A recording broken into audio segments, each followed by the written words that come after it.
Okay, so once again, good morning everyone, and welcome to today's opening session of the 10th Western Balkans Civil Society Forum, which is titled Accelerating EU Accession for the Western Balkans, Montenegro Paving the Way. I'm delighted to be moderating this important discussion where we all together will explore not only the institutional and political dimensions of the EU enlargement, but also the deeper dynamics shaping the region's European path. Now, before I introduce all of these amazing panelists that we have here today, I would like to invite all of you to take out your phones and take a photo of us. No, you will have a QR code soon presented to you. Please scan the QR code and answer one simple question, which I will read out to you now. The question says, and use only one word, please. Why will the enlargement to the Western Balkans be beneficial for the European Union? So, take your time, not too much time, we are very limited, but take some of your time to answer with just one word. We will come back to your answers during the discussion, so all of your contributions will be highly appreciated. So I'm going to give you a couple more seconds. If you're having any technical issues, work through it, and we can begin. So at this point, I'm honored to introduce our panelists for this session, beginning with Nik Jelašaj, who is the Deputy Prime Minister of Montenegro for Economic Policy and Minister of Economic Development. We will be addressed by a video message by Marta Kos, who is a Commissioner for Enlargement at the European Commission. Together here with us today is also Mr. Oliver Rukke, President of the European Economic and Social Committee, Mr. Amer Kapetanovic, Secretary General of the Regional Cooperation Council, Mr. Andi Dobruši, Regional Director of the Open Society Foundation Western Balkans, His Excellency Johan Sattler, who is the head of the delegation of the European Union to Montenegro, and Professor Gordana Đurović, President of the Montenegrin Pan-European Union and co-chair of the EU-Montenegro Civil Society Joint Consultative Committee. So each speaker will have a couple of minutes for your opening interventions. I would ask you to stay seated for the opening interventions as well, and then it will be followed up by a couple more questions. We do hope to have time for any insights and questions from all of you. So yes, let's please begin. Of course, Minister Jelašaj, I invite you to open the session. If you can stay seated, it will be amazing, but if you can, yes, go.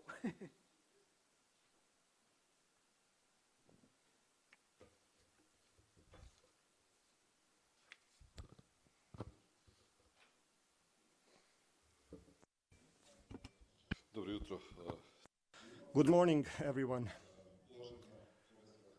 Dear Commissioner Kos, Your Excellencies, colleagues, ladies and gentlemen, it is a great pleasure to welcome you to Montenegro on the occasion of the 10th Civil Society Forum for the Western Balkans. It's also a great pleasure to have these opening remarks about accelerating EU accession process for the Western Balkans. Montenegro has always worked hard to be in the position to set the path and open the path for itself and the entire region in this EU integration process. We have done this successfully, and this has brought us into a position to be close to our goal, which is EU membership. Our ambition is to finalize the negotiations next year and to be ready for the EU membership in 2028. We have proven that our administration has proper capacities to face the challenges of the negotiations, that we can bring together politicians of different views in challenging situations and reach consensus about EU membership and put it high on the political agenda. We need to be able, from day one, to be a responsible EU member state that contributes to its values and policies. In this regard, we have always maintained 100% compliance with the joint external and security policy of the European Union. And we stand together with the EU in defending international values and norms, as we have proven through our support to Ukraine or through responsible actions taken in our region. Dynamic civil society is an essential part of any democracy to achieve the goals of economic prosperity and social justice. The government of Montenegro has been committed to cherishing the environment for free and open discussion on all issues and matters relevant for the future of our society. Reforms that are being implemented in Montenegro at this stage of negotiations with the EU will ensure transformation of our society and long-term security, safety and prosperity of our citizens. Montenegro welcomes the initiatives such as a growth plan and investment plan for Western Balkans, which have the potential to become a milestone, a turning point in our region, and help us to develop even faster, even before we formally join the EU. Continuous support and commitment of the European Union are a clear signal that we need to build a joint future within EU. The government has given a priority to economic transformation and modernization in key economic sectors based on EU standards, and this has helped us achieve fiscal consolidation and become more attractive destination for investments. Our goal is to keep the pace in implementing all these reforms. We are convinced that in June we can again close several chapters in the intergovernmental conference during the Polish presidency. Additional chapters will be ready for closure until the end of this year. In line with our foreign policy priorities, we will continue to enhance and strengthen neighboring relations and regional cooperation. Montenegro, the interpreter apologizes, the sound is lost. So Montenegro is a good example for entire region. The interpreter apologizes, the sound, something's wrong with the sound.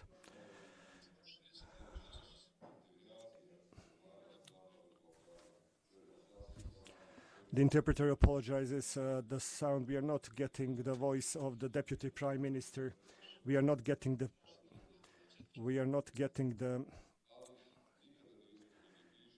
never been closer to the full European integration than at this point in time.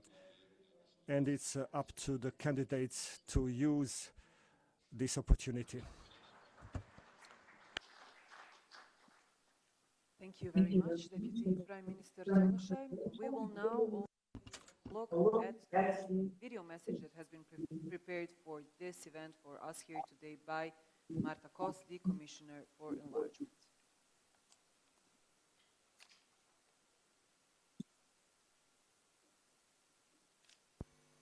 Greetings to Budva. I wish I could be with you today, because civil society organizations are the backbone of any healthy democracy.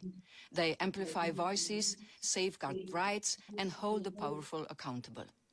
Democracy is not just built in parliaments or courts. It is built in communities, in homes, and in the hearts of all citizens.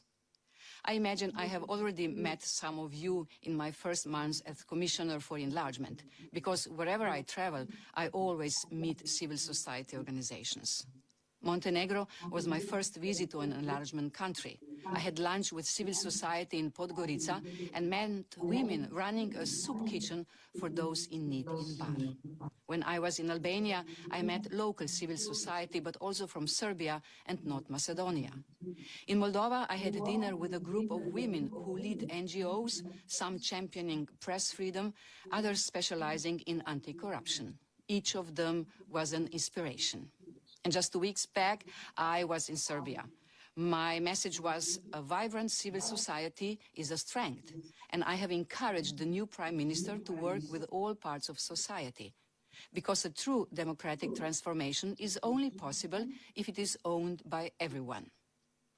I'm grateful to the joint consultative committees of the Economic and Social Committee for the work you are doing. And I will continue to encourage governments to consult you at all stages of policy making, because civil society organizations are important partners in the enlargement process. This is why I have zero tolerance for actions that undermine civil society, and why I am working on increasing EU financial support for civil society in the Western Balkans and our eastern neighborhood.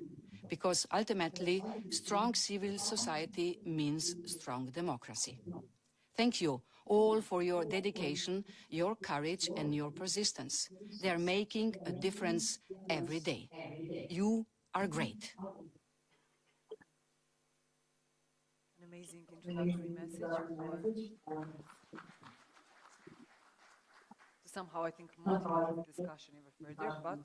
But first, I would like to invite Mr. Runke to also deliver your introductory remarks to everyone here today.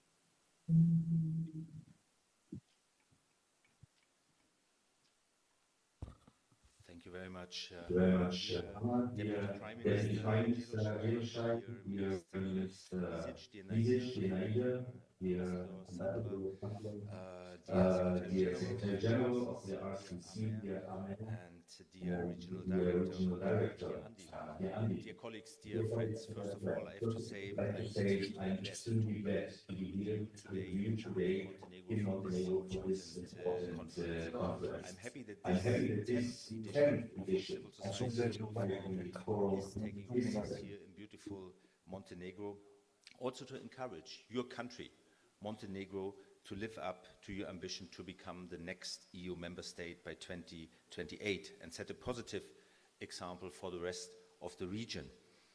A lot has been done by Montenegro in the accession talks with the European Union, but a lot still needs to be done.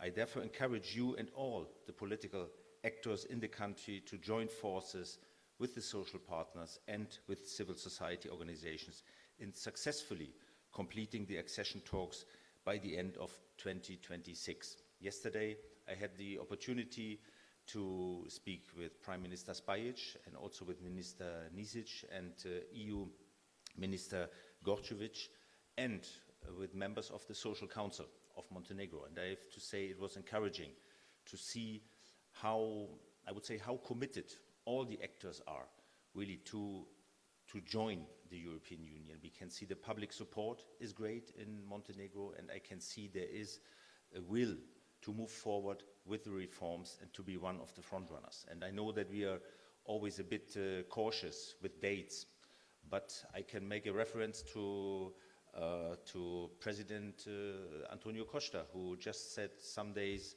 ago that if the countries carry out the necessary reforms, they can even join before 2030. So if the President of the European Council says this, I think I can agree with this, and it should be, I think, an encouragement for all of us.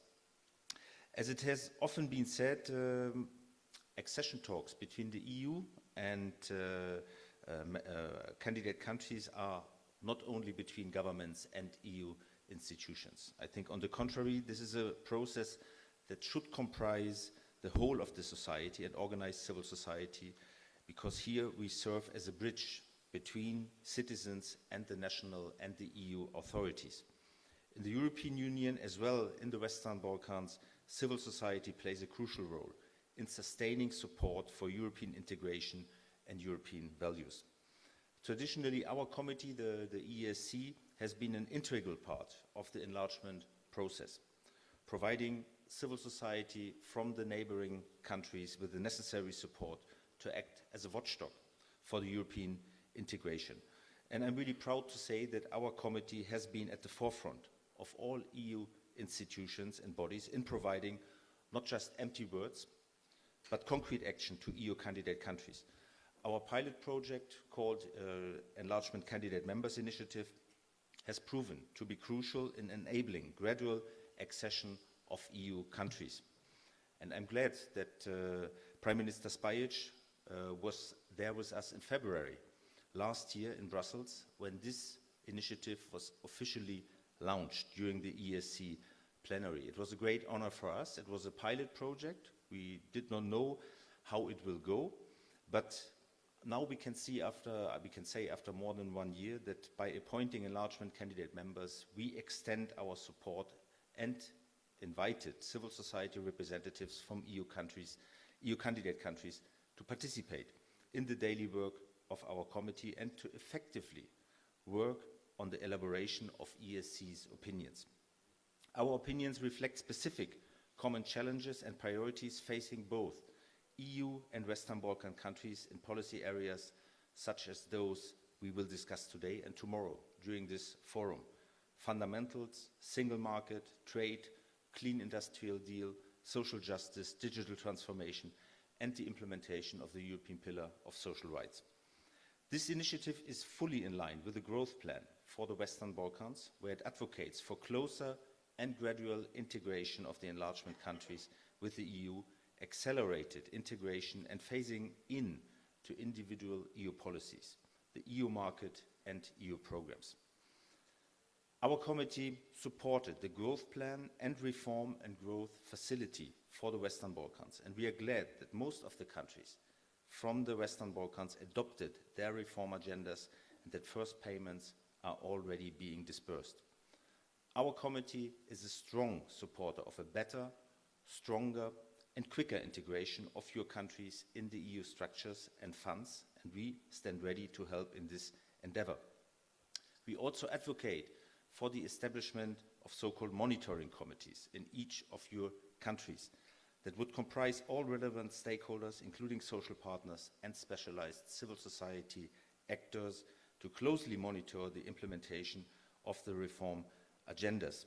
This would reflect good examples from certain EU member states in the implementation of the Recovery and Resilience Facility. And I'm happy to see that in some countries this recommendation, in our opinion, is already realized, on its way. I think this shows that our committee, together with our enlargement candidate members, give important recommendations how to shape the enlargement process and how to make it as participatory as possible.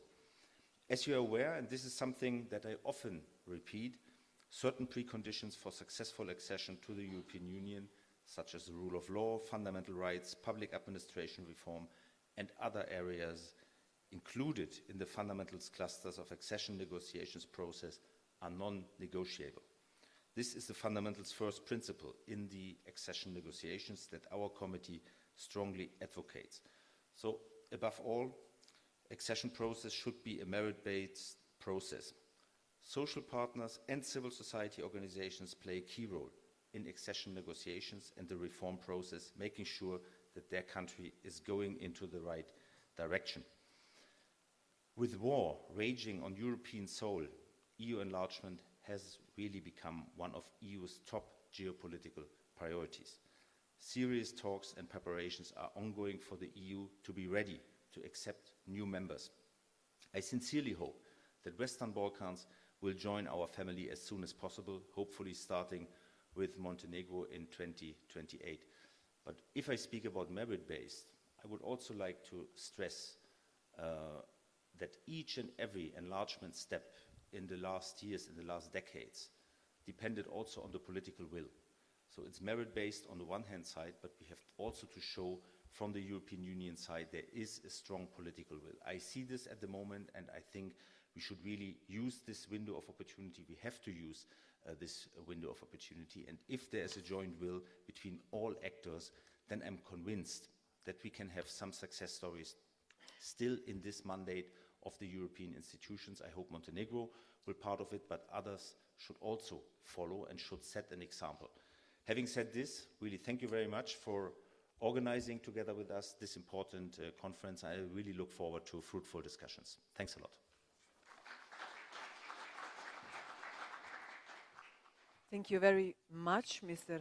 Rupke, for your introductory remarks. I would now like to invite Mr. Amer Kapetanovic, Secretary General of the Regional Cooperation Council, to also greet all of us here today and also say a couple more words besides greeting. Sorry, Hannah, for spoiling the setup, but I'm just following the suit of my colleagues. And actually, honestly, I have a better eye contact from here. And I pay more respect by, standing in front of you and reading my message. Esteemed Deputy Prime Minister Jaloshay, President Robke, Ambassador Sattler, Andy, Gordana, friends, colleagues, it's really a pleasure for me to be here in Budva, not just for the nice view or probably the plunge into the sea. I brought with me actually swimsuit and sun cream. But joke aside, we are here for a very important conversation. Montenegro's progress toward the EU membership is a signal for all of us in the region that acceleration is possible, but only if we combine internal focus with regional commitment. The Regional Cooperation Council, as you may know, was established to make the regional commitment operational. Our task is not to create parallel tracks to the EU accession process, but to help build the infrastructure that makes integration faster, more coherent, and more equitable. And I would like in particularly pay the respect to Montenegrin government. Yes, indeed, I do agree that Montenegro is a front runner, and there is a lot of symbolism of bringing us here with this conference. Albania, I have to say, is also there. One has to recognize that. But what I like in particularly, as Montenegro progressing towards the EU path, you have never abandoned your regional commitments. That's very important, because it goes hand in hand. Regional cooperation is a vital catalyst for the EU accession. And I can see and say that from the perspective of the regional organization, Regional Cooperation Council. I remember vividly when we were negotiating 5 mobility agreements in previous years. Montenegro was one of the most proactive stakeholders there, and for the reason. So I'd like really not to say this because I think it is very important. So, EU accession path does not include the regional cooperation. On the contrary, and once we reach the end goal, still, I mean, people ask me, what will happen with the Regional Cooperation Council and other regional organizations once the economies join the EU? We will just refocus, but we will continue existing because that is very important, and we see that practice across Europe as well. Over the past 2 decades, we have significantly moved forward. And when you say this to press and to some critics, they kind of are not nodding, they're kind of perplexed. But the fact is that, I mean, we have region GDP per capita has grown from 25% to 39% of the EU average. But if we continue this pace, we would reach EU by 2080. This is not a joke. I would call it a wake-up call. And that's why I totally agree with what has been already stressed. The growth plan for the Western Balkans and the common regional market as a second pillar of the growth plan is extremely important. In order to speed up the socio-economic convergence and to open the opportunity for all of us to phase into EU single market as much as it is possible, because that's the real game changer. I see Anna nodding there, but I really think that is the case. Let me speak plainly here. The Common Regional Market is not another plan to be shelved, because the Common Regional Market Action Plan, as some of you probably may know and some of you don't, is an action plan adopted by the leaders of the Western Balkans, fully supported financially and in all other means by the European Union. And the Common Regional Market Action Plan main name of the game is, if we cannot have economic betterment and competitiveness in the market of 18 million people, then we are not ready for the biggest market in the world, the EU single market. So that's the name of the game. And that's why the CRM is so vitally important, and that's why RCC with other regional organizations are doing its utmost to move it forward. We have started implementing the second iteration of the Common Regional Market Action Plan with full commitment of all 6 governments again. Montenegro, through its swift and consistent implementation, shows again what leadership in practice looks like. CRM is delivering results, and that's why 83% of citizens across the region support the regional cooperation.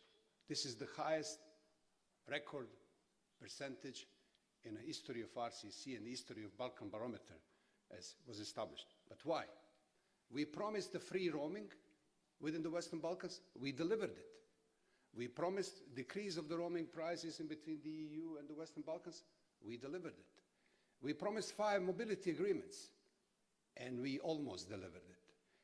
We did not because political commitment, because open bilateral issues, and because some political impediments.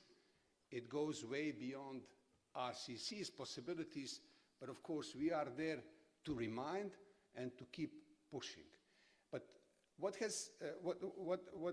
this exercise has showcased is the fact that the region matured to a notion and to a level that we understand that we can only succeed or fail together because we are so interlinked. This is actually so small area when you look at it from the global perspective that it cannot be the other way around.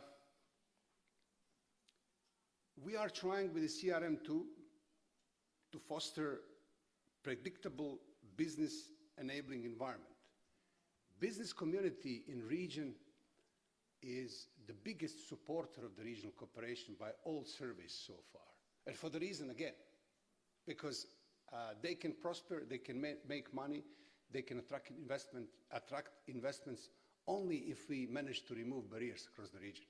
And if we really create something we are aiming at, and as we call the common regional market. But there is something also that we are particularly paying attention on, is supporting the digitalization of financial services, helping economies expand access to international payment service providers, and assisting in the design of interoperable digital finance systems.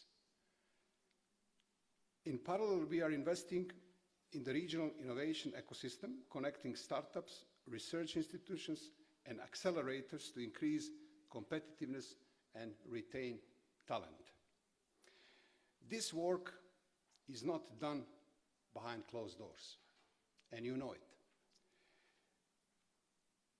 We have always been consulting civil society organizations across the region, including them in all aspects of our work.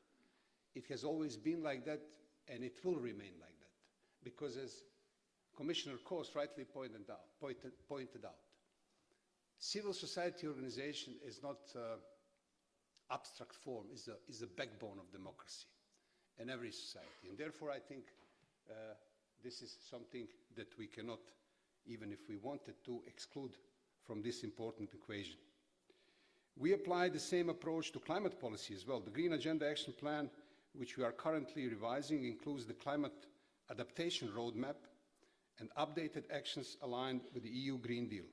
But more importantly here, it reflects local realities captured through direct consultations with youth, environmental groups, and local authorities across the region.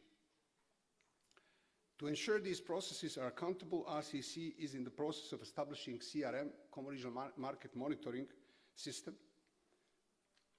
which is going to track actual delivery. Because what we learned in the last 17 years, reform must be seen in order to be believed. And our citizens have a right to both visibility and progress. Because when you measure what matters, you can manage what matters. And therefore, RCC is really paying a lot of attention on people-oriented so-called deliverables. We have already hosted 2 Prime Ministers Sherpas meeting this year. At the upcoming London summit this autumn, we will present concrete deliverables, not simply promises, and the focus will revolve around the CRM and the Green Agenda. Let me close by returning to Montenegro once again. Its trajectory shows that when an economy leads in regional cooperation, it moves faster towards the EU.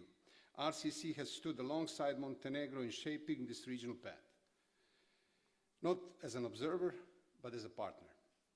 This is not about abstract coordination, it is about building a space where reform is easier to implement, businesses can scale, workers can move, and civil society is not afterthought, but it is a stakeholder. So let us carry this spirit forward, not only in Montenegro, Montenegro's final steps for the region, collective leap towards the EU membership. I think, and my last message for you, continue be provocative, continue be corrective of our actions, and continue helping us to move this region forward on an irreversible path towards the EU membership. Thank you very much once again. Thank you very much, Mr. Kapetanovic. And I will now invite Mr. Andy Dobrushi, Regional Director of the Open Society Foundation for the Western Balkans, to deliver his introductory remarks. Everyone, new friends and old friends in the panel. It's very nice and always a pleasure to be in Montenegro, particularly in Budva. I'll start my presentation actually with a couple of remarks for the translators. Since we had this hiccup with the translation, don't worry. It's not the first time we get lost in translation with the EU. Or in EU discussions, but we're here to see that. That doesn't happen, and to me that's the most important. That's the most important thing. It's a very. What you hear very often is momentum. I think momentum has become is risking to become a bit overrated as well. It has been translated in also the local context is very very well. And I'm coming from Tirana, where we just finished the general elections, which were run on a huge campaign of pro-EU and EU passport and other things, but which also led you to think that how well the politicians are using in our countries the EU rhetoric, is it translated very well? Is it explained very well? Is it giving the countries the right energy to push forward in the middle of fatigues or disappointments, or also like hopes, and hope is very important. We've pushed for the hope for the past 35 years. The thing is how do we avoid the false hopes for the region? And I think this is where it suggests a lot about the role of the civil society, and the role of these forums where we get together and we define also the spaces which are not only defined rhetorically, but they are defined in real and concrete terms for the civil society. And we've come a long way. 35 years into this. It's 2025 at this point in time, and the region has gone a long way. I think if you want to define it in a certain way, to me it's. I think it has defined our generations in a way of imperfect but irreversible transformation. And this is, I think, the crucial thing that we need to carry on.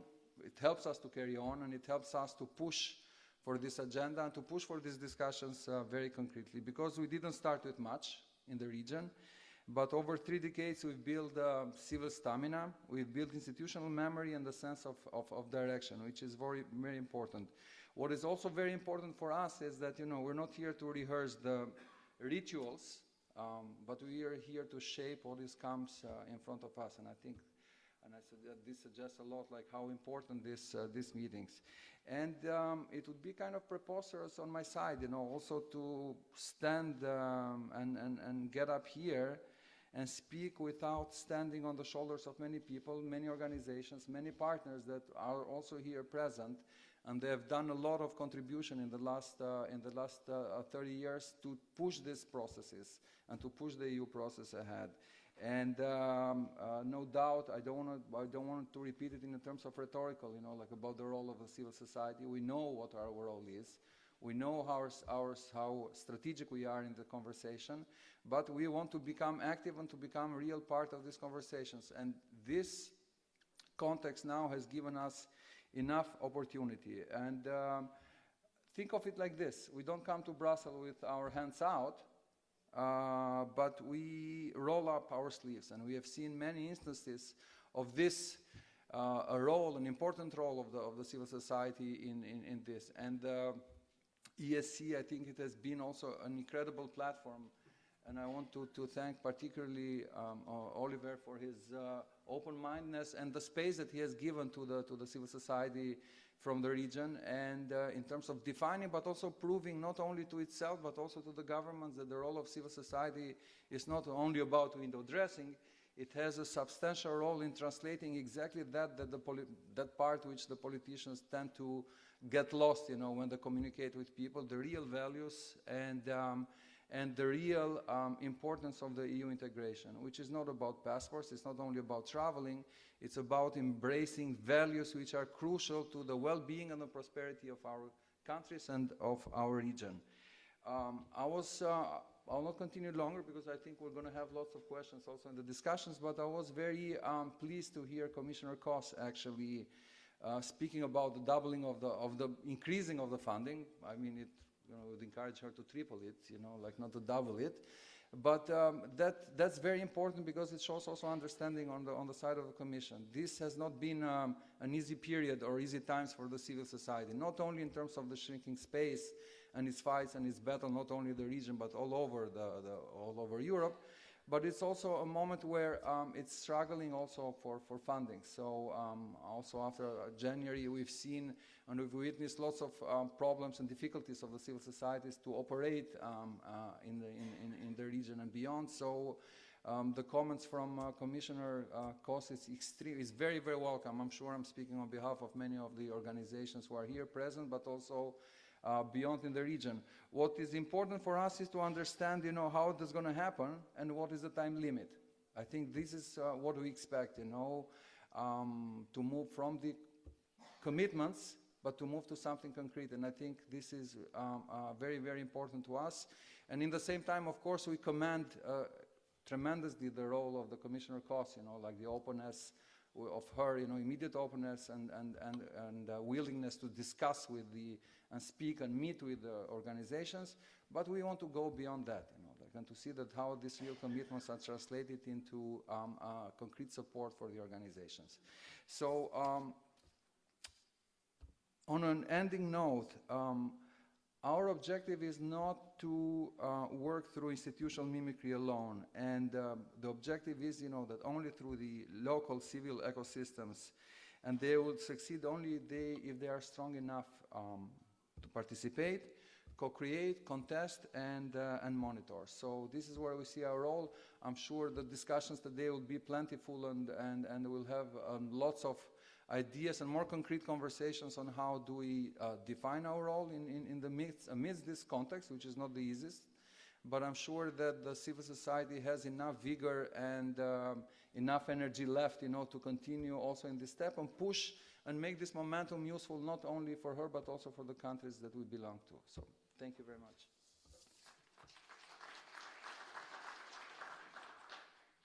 Thank you, Mr. Dovrushi. And now I would like to invite His Excellency Ambassador Johann Sattler to also. You're going to stay seated, yeah? If you don't take it as a sign of lack of respect, I would stay here. Feel free to. Well, first of all,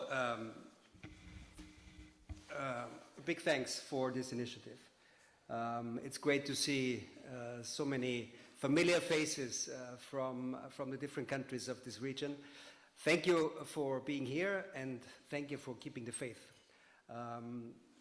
To you, Mr. Repke, a big applause, not only for organizing this civil society forum on a regular basis, but especially for doing a gradual integration in practice. What you're doing with integrating members from this region, from civil society, from trade unions, from employers associations into your daily work is, I think, a very laudable thing. And it very much fits with what we are doing in the European Commission over these last years with the growth plan, which is also gradual integration, for instance, as Deputy Prime Minister mentioned, into the single market by opening up the single market gradually, even before joining.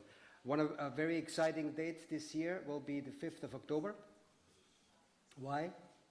Because on that day, at least 2 countries from this region, Montenegro and Albania, maybe also North Macedonia, will be joining the single European payment area. Now that's not a small feat, that's a big one. That means that from this day onwards, all businesses, all privates, all citizens sending money back and forth to the European Union will not pay these crazy fees anymore, which we have been paying over the last period. So that's gradual integration actually in practice.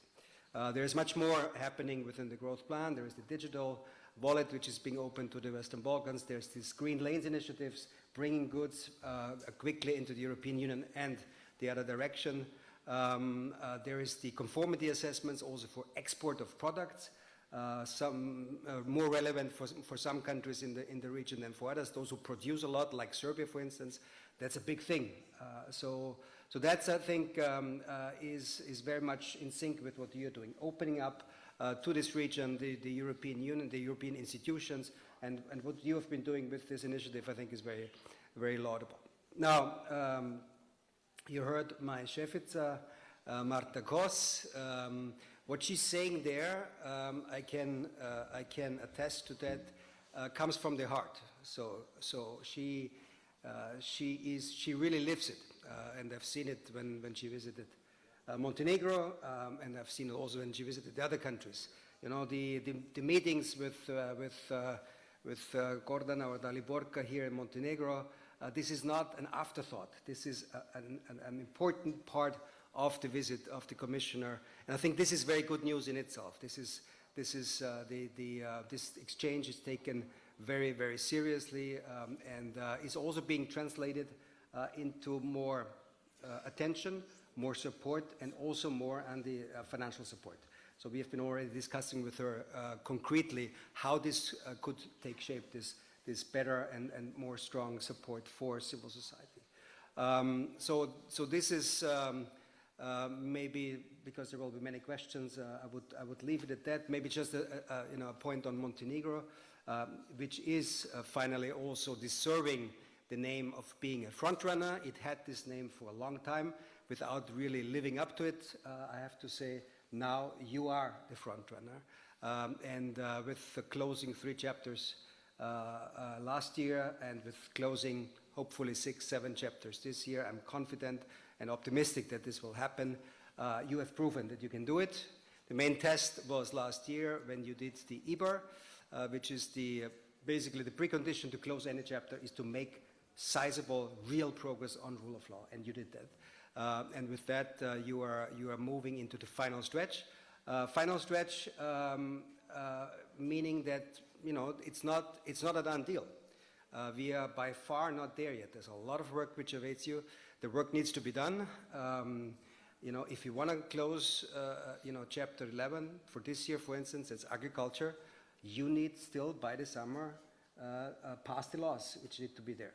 So there's a lot of laws, a lot of regulations which need to be done. But I'm confident with the speed. You know, you've gained a good cruising speed now. Please continue that. Even speed it up a bit more, I would say, because we have lost a bit of time beginning of the year. There was a political crisis, which, you know, we have seen unfortunately too often in this region in general. But it cost us 3 months. It cost us 3 valuable months where Parliament couldn't do the stuff which it needs to do. So I think this is also Now I hope everybody understood how valuable this period is ahead of us. For Montenegro, it's the self-proclaimed goal by the end of next year already to close all the chapters. That's very ambitious, but it's doable. But it's only doable if there is this focus and if there is no political distractions, I would call them. Yes, have your vibrant debates in Parliament, use it, but please, no artificial political crises which deflect the attention from the work which needs to be done. And maybe just not only Montenegro is really going forward fast. Happy to see also Albania, where in my previous life I served as an Austrian ambassador, when it was a very distant thought that actually Albania could go forward fast. You have shown over the last period that you can do it, opening clusters. By the end of the year, all clusters should be open. I think that's realistic. Of course, I mean, there's a lot of work to closing the chapters. Opening is one thing, but speaking from experience here, and my learning curve is a very steep one, personally coming from Bosnia, that the closing, of course, this needs a lot of work. But the great news is that you are moving forward fast. And by the way, this is also the important signal for the rest of the region. Yes, we would love North Macedonia to have also part of the first batch. We would love to have Serbia especially also being part of the first batch. But there are political issues which are putting a brake on that, and which make us move much slower than we would want to move. But I think one of the most important things of this openness of the European Union to new members now, which we have, this window of opportunity, is also, if we make it, and I'm optimistic we can make it this term until the end of 29, to have actual new members, it's also an excellent argument for the others who don't make it in the first batch. Because one of the arguments you hear in the region is, well, these guys are not serious. The European Union is not serious. They don't want any new members. By accepting new members, you take away that argument in those countries, and also you reinforce the pro-European movements there and the citizens who want to join the European Union. So with this, I think that's why I'm confident, and I'm so supportive of really moving forward with those who are ready now, with Montenegro, with Albania, in order to also give the encouragement for the rest of the region.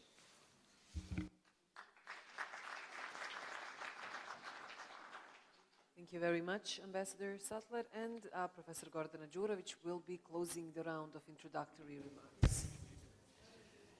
Hvala. Uvaženi gospodine. Dear Mr. Robke, dear Mr. Kapetanovic, Your Excellency, Mr. Sattler, dear colleague Đeljušaj, dear Minister, greetings. So, dear guests, I'm glad to have you here in Montenegro, that we are hosting this 10th Western Balkan Civil Society Forum. I will address you with a couple of words. It's always difficult to speak after these very strong speakers and messages. I'm not representing any institution. I'm coming from the civil society, from the Montenegrin Pan-European Union, and I'm co-chairing our joint consultative committee between the European Social and Committee and Montenegrin side. I have to praise ourselves. I think that our declarations in the last couple of years have become more visible, and we have improved our monitoring, and we see that the government is now reading our recommendations, and we are asking the government actually to respond to us whether some of these recommendations have been implemented. We had examples from some countries who have joined the EU in the work of the JCC in terms of drafting opinions. I have a recent experience in this respect. We are facing the new financial framework 2834, and we from the region, a couple of us from Montenegro, actually participated in this debate. We had the right to vote. We were able to even give a written comments, and this declaration was adopted in April 13. Unfortunately, our recommendations have not been accepted, but this was very good experience for us, and we got a reply that in the next opinions, our recommendations will be more taken into account. It wasn't our opinion recommendations haven't been adopted because it is a very complex procedure, because the EU is facing a lot of challenges, complex challenges, challenges regarding the defense budget, then challenges regarding the joint debts that has to be serviced, challenges related to the second Trump mandate in the USA, the crisis of liberal democracy, trade policies, etc. So there are a lot of challenges facing the EU, and we from the region are trying to understand that, because this is the time of big geopolitical challenges. That is why we understand that we have to be more proactive. We have to speak with one voice, to articulate our voice toward the EU institutions, and the doors are open for us, and we see it in this way. I would add just 3 more things. I think that the process of EU integrations, for us, which are monitoring this process for a long time, this is a process which is at the same time an investment, but also an expectation. But what we see in our societies all these years is that this process must go in parallel with the strengthening of the social cohesion, not the other way around, because if we are going toward the EU but without strengthening the social cohesion, we are actually acceding as a society which is not ready for a decision-making process and full participation in the EU policies. That is why I think that the voice of the civil society is very important. Recently, I had the opportunity to witness some debates which we had here at the local level, and reports from these debates from Ulcinj, from Pljevlja, from Bilopolje, Podgorica, different towns in Montenegro. And the messages are that the citizens from the local community level are sending a message. They want to have more confidence into institutions. They want to have more social, civic activism, to have less peer violence, to have policies to retain young people in the local communities, to have better health care, better cultural policy. So a real life at the local level, because local communities are the one implementing the acquis.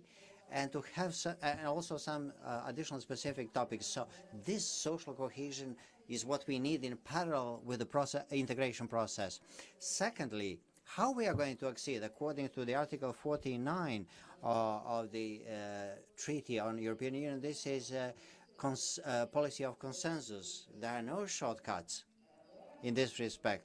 We have to have bilateral relations with all the EU member states, and we have to negotiate and to prove that we are actually implementing reforms. So the open question is, if we are now accelerating integration process as a geopolitical priority, can this end up with a membership before the EU is reformed, or only after the EU is reformed and the changing of the consensus voting decision-making? Or maybe the best option to go with these 2 things in parallel. We have to be more courageous. Despite the Article 49 being what it is, we have to believe that when it comes to the important decisions like closing all the chapters, drafting the accession treaty and ratification of this treaty in the EU member states, that this will lead to the full-fledged membership of one of our countries. Maybe we are front runners. Maybe this discussion should be about whether Montenegro is aware of this opportunity. Now when we are saying, okay, 2030, maybe it will be a big bang. I'm not sure this is going to happen. Maybe a small bang, not a big one. And maybe just one country can exceed. The worst case scenario is the so-called scenario of the European fortress, that the EU, faced with so huge challenges in terms of consolidations and other challenges, to postpone the enlargement process. So we have to count on flexibility in terms of interpretation of the Article 49, and to seek for this space, which is now open for the Western Balkans and mostly for Montenegro. I have to comment what Mr. Sattler said, this year can end up in a way that Montenegro has 33 12 chapters, and that Albania is expecting to get IBAR. So a positive competition is at the same time an invitation for more energetic Montenegro. And the ball is in our parliament courtroom. So I'm inviting them officially to be more effective in approving EU regulations so that the government can actually go ahead in terms of the technical negotiations. And finally, I want to thank to the JCC for organizing this conference, because we here have a space to hear Montenegrin language, and I'm addressing you in Montenegrin as the first official language in our constitution. And I'm pleading with all those who do not think the way I think in my country, that when all the countries of the region accede to the EU, then the Serbian, Albanian, Bosnian, and Montenegrin will be official languages of the EU. We are all welcome, and there is space for all of us. Thank you.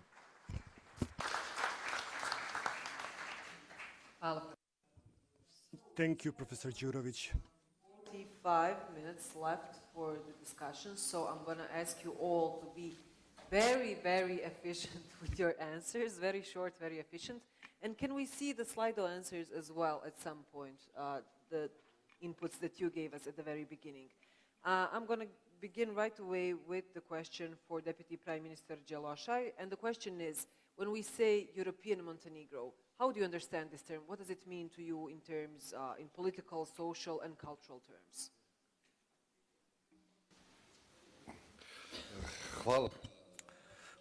Thank you for your question. We in Montenegro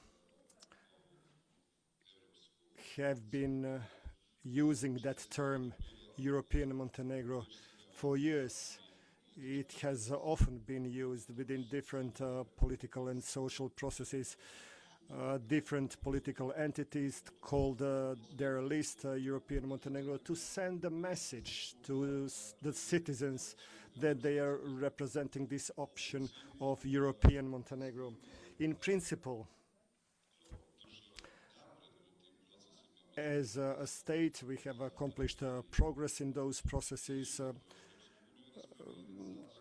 We got close to the EU membership, and then things stopped. There was this vacuum in EU integration, but recently things have changed, and this process has reopened for Montenegro and the EU, and Montenegro has used this opportunity, this space, and the Montenegrin government has worked hard and quickly to be on this train that is speeding up. So last year we were very successful with the IBAR laws and IBAR requirements, and we had this historic opportunity. After many years of waiting, we started closing chapters again, and I hope this is the process that will never stop again, so that we will manage to close other chapters this and next year, and then this term, this notion European Montenegro, will live in practice and become reality in practice, and as the government will give our maximum contribution to this. What does that actually mean, the term? It means proper institutions in place, institutions that will follow the rule of law, that will comply with the rule of law, that will follow clear legislative solutions that are compatible with the EU member states regulations, by establishing institutions and strengthening institutions. Those are fundamentals of a European state. That's what we want to see in Montenegro. Strong institutions should deliver the message to the citizens that they are there to provide certainty and security through judicial power, executive power, because we need to show our citizens that the institutions are there to respect them, to love them, and then citizens will have more respect for institutions, and thus we will create the proper state, the state that can be called European, because we should not do it just because we want to become an EU member state. We want to introduce standards, those standards, and offer them to our citizens, not only standards related to economic development, but all other segments. Just imagine how important political commitment is. His Excellency, the ambassador, clearly showed this when we had this political problem later last year, and how this political issue distracted us from the political ambitions. We had clear plans to adopt laws by the end of the last year. All the laws were drafted. There was debate and discussion about all those laws, but however, they were eventually not voted, not approved due to political crisis, and so we had to go through all of that again. So political stability is of key importance. Rule of law, that the state respects what Montenegro already has, which is inclusive society. There are many nations and ethnic groups living in Montenegro, several religions. We are a small European Union in itself, Montenegro, where those values are respected and fostered, and helps us all to send the message to the citizens to prepare what comes in the near future, that Montenegro will become an EU member state. It's not only about the institutions, it's about the values as well, about feeling safe, certain, and emotionally attached to the country you live in due to the work in the institutions. Moving on with a question for you, Mr. Rupke. You mentioned in your introductory speech the Enlargement Candidate Members Initiative, which was a pilot project, but what were the results of this project, and will it be continued? Yes, I think I announced it during my speech already that we introduced this initiative as a pilot project. That was the easiest way to move forward, and we had to move forward in a very relatively short time frame. And after 1 year, it was at the end of last year, we evaluated the project. Our bureau evaluated the project. We involved the new members, the candidate members, our members, but also other stakeholders, and the results were extremely positive from all sides. Of course, from the enlargement candidate members, they appreciated being first time really part of an EU institution, to participate and to contribute to decision-making process at European level. But also our members benefited extremely from this experience, to have first-hand information from candidate countries and to foster this mutual understanding. So the assessment was absolutely positive, and we then decided to make this pilot project a permanent exercise in our house. I have to say I'm grateful for the support of the European Commission. I have to mention also Commission President von der Leyen. She personally committed to this project, and we are now, I think, in the process of some administrative procedures with them, but once we have signed the memorandum of understanding, then we can move forward, and there will be also a call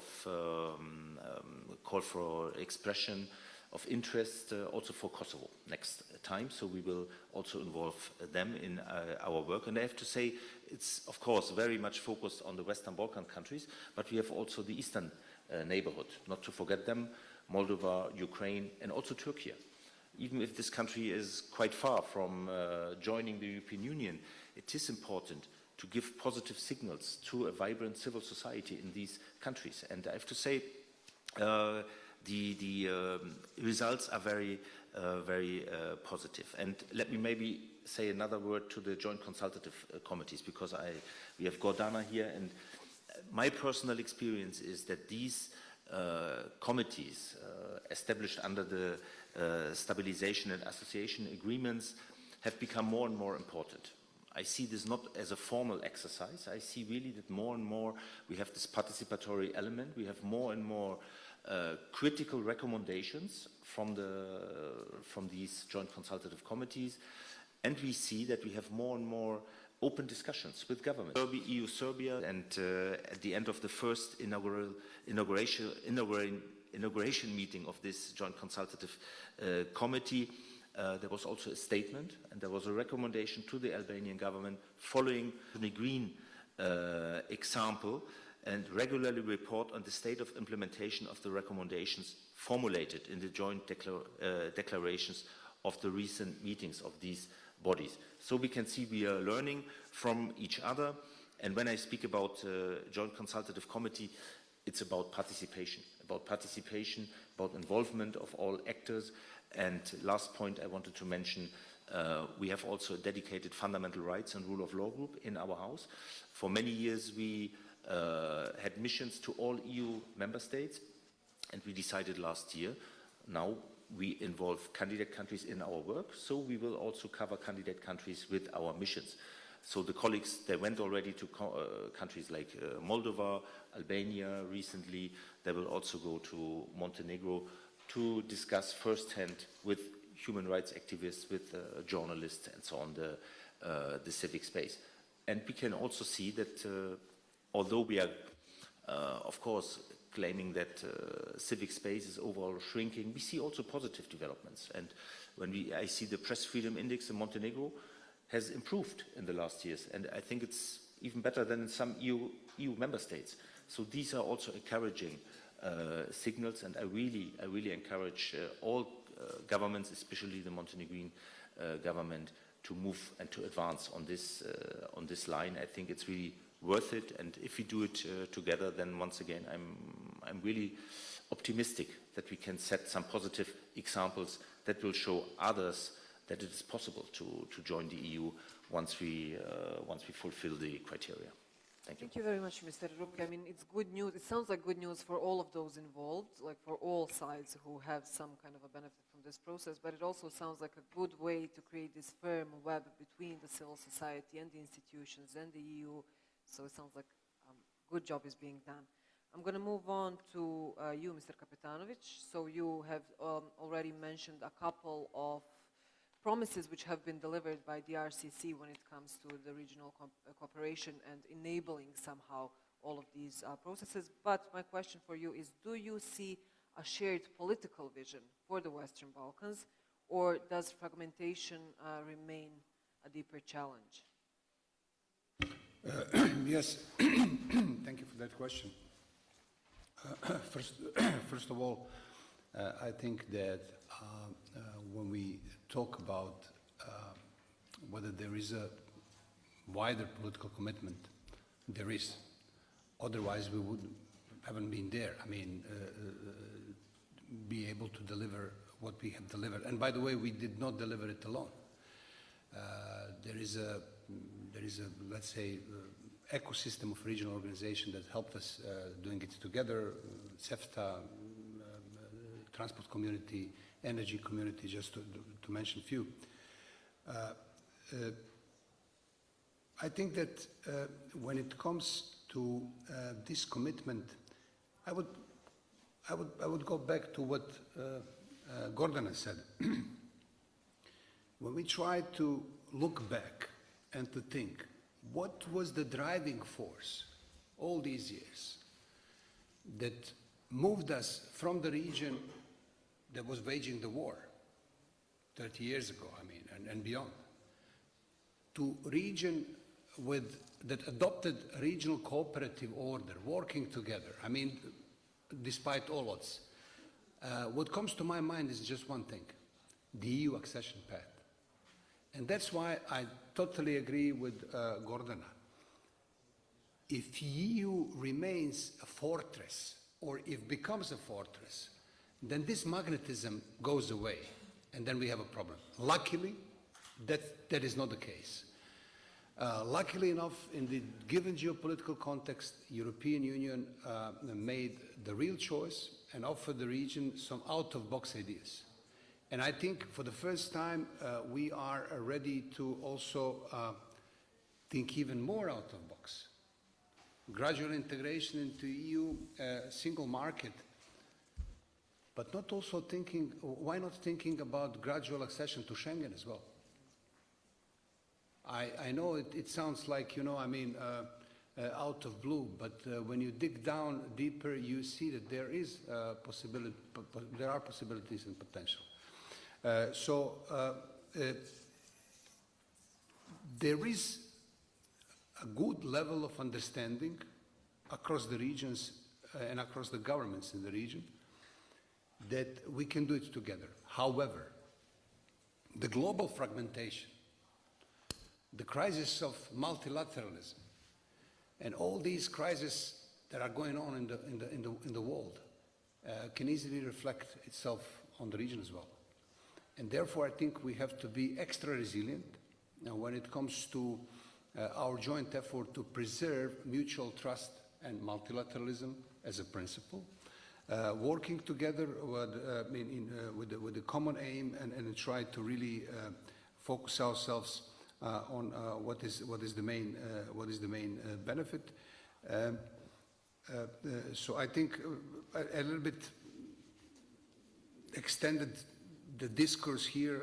I don't know to what extent I really directly answered to your question, but I really want to say this because I see that we've been challenged from all sides.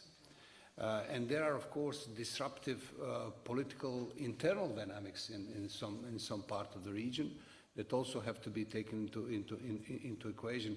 But it all boils down to simply let us. I know Andy mentioned the momentum. Yeah, but let us keep the momentum is really. I see this Commission, honestly, for the first time, very committed to the enlargement. And I see really that they want to be Commission of the enlargement. The Commission that at least will enable a couple of economies from the region to join the EU. That is one momentum. There is a political readiness in the given geopolitical context that help us thinking out of box with new bold ideas. Let us not forget the fact that when Croatia joined the EU, they did not have a chance. What was offered to us through new growth plan and all this. I mean, we tend to forget being perplexed by the numbers and amount of money that was given to the region. But the money is not the only thing that is important here. So all in all, I think that we have to find a way to resist the global challenges. Of course, there are certain impediments, as I said, probably bilateralization of regional cooperation could be one. And I think we should make an extra effort to avoid that happening, because it may kill the very essence of regional cooperation. I could go on and on, but you said we need to be short, so I think if you have some more questions, I will be more than happy to. Hopefully there will be time for more questions, but thank you for these answers, and also thank you for pointing out the importance of the resilience of our region, which I believe civil society takes an important part in building. So I'm going to move on with a question for Andy Dobrushi. What strategies would you say have been so far most effective in turning the civil society advocacy into giving it real meaning, turning it into something that really approaches the institutions and their inclusion within the EU integration process? Thank you, Hannah. Strategies. That's another overrated word, you know. But strategies. I'll not talk about this. I mean, we have so much experience accumulated here among friends and colleagues here from civil society that it would. I don't think I would pay due respect to what they have done so far in 35 years. You know, in kind of struggling and devising and in being quite innovative with the strategies, but also adapting to various contexts. Because, as we mentioned, and as I mentioned also in my presentation before, civil society has operated always in very difficult contexts. You know, I mean, sometimes they've been conducive, but let's say that mostly civil society has been hardened by the battles within the country. but also a bit with the attention deficit, you know, from the European institutions. And what we're seeing in this new momentum is exactly some of this is being rectified, you know, like, and I'll just illustrate you with one example, but I'll really call on my friends here and colleagues. Like, I mean, they have many examples. I'm not going to start with the whole concept idea of the gradual integration, which came from the civil society organizations in the region, you know, like, and it was embraced wholeheartedly because it gave a bit of an opening and a window. It oxygenated a bit a staled conversation, you know, like in terms of the future of the region, you know, and we're very happy to see that the momentum now is serving as a kind of a push for the whole EU integration process. But going back to example, like we have also within the Open Society Foundations, last year we launched an IGNITA initiative, and it's barely a year old, but it's already showing real signs, you know, when it comes to and what kind of momentum looks, you know, how momentum looks to gradual, when it comes to gradual integration. And the idea was to move the civil society exactly from the sidelines to the center of the EU accession processes, linking research, policy, advocacy, but also the grassroots, you know. And early this year, you know, one of our partners from Pristina, KCSS, they put forward a focus proposal, basically grant the Western Balkan observer status in ENISA, which is the EU cybersecurity agency. And the ask began as a policy brief, and then it went through regional and EU-wide consultations, persistent follow-up with the Commission, and working through the bureaucratic layers, which we know are not the easiest sometimes, you know. But now that the EU is revisiting the EU Cybersecurity Act, you know, that recommendation is officially on the table and is being considered. So this is like just one of the examples of how the strategy, what does it really mean. But to me, what's the most important, and for us, and I'm sure I share this thought with many of the colleagues that are here, but also who are not present, is that the idea is that the CSO, civil society, should stop orbiting around processes and start intervening in its design, you know. And I think just by being here and the space that I mentioned earlier that is given by the ESC, you know, like this is one of the models that should be embraced and should be taken further, you know, so. Thank you very much. Yeah, and for sharing the examples which best display how effective and useful can this communication between the civil society and the EU be. I'm going to move on with a question for you, Ambassador Sattler. How would you assess the current public trust among the people in the Western Balkans towards the European Union? And yeah, what can be done to somehow sustain this trust, if it's good enough, or perhaps strengthen it if it's not good enough, especially in times of political crisis, which are, as you've mentioned, very, very often in our region? Well, there are shades of gray. So if you look at the region, we have a different picture depending on the country you are exactly looking at. But overall, you know, the numbers are really stable when it comes to the EU integration. And that has to do with what you mentioned, Amir, that, you know, the driving force for the last decades for all the countries in the region has been this goal, the big goal of one day joining the European Union. Not because the European Union is perfect, it's not. But everybody has somebody who lives there, kids studying or uncles living or, you know, visiting, and everybody knows what the European unification, the unification of the continent actually achieved in the daily lives of citizens of the European Union. And that's why these numbers are stable and good. So, I mean, it's here, it's close to 80% in Bosnia-Herzegovina, where I spent my last 5 years. It's anything also between 70 and 75%. Yes, differences between the Federation and Republika Srpska for the well-known reasons, but it's stable. I mean, if you look at Albania and Kosovo, I mean, there it's only, I think, surpassed the trust in the European Union is only surpassed by the trust in God. That was at least when I was there. So you have always between 80 and 90%. And yes, Serbia and North Macedonia, if you want, are a little bit different in that. especially when you then ask the other question, namely, do you think integration will happen? So the one thing is, are you in favor? And there you have stable numbers everywhere, a little bit lower in Serbia and in North Macedonia. But when you ask, actually, are you confident it's going to happen? Then, of course, in some of the countries, including the ones I mentioned, it's lower. And that's why even more important, what I mentioned before, is to make it happen, to take away that doubt, which, I have good understanding why North Macedonia citizens have doubts after what has happened there. And that's why it's very, very important to take away that argument that, actually these guys are not serious because they don't want us. So that would be in a nutshell, and to make it a bit shorter. Thank you very much for being time aware while speaking, but also once again pointing out the values, basically, which reflect in terms of public trust towards the EU and the seriousness of the EU when it comes to actually wanting to open the door for this region. Professor Đurović, I'm going to go with a question for you, drawing from both your academic research and policy experience. How would you assess the so far integration process in the Western Balkans?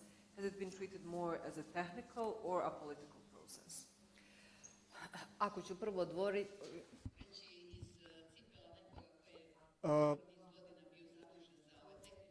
if I want to start as somebody who was in charge for negotiations for years, it's a nightmare for small people who are very committed to criteria, benchmarks, preparation of action plans, laws.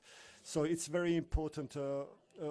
It's very important to have these people give structure to negotiation chapters. It defines benchmarks. But if we compare political commitment and political agenda that has been present in candidate countries, we can say that the politics has dominated successfully the accession process, not because we think it's important, it's simply more dominant.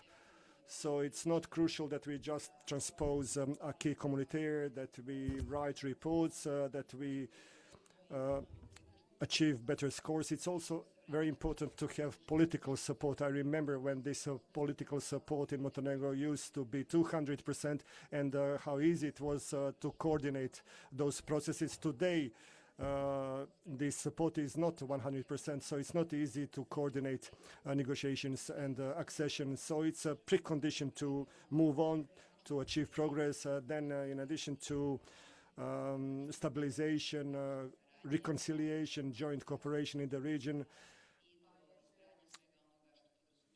and all the way to stronger institutions and having a political dialogue, social cohesion, and all topics that are of concern for us on this integration part. All of this is necessary and required, and harmony among political elites. Political elites traditionally don't like a final stage of the negotiations because it reduces their rights, but that's the price of European integration. We know from Croatian and Slovenian experience, governments that led the EU integration lost the elections in the first elections after the integration, but this did not affect the economic development, economic conversion. It's a lively political life. So no government should fear EU integration.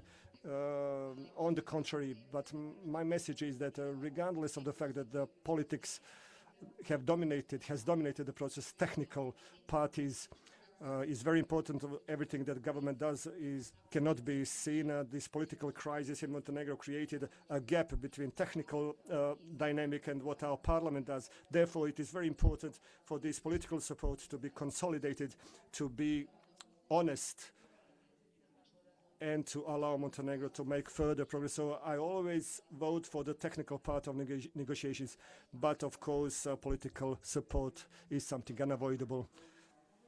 Can we go back to those answers from Slido now, please? And after we check your answers, we'll see if they somehow match what we've heard in this round. So the question was why the enlargement to the Western Balkans will be beneficial for the EU.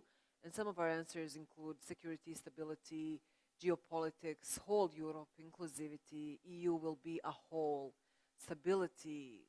Yeah, I mean, I feel like we have a couple of stabilities, securities, and peace, which also say something about our needs from the European Union. While we go yes, we have 15 more minutes. While we go with a really quick wrapping round, I would like you to go again with the phones, if you're still into it, and answer one more question which we have prepared for you, which is how many Western Balkan countries do you expect to join the EU by 2030? So the answers which are offered are 2, 4, 6, or none. So please don't vote none. Choose some of these numbers that you see, and we will try to check the answers as well. Yes, remove the option of none completely. We'll try to check the answers before we finish. So a quick round, very, very... No, we cannot go with more than 6. Okay, so a very quick, maybe 1 or 2 sentences answer before I leave a couple of minutes for interventions from the audience is the same question for all of you. If we meet again, let's say here or anywhere else in 5 years, hopefully I will moderate, what would success look like in terms of the topic we are talking about for Montenegro, but also for the region, 5 years from today? Let's go in this order. Listen, very quickly, the success, it would be measured in terms of, how irreversible these processes are, And second, to make sure that the gradual integration is not a replacement for full membership, So, and then we can debate like whether it's 2, 4, 6, in 5 years, Definitely we'll push, coming from the region, definitely our heart would be full if it was 6. But we would be happy even with less, like at this point, yeah. But the irreversibility of these processes, I think this is what matters for people, and the full membership rather than the half glass, that we have seen so far. Okay, I will check with you in 5 years. Okay, Deputy Prime Minister. Ja, mislim da ono osnovno. The basic thing that we expect in this area where we live is that in the next 5 years, Montenegro, Albania will become new EU member states. And that's something that should be the goal of all of us, but also of the EU. If all of us focus properly, I think we can succeed in it. We have demonstrated both in Montenegro and Albania that we are ready to achieve this, and that the focus is only on integrations together with the economic development that accompanies it. And I believe that this should be the main topic of all of us. And I believe that in 5 years, in some of the similar meetings, similar to this one, that we will represent Montenegro as a new EU member state. Because we had 18 votes who say that 2 countries will join the EU, but I think you've opened the voting. It's okay, we'll go back to it. Okay, Mr. Rupp, what's your impression? Yes, first I find it interesting in this Slido survey that colleagues are very much focusing on peace, on stability. It's a bit coming back to the roots of the European Union. It's less about economic growth, economic prosperity, which is of course equally important, but I think we are coming back to our founding values. And I think this is encouraging that the EU is seen still as a source of stability for the Western Balkan countries, but also from our perspective. I think integrating them will help us to build more stability in the region and in Europe. That's the first point. And in 5 years, well, I hope that at least 2 countries will join, but what is equally important that we spread our values. Also in the countries that will not join by 2030, but that there's still a perspective. I think this is equally important that these countries will, or that we can help to strengthen rule of law and democratic and fundamental values in these countries. I think this is absolutely important. And let me say at this time, I should have said this before, but really, Andy, thank you very much to you and to the Open Society Foundation that you also support our work in such a, really in a great manner. I would like to thank you for this. And in 5 years, at least 2 countries and have a clear perspective for the others. I think this would be actually my perspective and my wish. Thank you very much, Ambassador Sattler.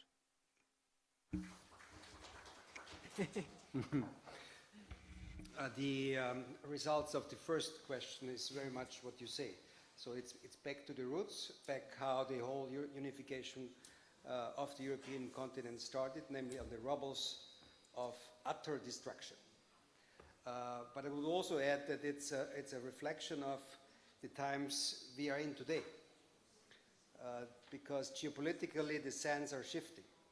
Geopolitically, suddenly, old certainties are not certainties anymore.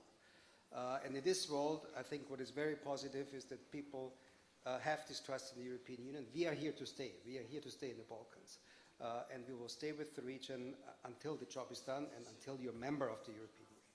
And I think that is very, very important, and also a reflection why we have the result here to the first question you had. So yes, I mean, for me, obviously, being here in Montenegro, success means membership of Montenegro, but let me also add Albania. I think the two countries coming together and actually going as a duo, as a team, is in both countries and the European Union's interest.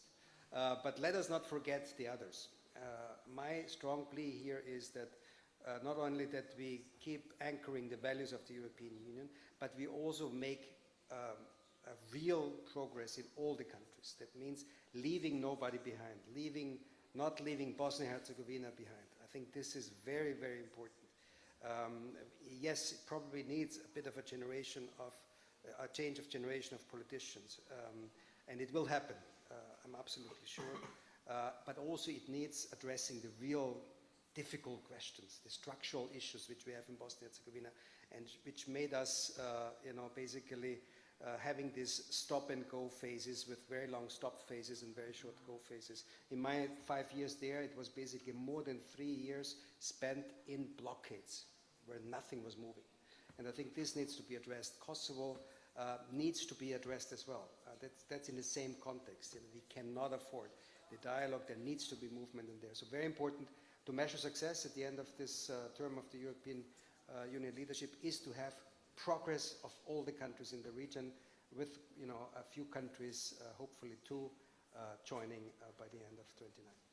Thank you very much, Ambassador. Professor Đurović. We'll do a big applause when they all. Vi mislite 23?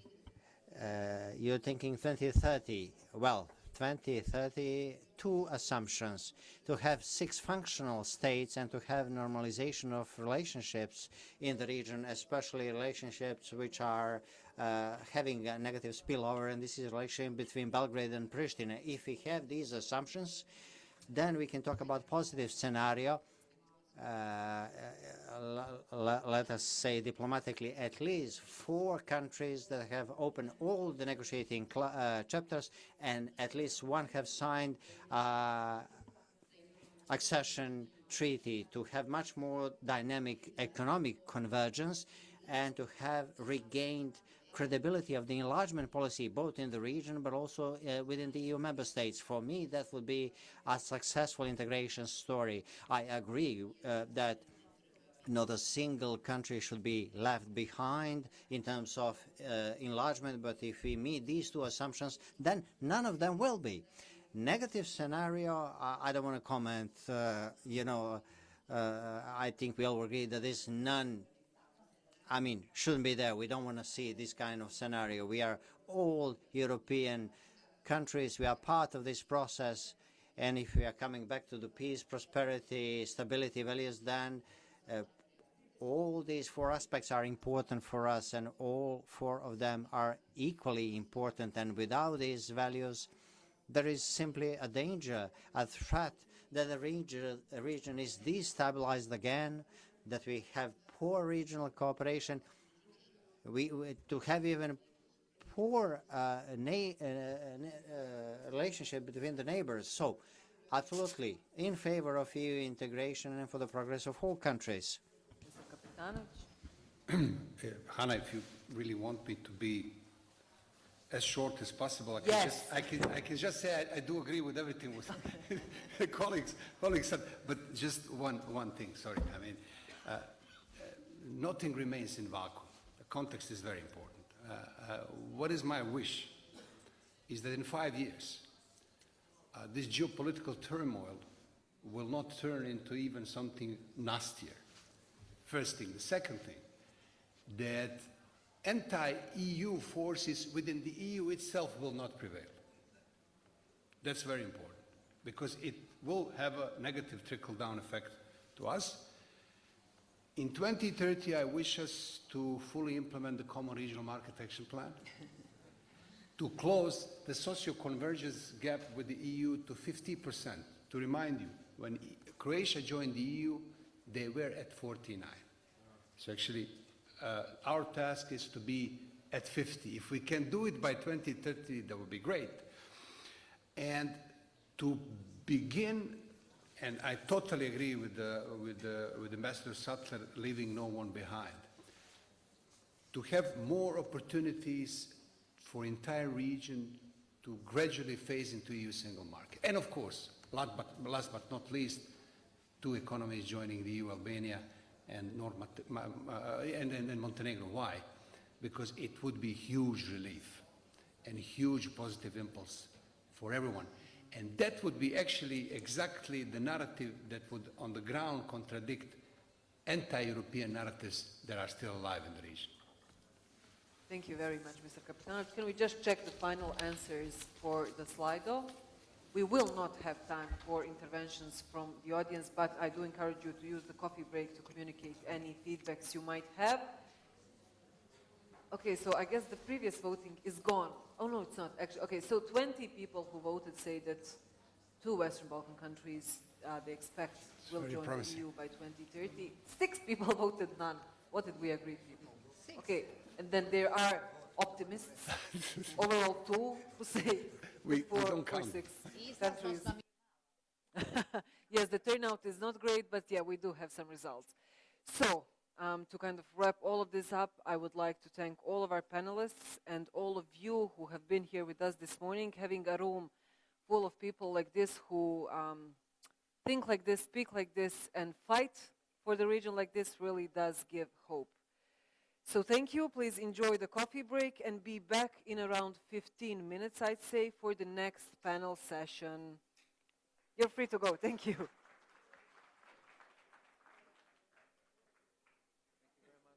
Thank you. Thank you. Hvala vam.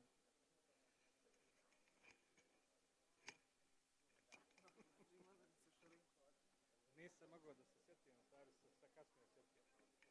Moja školska drugarica Elma Pašos, mislim da se znate.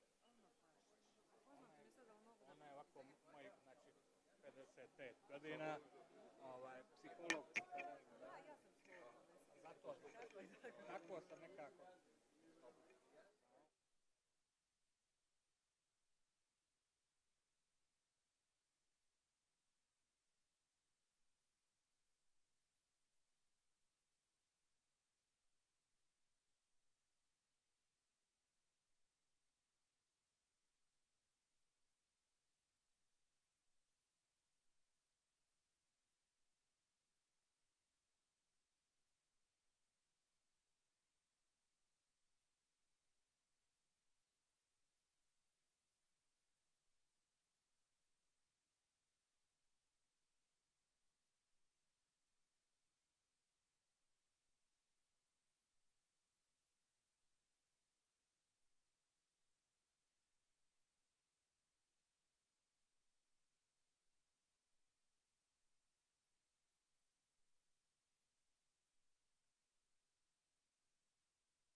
and feel free to choose an answer, and we will be coming back to it later. But now I have this great pleasure to introduce to you my panel, the colleagues that will be sharing with you some of their insights on the fundamentals of the growth plan. And let's begin with Ms. Ania Basilikova-Antowska. She is the head of policy and advocacy in Balkan Civil Society Development Network, here on my left.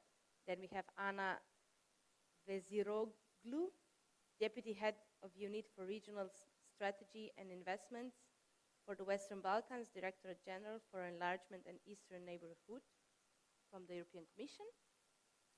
Then we have Mr. Boško Savković, Secretary General of the Serbian Association of Employers and co-chair of the EU-Serbia Civil Society Joint Consultative Committee. Next one, we have Ms. Milena Mihailović-Denić, Program Director at the European Policy Center. And at the very end, Ms. Krisela Hatzkai, Executive Director of Cooperation and Development Institute, CDI. A very great company indeed, and I would really love to give them enough space. In case that you have some questions in the meanwhile, please note them down. I will really try to give you also some space at the end for our common discussion. And let's start with Ms. Ania on my left. So Ania, based on your monitoring metrics, and we hope to hear a lot about it for those who are a little bit unfamiliar with it, what is the current state of play and last developments regarding the organized civil society in the Western Balkans? Can you give us a little bit of an overview? Yeah, you just have to turn yourself on. Yeah, like that. Very good. Okay, yeah. I hope you can hear me well. Yeah. Well, good morning, almost afternoon to everyone. I'm honored to be part of this panel and discuss the state of civic space in the region. We heard a lot about the importance of civil society and civic space, but I'm here to present not so, I think, positive picture of what the current state of civil society actually is. And while there are positives that we can always find, the balance, the scale kind of tilts towards the negative, unfortunately. BCSDN has been monitoring the state of civil society for over 10 years now through our monitoring matrix. And in our last monitoring, we found three, let's say, interconnected patterns based on the three areas that we monitor. So the first one is the systematic repression of the fundamental freedoms. The second one is the politicized and opaque financial environment for CSOs. And the third one is the superficial involvement of civil society in policymaking. So when we talk about the fundamental freedoms, about the basic freedoms of association, assembly, and expression, we see that it's very well regulated in terms of the formal guarantees. However, in practice, these freedoms are eroded, and this is especially true for Serbia and Bosnia and Herzegovina. In Serbia, the foreign agents narrative is now back in full swing, coming also from the highest level officials. But Republika Srpska and Bosnia and Herzegovina has taken it to another level by introducing the foreign agents law, much like the Russian models, where the intention is basically to limit the activities of CSOs and intimidate them. Meanwhile, in Serbia, offices of CSOs have been raided in terms of because of the suspicion on USAID funds misuse, let's say, but there has been no follow-up, no findings for months now. In Republika Srpska, again, defamation was criminalized almost 2 years ago, and within a year there have been over 130 cases filed under this new law. So basically what we see is this growing trend of institutionalized repression and, in a way, criminalization of dissent, which is especially true when we talk about freedom of assembly in Serbia. Freedom of assembly, yes, there are restrictions across the region that we see, but nowhere as much as in Serbia. Here, the suppression of student-led protests, environmental protests has become a norm, and it's so frequent that we are met with arbitrary detention, so over 120 detentions related to protests just in 6 months.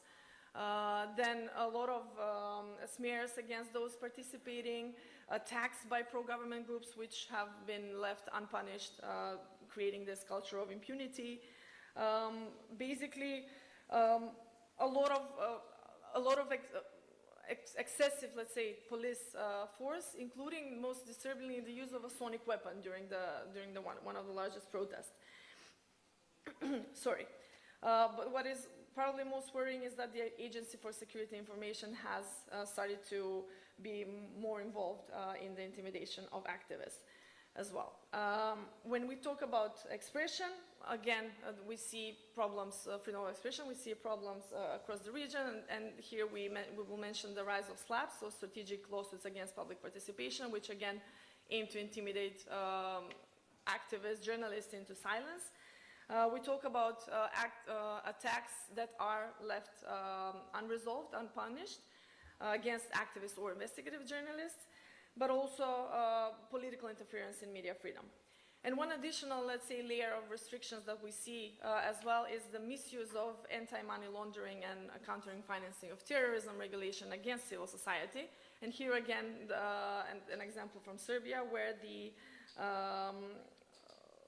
Administration for Prevention of Money Laundering has basically requested confidential data of staff of CSOs under the guise of compliance with the law, which shows this, again, institutionalized and financial harassment. The second point is the financial, let's say, environment, and here the focus is on how the access to funding has been highly politicized, and very often funding goes to organizations that are government affiliated or politically aligned with the government, with millions going to phantom organizations without any public record of their activity in the areas that they apply to, and so on. But it's not just the public funding that is problematic for CSO sustainability, because this is part of the resources. It's also the whole tax and fiscal framework in all of the countries, which is basically outdated and not really stimulating for CSOs. And this is weakening their financial viability, which is especially now exacerbated with the USAID funding cuts or suspension. And then the last point I want to make is that, that in terms of the involvement of civil society in policymaking, there are formal mechanisms that exist, of course, but very often they have been reduced to tick-the-box exercises. In North Macedonia and in Montenegro, the councils have not been functional for 3 years now, and this blocks, in a way, the implementation of the strategy for cooperation, the reform of the key CSO laws. Kosovo was, for a while, the leader, let's say, in the region in terms of involvement of civil society and cooperation with the government. However, we see again this worrying, this decline in the cooperation, and hopefully with the reignition of the new government strategy, we'll see a renewed commitment towards this inclusive governance, let's say, and similarly the case with Albania with the new roadmap, and in Bosnia the new strategy. But probably most worrying in this situation is again the situation in Serbia, where many organizations have basically withdrawn from any cooperation with the authorities, including the Council for Enabling Environment, in a way in a protest against this systematic harassment and lack of genuine dialogue with civil society. So this is like a brief hopefully overview on what is the situation like with civil society. Thank you, Anya. I see that we will have quite some points that we can further discuss in the debate. I can imagine there was some blood boiling in the audience. I hope so. So please note down the question or comments for Anya, and we move further on to Ms. Anna. So you come from the European Commission. What is the Commission's point of view on the implementation of the growth plan in the Western Balkans and in the region? I mean, now we have heard a matrix or an observation. How does the Commission see the situation?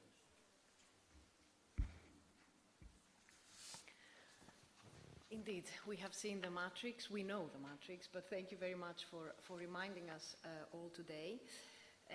Again, and thank you for your question.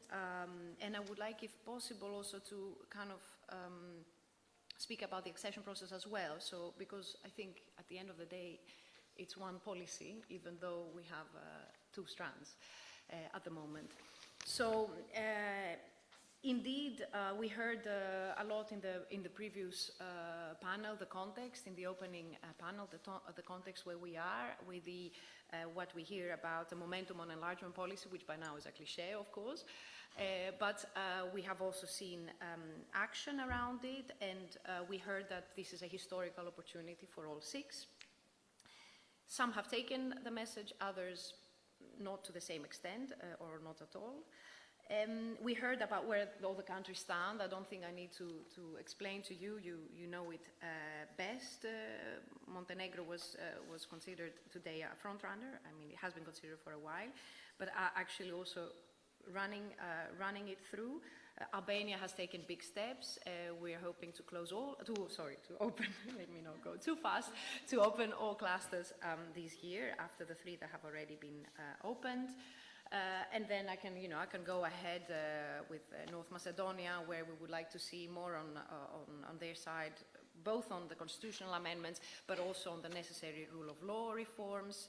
Serbia, you've heard our commissioner many times. I don't need to go ahead in this. And also Kosovo and Bosnia and Herzegovina. But what I would like to say, and to repeat, I think it's important, because we are a fundamentals panel here, is that you see throughout, listing the 6, there is a thread behind every statement, let's say, and this thread is the fundamentals, is cluster 1. Why Montenegro is going ahead? Because it's fulfilled the interim benchmarks of cluster 1. Albania started with cluster 1.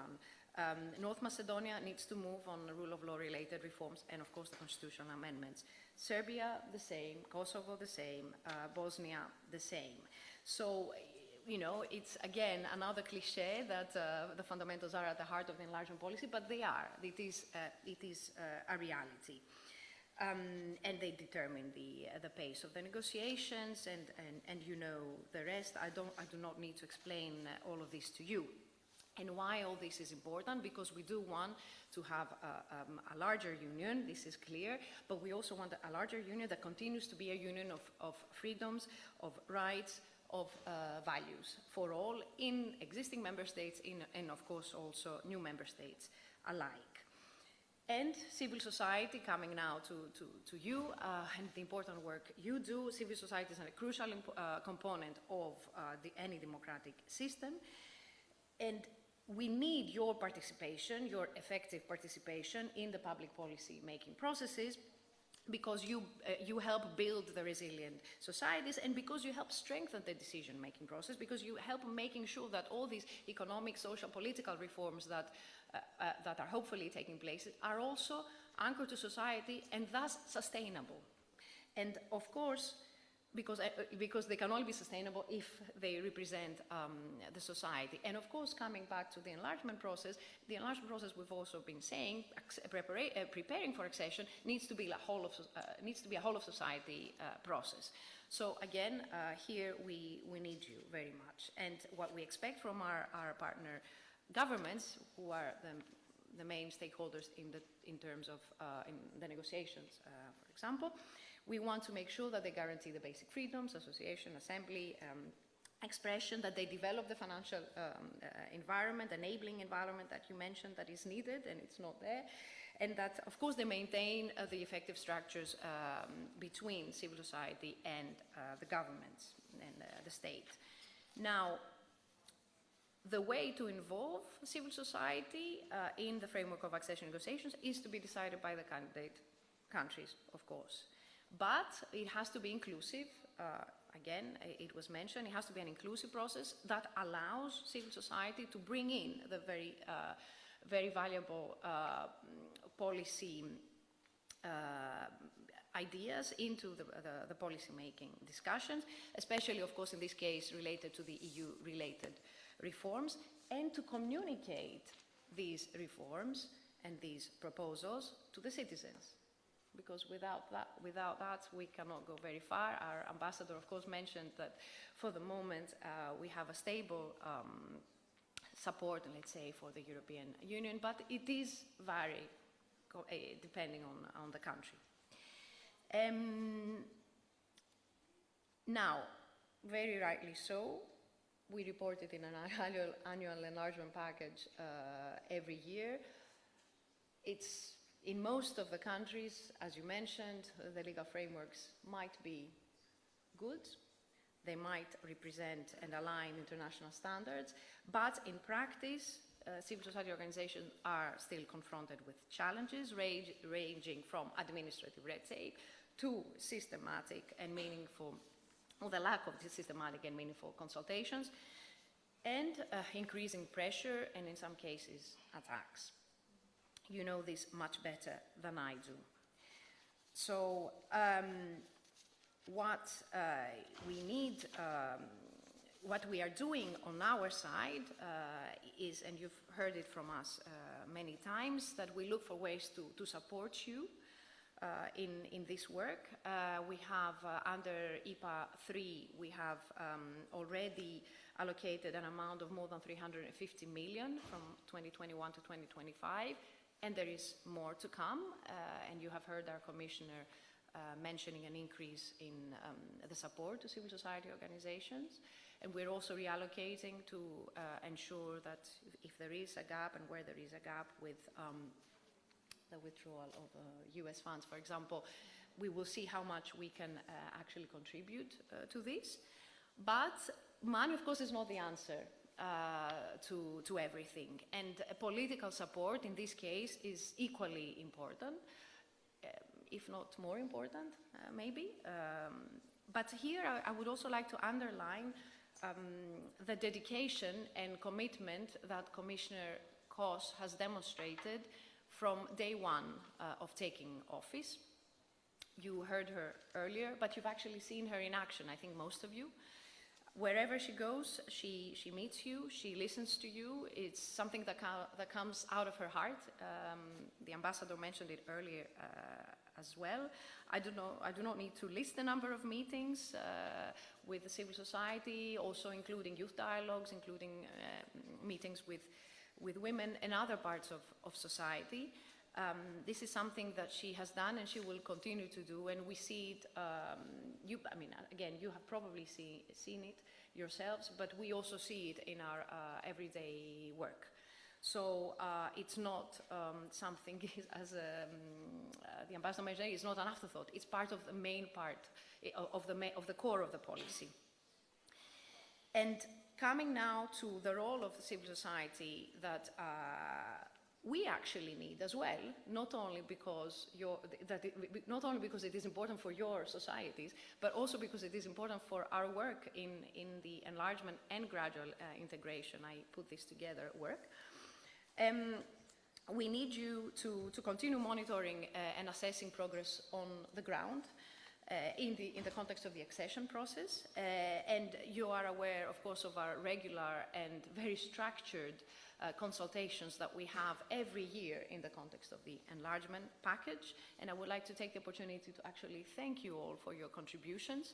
These are very important parts of our assessments that come out in the autumn. And we will see again the results later this year. And then we come to the Reform and Growth Facility, which, as you know, also calls for a meaningful involvement of civil society in the design, implementation, and monitoring of key reforms. Here, I would like to say that we had a fast-track preparation of the reform agendas last year, but we are now entering the phase of the implementation. So as we monitor the implementation of the reform agendas, we will also monitor how civil society is involved in the monitoring of and the implementation of the reform agendas. And I would like to mention, as I mentioned earlier as well, the national monitoring committees that are foreseen under the facility agreements and are about to be set up. And as required by the facility agreements, they will include, where relevant, representatives of the civil society. So this is now that we're working on at the moment, and we will soon be presenting to government the first, we'll soon engage with the governments on the first meetings of the National Monitoring Committee, so you will hear about them in the coming months. Of course, there's a shadow reporting, so we will continue to receive from you, and it's very useful also, including in this context, but also in many other more informal ways through our delegations and also directly in headquarters. I would also like to mention our Western Balkans Reform and Growth Monitor, the projects that we launched last week with some of you, I believe. And this will also help us monitor the progress of the growth plan as a whole. And I want to really emphasize the importance of keeping the growth plan as one, not only the reform agendas, which are very national, but also bringing the regional perspective. Thank you, Amer, for your contributions earlier. But also the single market perspective, that is a very important part of the growth plan. So we are certainly looking forward to your contributions also through this project. Now, taking one step, or a few steps up, if I must say, you have seen that also the European Commission's work program includes the drafting of a strategy on civil society, which aims to strengthen efforts to support, empower, and protect civil society, so also at the EU level. And given the importance of the enlargement policy in this, that this specifically this college has taken, we believe that issues pertinent to civil society in the context of enlargement will also be part of this strategy. Just to close, I would like to thank the European Economic and Social Committee and its joint consultative committees for the dedication in this work, in this field, and also for setting up the not so new anymore, for me at least, Enlargement Candidate Members Initiative, which gives the opportunity to you, civil society organizations of the region, to actually contribute to the policy work of the European Economic and Social Committee, thus preparing for your future in the European Union. Very much a prime example, if I may, of our gradual integration concept. I will leave it to that. Thank you very much for sharing the plans, some of the realities, and also the ways that you make sure that you are including civil society organizations in the process structurally. Because I really liked what you said in the beginning of your speech, that CSOs build a strong society on a long run, and it is a long-run strategy that we try to follow. Thank you very much. And we continue to our colleague Boško. Boško, what are the main topics of discussion within the JCC and maybe the main achievements of this committee related to the new growth plan? Please share it with us. Thank you very much for this opportunity. The English is not a problem for me, but I will speak on my mother language. Whenever I have a chance, I try to use it. So take your earphones, please. First of all, I want to inform you that I'm very happy and proud that our students who were running 2,000 kilometers arrived in Brussels last night, so congratulations. I would like to thank to the Economic and Social Committee, because the students are now at the entrance of the building of this committee, and they will be received by our chairman, Laurencio. So there will be 30 of students at this meeting. So I want to thank to Laurencio, to Zorko, to everybody who for enabling them this kind of meeting. It will mean a great deal for them. They're kids, 20 years old, so they actually run to the Brussels 2,000 kilometers to send a message. So they took their sneakers in front of the parliament and left it there. There is no stronger message than that one. The question regarding growth plan, well, when people start talking about 2.3, 2.8 billion euros, I heard a statement of our president said, well, Serbia will get 800 millions when everything is calculated. Then I heard comments that it's easier to take loans from Chinese in that amount instead of getting the money from EU, but trying to implement all the standards. So this narrative about growth plan is very much present in Serbia, and I wouldn't put my bet on a growth plan as such. I would put my bet on a civil society and the pressure that civil society can actually put on the government to change the narrative about the EU. They are saying that the government doesn't want to change the EU because they will lose the power. I am not sure that the current government in Serbia wants to be part of the EU. And the EU actually brought these people in power 12 years ago, to be honest. So this is the government that won't do everything in order to get into the EU. The purpose of the government in Serbia is to remain in power at any cost. Through Trump, through Chinese, visiting Putin, visiting even the EU, at any cost, just to remain in power. If they lose the power, they will lose much more than just the power. They will lose the money they stole from citizens of Serbia. And everybody knows that. In the European Commission, they know how much money they stole. And everybody is pretending that this is not happening, like we are living in a matrix. This is happening in other countries. It's not just Serbia.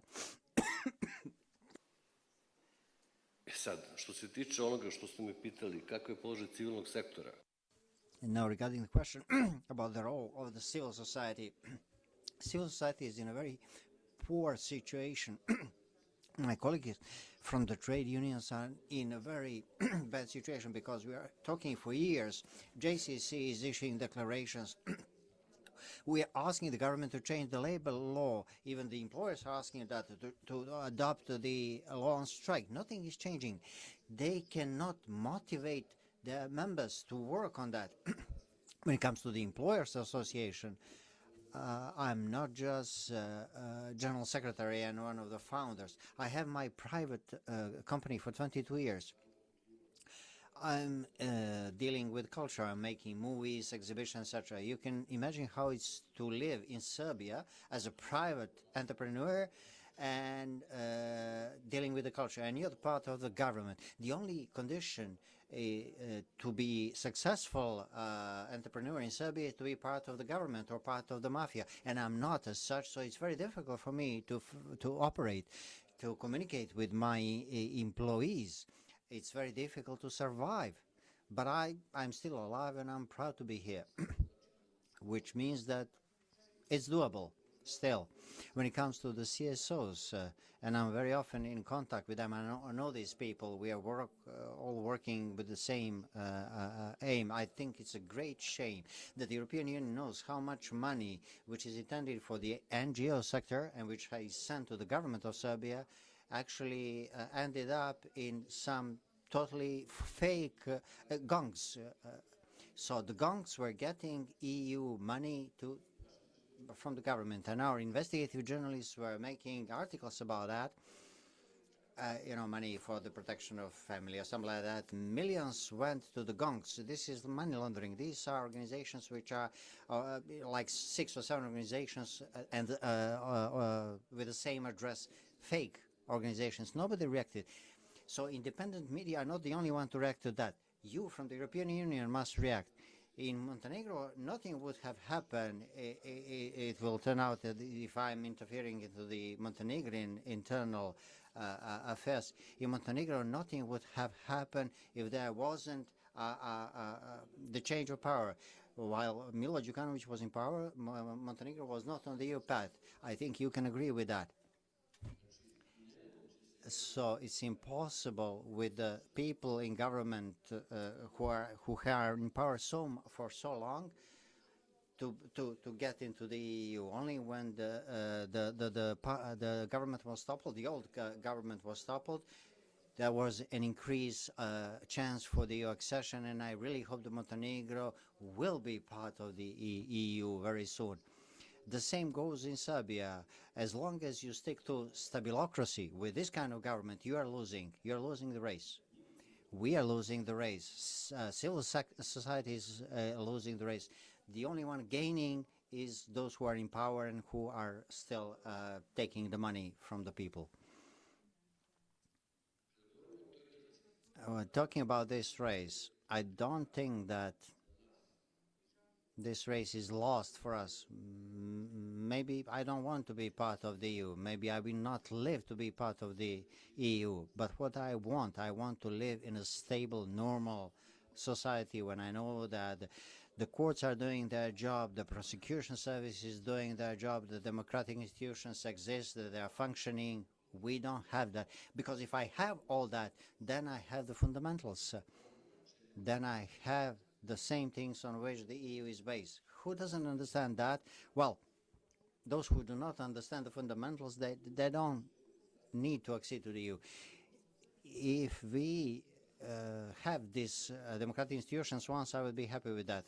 Somebody asked me whether democratization of Serbian society is at a high level to be accepted by the EU. Maybe it's not, because for 12 years we are brainwashing people through media. How now to return the people to the EU path? I know I could do it the same way they did it, through brainwashing. It's not a big problem. But if you lose Serbia, you're losing the whole region. From my country, unfortunately, which is the biggest, it has, they are pressuring other countries in the region. You know very well that the stability in Bosnia will not be solved until the Serbia is resolved. The issue of Bosnia is still the power keg. It can explode every minute. Maybe you won't have a war, but you're going to have a conflict which is ongoing.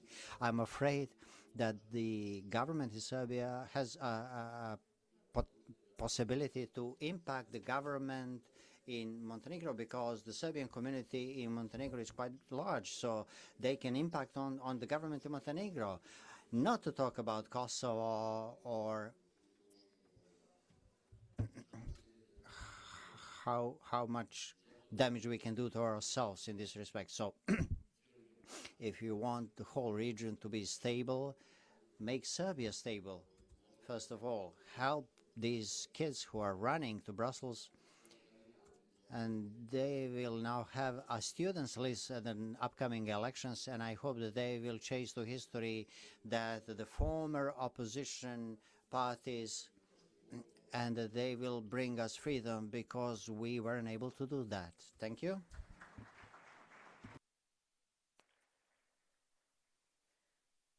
Hvala, thank you, Boško, for sharing this passion. And then for me, for sure, when you have mentioned that if nothing will change, motivation will be gone.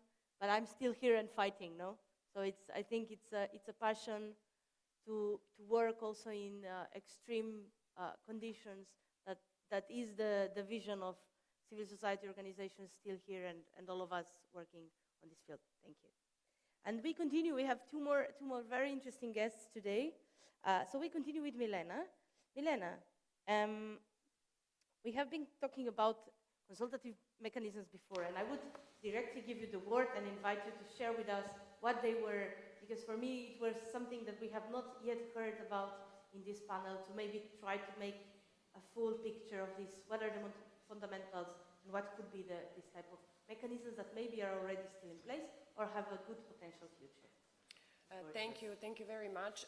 Well, the civil society in the region has definitely taken the words from the regulation on the Reform and Growth Facility very seriously, and especially those which are related to the consultations with the civil society, both in the development but also in the monitoring in the implementation of the reform agendas. And while in the process of the development of the reform agendas, I will not really go back to that, because we have discussed that issue over and over again in many different conferences and panels. While we understand that the space for true involvement and consultation of civil society in the development of these documents was rather limited for methodological, time related reasons, also because of the novelty of the entire process, also a little bit because of the miscommunication or passing of responsibility between, especially from the national governments, often passing the responsibility and blaming the European Commission for not really being able or not having enough space, etc., to consult civil society. Despite the fact that we said, okay, we're not off to a great start because the civil society was not truly consulted in several countries in the region. Albania, as far as I know, is one of the notable exceptions where there was a real online e-consultation process for over a month on the reform agenda. But we believe that we now really have to set a different stage and to do things properly in the implementation and in the monitoring. My organization, European Policy Center for Belgrade, is part of a regional network of think tanks called the Think for Europe Network, which is currently under the leadership of our Macedonian colleagues, partners, European Policy Institute, implementing a regional EU-funded, and thank you very much for this support, EU-funded project to facilitate the involvement of civil society in the monitoring of the reform agendas and for the creation of consultation mechanisms, which of course will not be and are not any sort of pretenders to monopolize the civic dialogue around the reform agendas in any of the countries. We have, for example, the case of Albania, where in addition to our partners, Institute for Democracy and Mediation, Chrysalis organization is deeply involved and is also implementing initiatives which are contributing to civil society involvement in this process. But in order to be able to monitor, it is not enough for us to have a grant. It is not enough to have a project which is going to enable us to, have a small team. We have like basically one researcher in each country that will be doing this monitoring work, and one project officer, coordinator who will be facilitating these consultative mechanisms. This is very, in the end, modest capacity for covering such a huge array of reforms that reform agendas are covering. But this is still not sufficient. What we need is a transparent and open approach from our governments, which needs to be strongly supported and strongly, even conditioned by the European Commission, but also from other institutions, including member states. So I think that everybody should be working in this direction, really pushing the national governments in the region to really open these processes to civil society and other stakeholders, including the business community.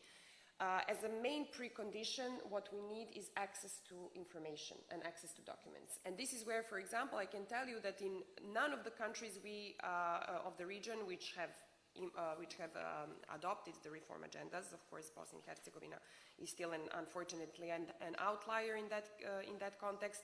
We don't have clear information what is happening with this with the establishment of these monitoring committees. We know that in some countries, for example, in Kosovo, where the facility agreement has not been ratified because the parliament has not been able to meet yet. In these cases, the monitoring committee cannot yet be established. But in other countries which have already ratified the facility agreement, we would like to already have information about what are the plans and what is happening with the establishment of these monitoring committees, in which we hopefully should be invited. I can give an example of how we have organized ourselves in Serbia, and later on, if I have time, I can also mention how it is going currently in other countries of the region. In Serbia, we in the civil society I can call ourselves lucky today that we have the National Convention on the European Union. And the National Convention, which is gathering currently over 850 organizations from across the Serbian territory,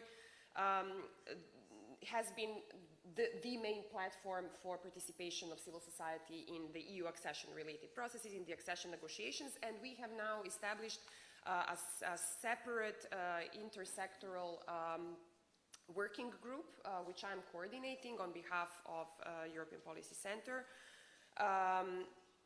to actually organize and facilitate the monitoring and participation of civil society in this process. And several of my colleagues from civil society are now involved as coordinators of the subgroups, because we have decided to organized this working group through 5 subgroups. For example, Natasha Vučković here is the coordinator of the subgroup on human capital. So each of the reform areas, we have split digital and green transition into 2 subgroups because it requires vastly different expertise in the civil society.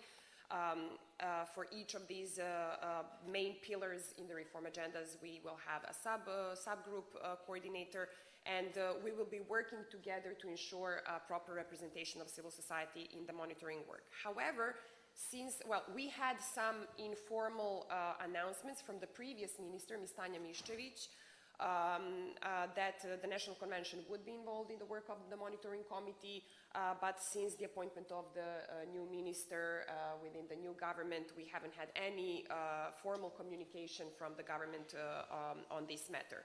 Of course, things are made extremely difficult, and our position as the National Convention is made extremely difficult by the current political situation in Serbia.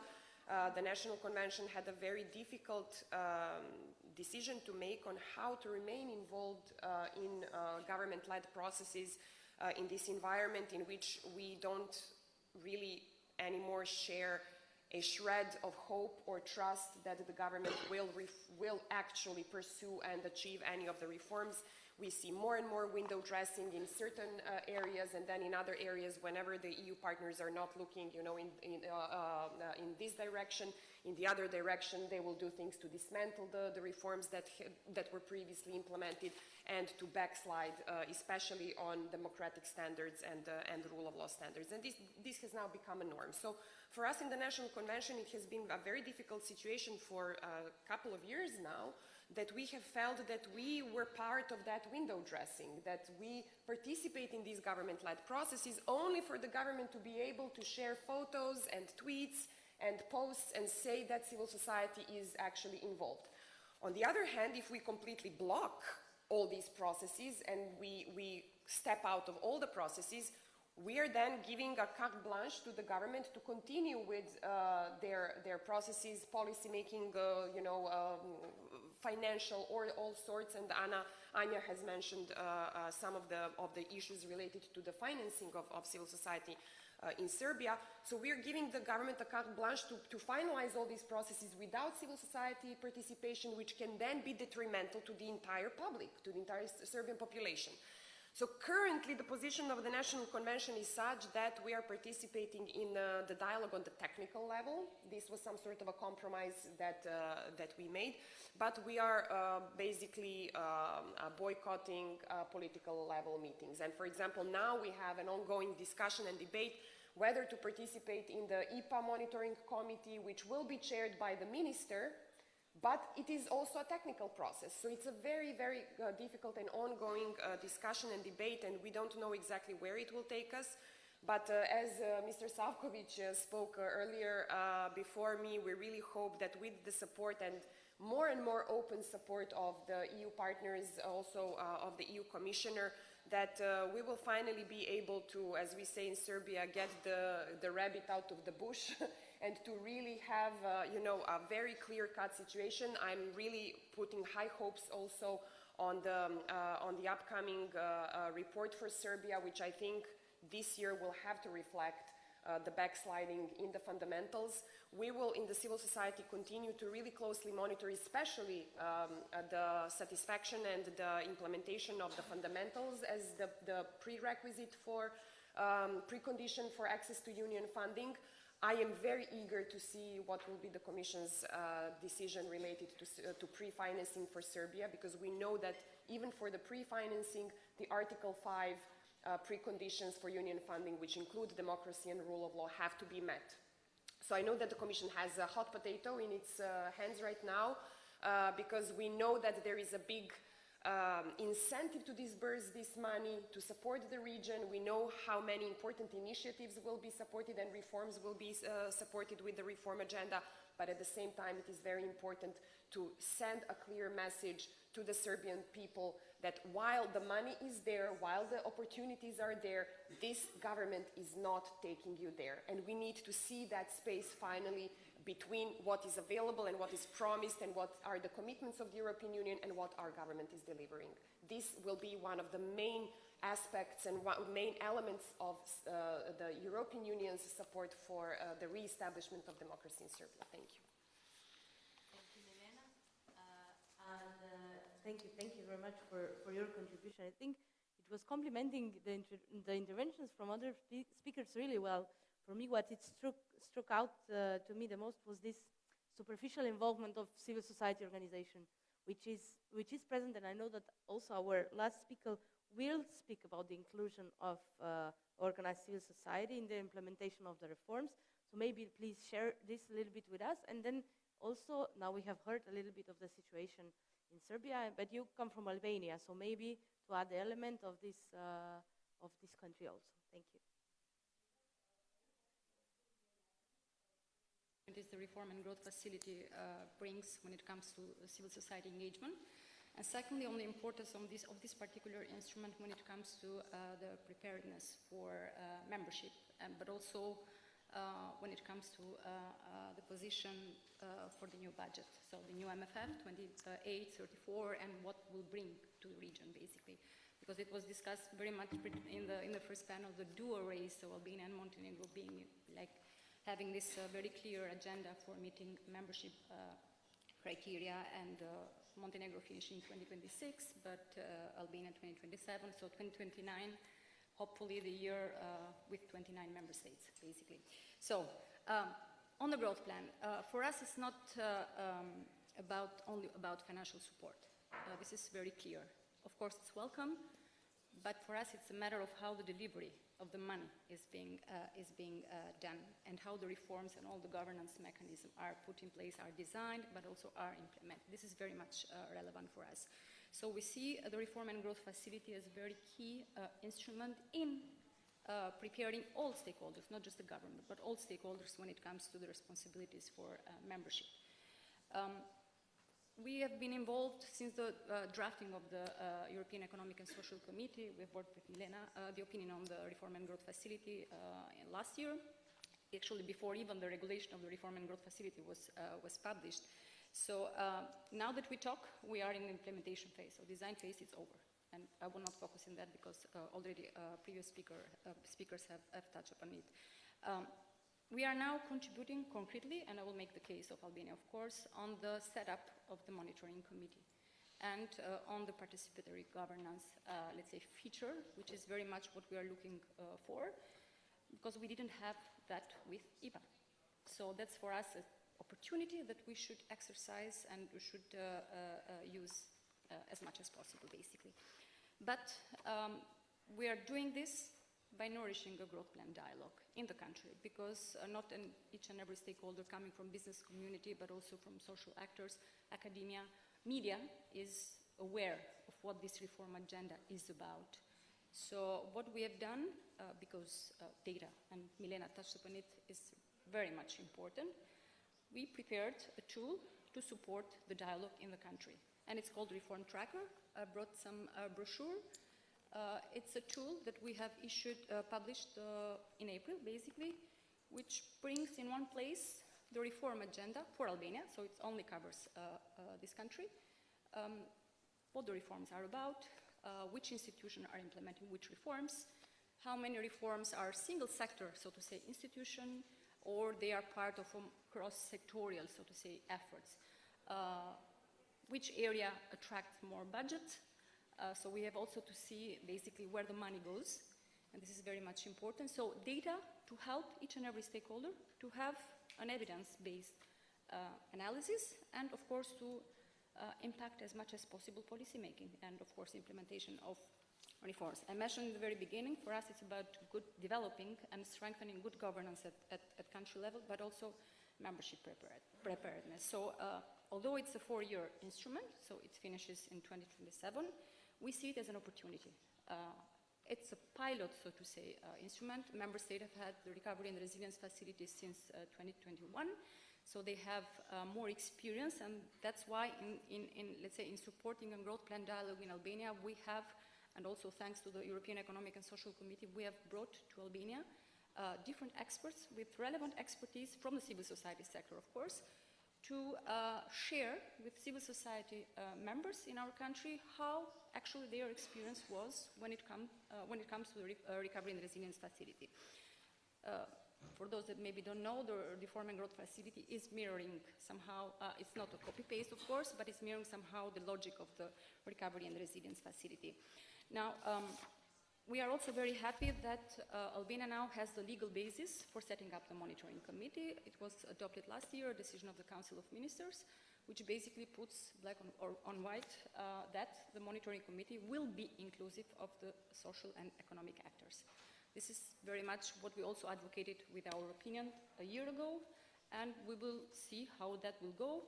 We hope it will be a good opportunity to have participatory governance and to see different groups of the civil society sector cooperate also together, because one thing is meeting minimum once per year with a monitoring committee, but it's another completely thing to work on a daily basis on the different reform areas that are very much relevant.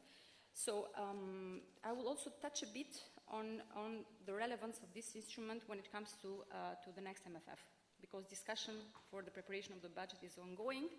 Already in July, I think the Commission will issue a draft budget. There is an open consultation on the next MFF, which is also open for citizens of our countries to express their opinion on how they look, on how they think about the future instrument for the region, for example, being those the classical one that we know of enlargement, let's say, from the enlargement toolbox, but also new ideas of how to prepare better our region, and especially on how to address the development needs that the region has.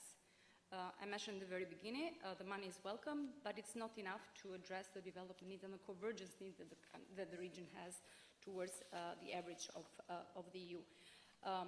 So looking ahead, I think that this momentum, especially next year, will be much more intensive when it comes to the discussion for preparing the new MFF.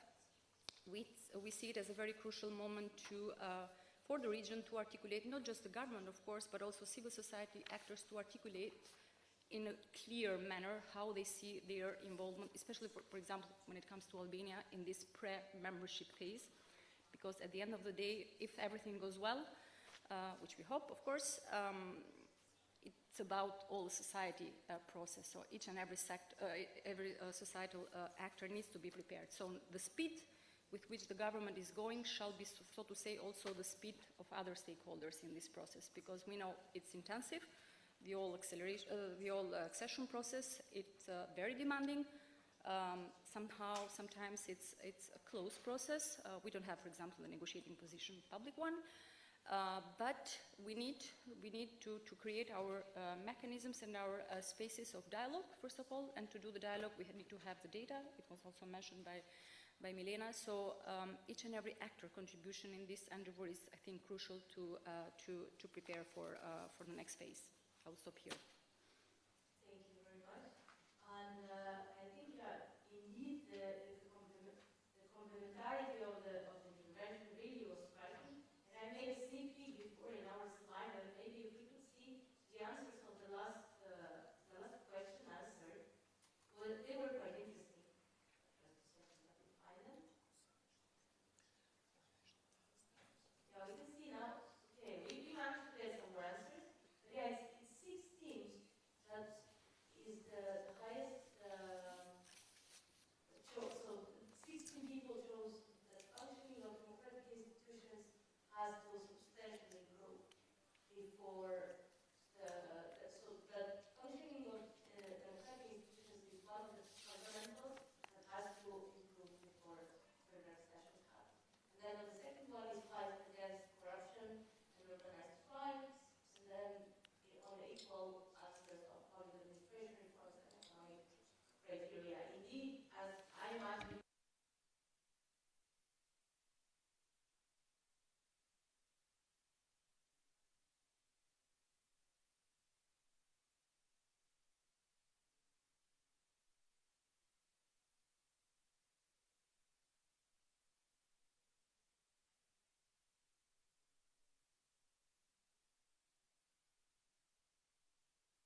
Balkans should be strengthened the most?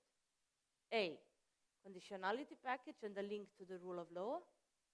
B, involvement of social partners and CSOs in the monitoring committees. C, clear criteria to measure progress and compare the countries as a scoreboard. Or D, regional integration with new and improved common regional market.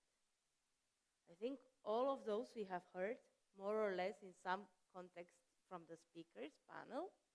So I invite you to answer, and we leave the podium for the question open. And in the meanwhile, I think we will have time for some questions from the audience. So if somebody has a question, and the ones that have heard me moderate before know that I normally stop you when giving opinions, but really the questions, because it's the opinions we can share afterwards. But so we will go there, so to you and to you. We have two in the back row. Please stand up, turn on the microphone, and let us know who you are and where you come from. So yeah, we start with you. Thank you. Okay, thank you. Viktor Mitevski, Executive Director of Association for Research and Analysis, MAI from Skopje. And I would feel like a European now and would switch to Macedonian since we are given the opportunity to speak in our own languages.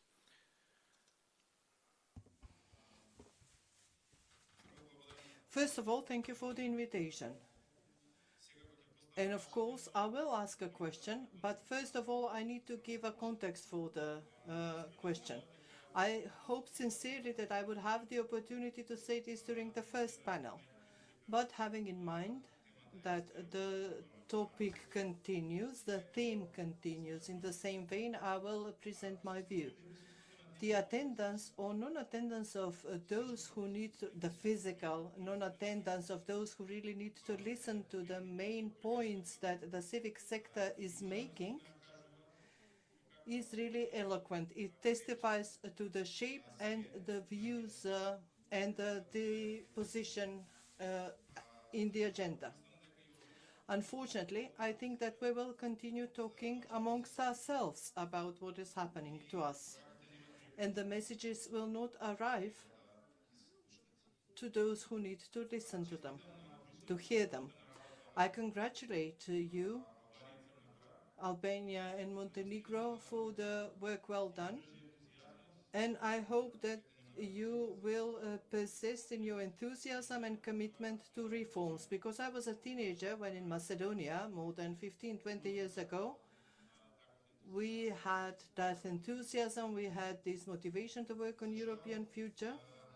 Unfortunately, regardless of the successful stories, in our Western Balkan context, there are sad stories as well, the so-called sad stories. Official representatives of the union named them sad stories. And when you add to the story that these sad stories lead to depression, and that the depression is further motivated by the statement that nobody in the European Union can guarantee the further outcome of this sad story. If we use the language of psychology or psychiatry, it is very probable that the depression will lead to suicidal thoughts. And why am I saying this? Because those who need to send the main messages for a society to be motivated, to be engaged with the European Union, should be very careful with their choice of words. And why?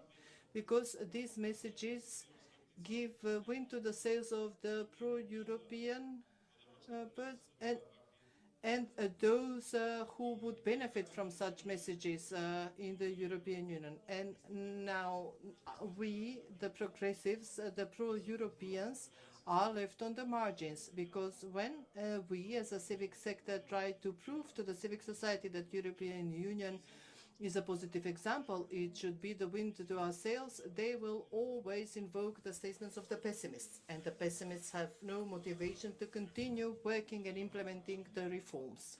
So my question is now how to overcome this apathy in the society which lacks motivation, and where at this moment the European Union doesn't dare to speak about successful stories. Quite the contrary, it indicates only the weaknesses and negative aspects in the countries, what these countries have not done, while it fails to demonstrate what the countries really did, the homework they really completed.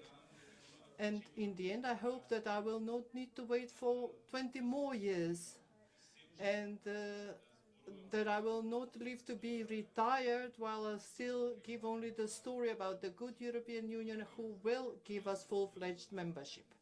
The first panel spoke of gradual integration. Gradual integration is something that we as countries demanded because it is good for all of us. But gradual integration should in no way be an alternative to the full-fledged membership of all countries in the Western Balkans. Thank you. Thank you very much for the question.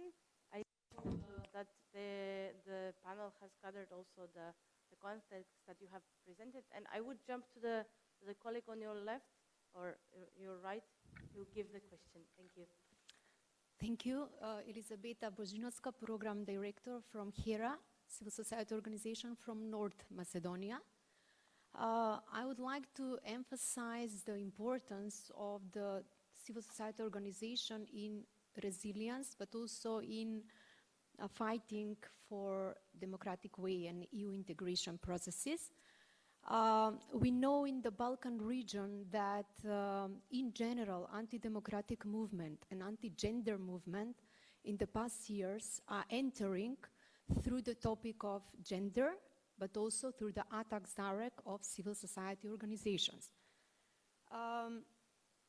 The recent finding from European Parliamentary Forum shows that over 1 billion euros are invested in the anti-democratic initiatives and movement and anti-gender movement in the European region, including the Western Balkan region, which this anti-democratic movement are certainly growing. Considering that these anti-democratic movements are in general anti-EU, are also linked with initiatives, FIMI, foreign information, misinformation, manipulation and interference.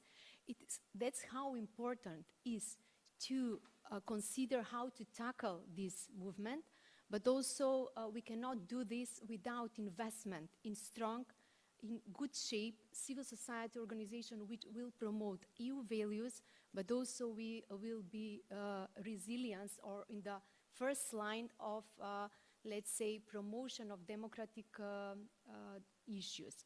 So my question is also related, how can we prevent, if not advance, gender equality as a topic in order to promote anti-democratic, to promote democratic processes, considering that this threat will increase even more in the upcoming years, considering how well established are in the Balkan region, but also in the European region.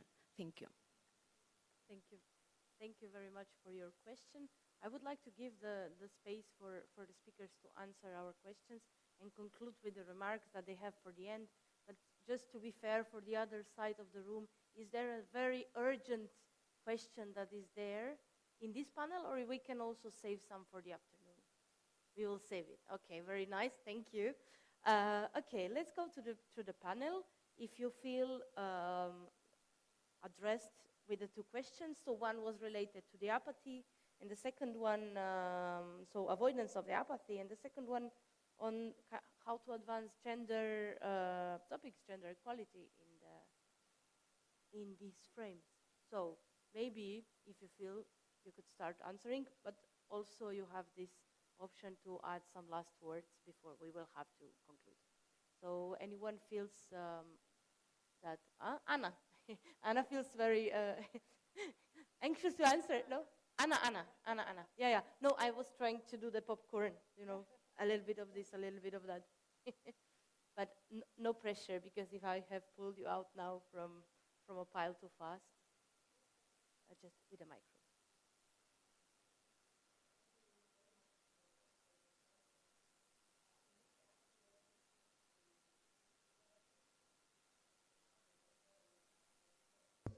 Microphone, please. Microphone, please, for the speaker.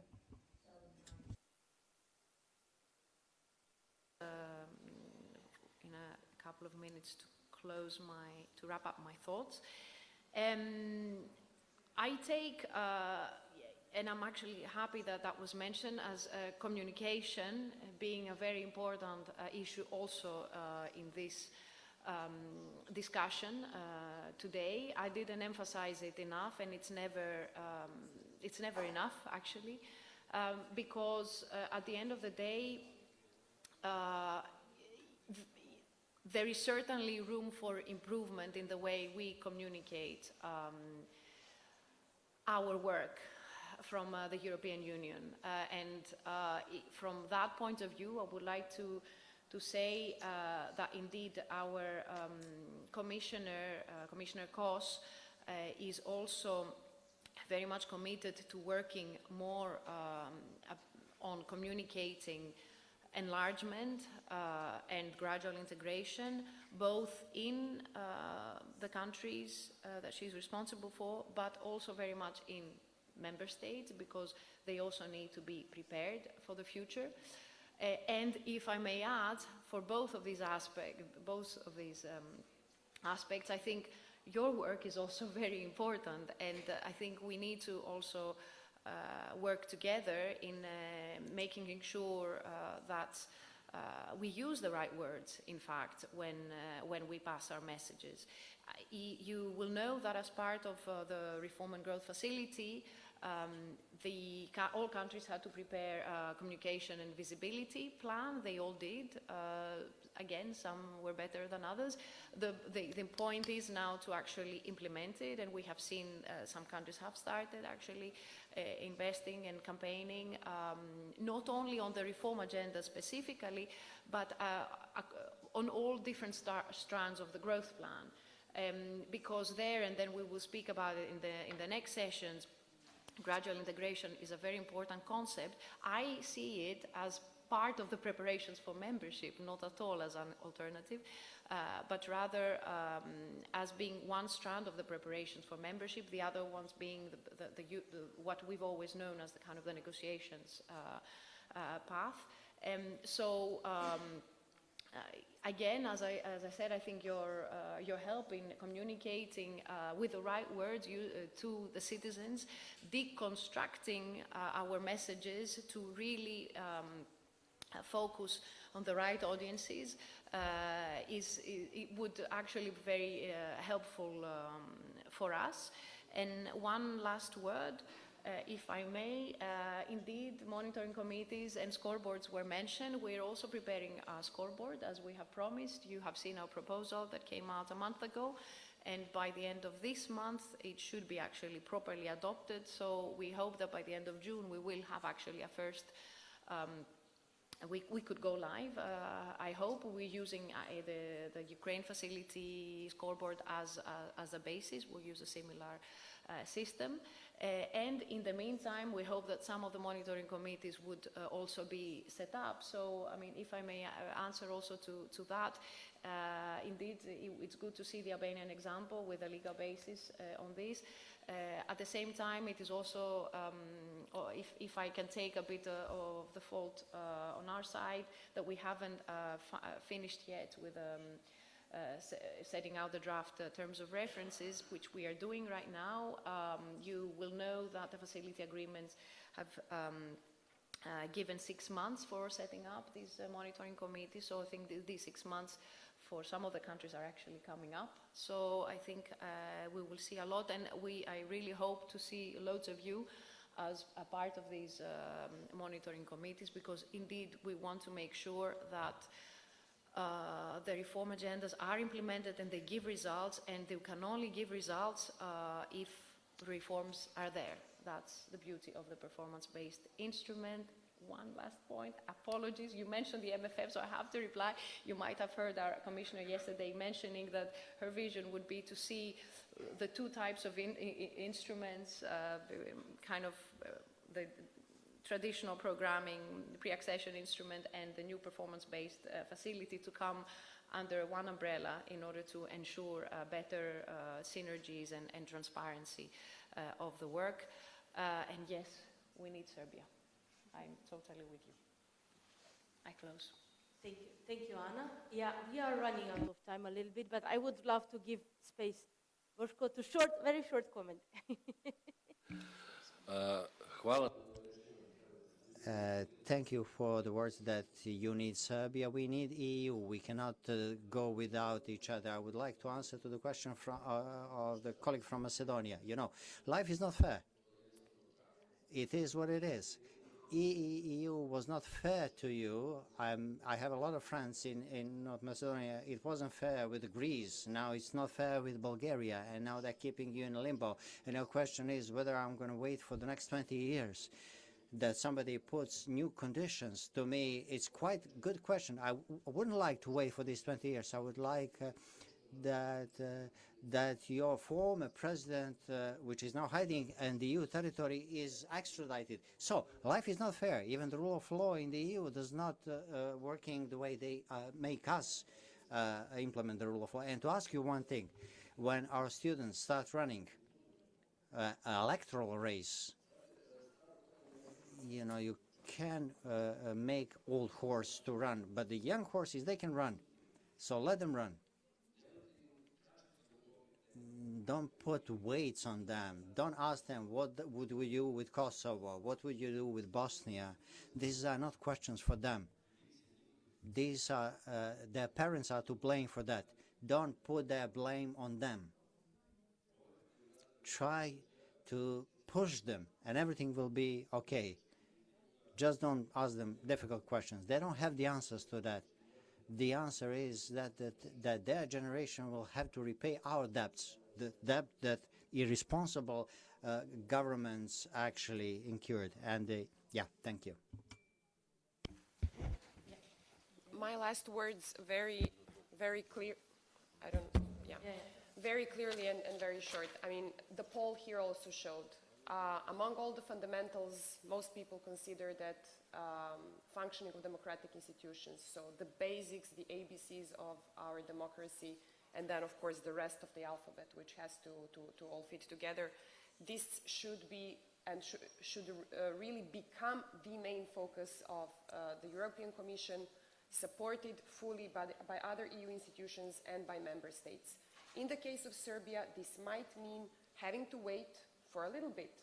We are doing everything that we can to restore democracy from the bottom up. And we need to do it alone. We don't expect the European Union, students also said it yesterday in Brussels, they don't expect the European Union to fix our democracy for us. But we at least need for the EU and member states not to make it more difficult for us. This is what we need. So the messaging, the communication, it needs to support democracy, because this is why the Serbian people have always wanted, I mean, those who have supported the EU accession, they want EU membership for Serbia in order to have a strong democracy and to live in a regulated society with strong rule of law. This is why we are seeking and running towards the European Union. If the EU somehow is seen as trading off these most precious values that it has for some other interests, whether it is regional stability, whether it is, I don't know, nearshoring, economic interests, whatnot. I mean, there is a lot of debate and discussion in the Serbian society. What are the EU's interests really, and are they really, you know, democracy, and is it something else? If the EU is seen in that way, we will continue to have more and more opposition to EU membership and less support in the population. So we really need the EU, and I think that, you know, across the region, this needs to remain the main focus. We need actually much better instruments within the EU accession process to uphold and to strengthen democratic, the functioning of democratic institutions. We need the Commission's reports also to be much more explicit on backsliding in the fundamentals when it happens. So we need to be able to call a spade and to stop, you know, even if we have to stop for a little bit, reshuffle, start again. We could be the next front runners again, you know, in the next line, because we have seen that it has worked for Montenegro. And I believe, you know, our society has the capacity, the potential to do this. Thank you. Cristela, any last words? Yes, very shortly. Also, it's related to the question on the apathy, basically. I think there is a need to shift from the rule of law framework as we have seen it like in the last 20 and so years to a more good governance agenda, but not just at central level, at each and every level. So at local level especially, because I didn't mention before, we are very happy the social and economic actors will be included in the monitoring committee, but we would like also to have a growth plan dialogue including the local level authorities, because very much the citizens are connected to their local elected people. And this means that we have to revise the monitoring framework and use the successes, but also the failures of the past instruments in building up the new instruments. I remember there was this hearing, but a lot of years ago it was mentioned, when North Macedonia was at the time making regress. It was the area of the government Gruevski, and it was discussed why the EU is investing, and this was also a bit covered in the European Court of Auditor report on the rule of law in the Western Balkans. And it was mentioned why we're investing, like, I don't remember the exact amount, but like 30 million euros annually to this country, and we are not registering progress, but regress. So how we measure performance, basically. So there are certain examples, but also certain lessons learned in the enlargement toolbox that should be revised to also fight apathy. That was mentioned. It's very much up in certain countries, but also to improve, actually, the participation of all societal actors in the European integration processes. When it comes to the specific example that we have right now in our, so to say, hands, the Reform and Growth Facility and the reform agendas, when you see the Albanian case, 70% of the reform agenda, we have 31 reforms in this 5 policy area, is made up of laws, bylaws, reports, assessment, strategies. Those are the classical outputs of this reform agenda. So I was mentioning to shift to a good governance approach and to a good governance agenda rather than compliance, ticking the boxes, whether if we have the law or not, or if we have the strategy or not. Well, we have to see how actually the implementation of that law, of that strategy, of that bylaw is actually improving performance of the public service delivery, basically, and how that it's impacting the lives of the citizens on the ground. So it's about moving to that kind of approach now that we have many, many years of experience in the EU integration process and enlargement policy. Thank you. Thank you, Christela. And we leave the last word to Anja. Thank you. Yeah, just to conclude, we talked a lot about the challenges of civil society in all these processes and the importance of civil society and the importance of supporting CSOs, but it's not just about supporting CSOs. It's not just about financial and political support, absolutely needed, but this is basically the support of the values that we stand for. We as civil society, but also the EU. We need to protect civic space because this is the cornerstone of democracy. This is how we build democracy in real life, in reality, and not on paper. This is why we are calling on the European Commission in the enlargement reports and in the whole process to consider civic space as a core part of the accession. So to consider adding clear binding benchmarks that would ensure that civil society has and citizens have their fundamental freedoms supported, not just with laws, but also really in practice, to ensure the financial viability, to ensure the meaningful participation of both civil society, organized, and citizens in all these processes. Because this is the only way you make the EU accession process a tool for actual democratic transformation. And once we bring back the credibility of this process in doing reforms in a way that they will improve the lives of people, this is how you bring back or address the apathy. So we really need to make sure that we open this space so that the process, that the EU accession process is a transformative one, and it's not just a technical process that is detached from the real societal change. Thank you. Good. Thank you very much. And last but not least, let's hear the audience speak through Podio or not, through the Slido. So let's see, what were the results of our last questionnaire? We wait a little bit before I let you go to lunch, of course. I'm sorry for taking in your time, but I think it's important to hear also from you a little bit. So, which part should be strengthened the most, according to the Slido, conditionality package and link to the rule of law? So So maybe we keep this in mind, and with these thoughts, I thank you very much for the attention and listening to our great speakers today. We have a lunch break, and then we meet after lunch, and I invite you all for an applause for their contributions.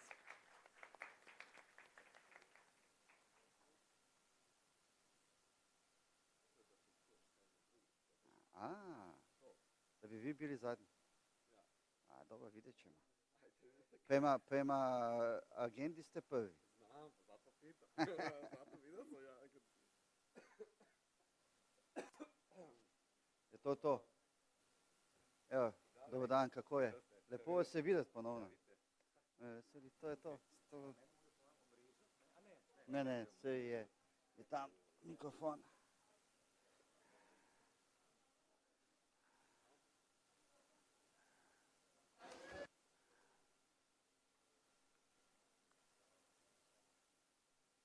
Kako je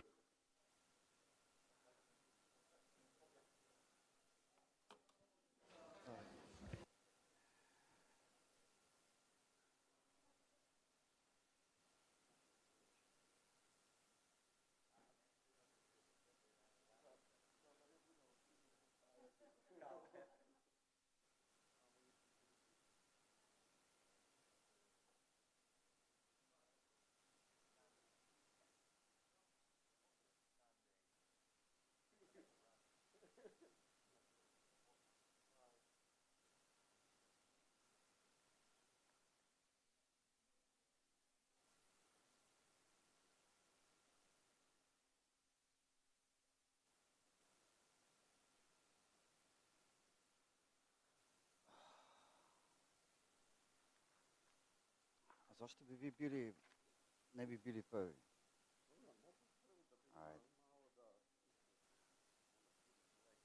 Ajde, idemo prvi. Tako je, nije problem. Ja mislim da možemo sada.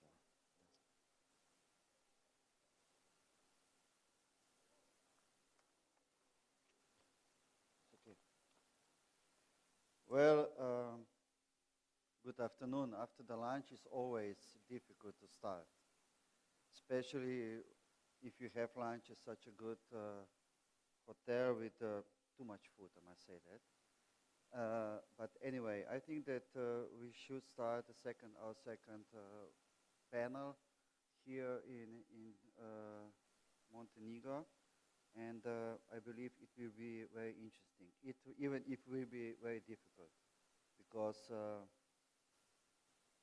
our panelists are very dynamic, experts on their own field, I must say that. And I really believe that the discussion will be also very fruitful. And no, I hope so, too, of course. But anyway, because you know, when I was younger, I really loved some Serbian groups, music groups. And I listen a lot of them. So that means that I speak also Serbo-Croatian languages. And I will try to switch now to that language. So if you don't speak Montenegro language or Serbian, Bosnian language, please take your headphones.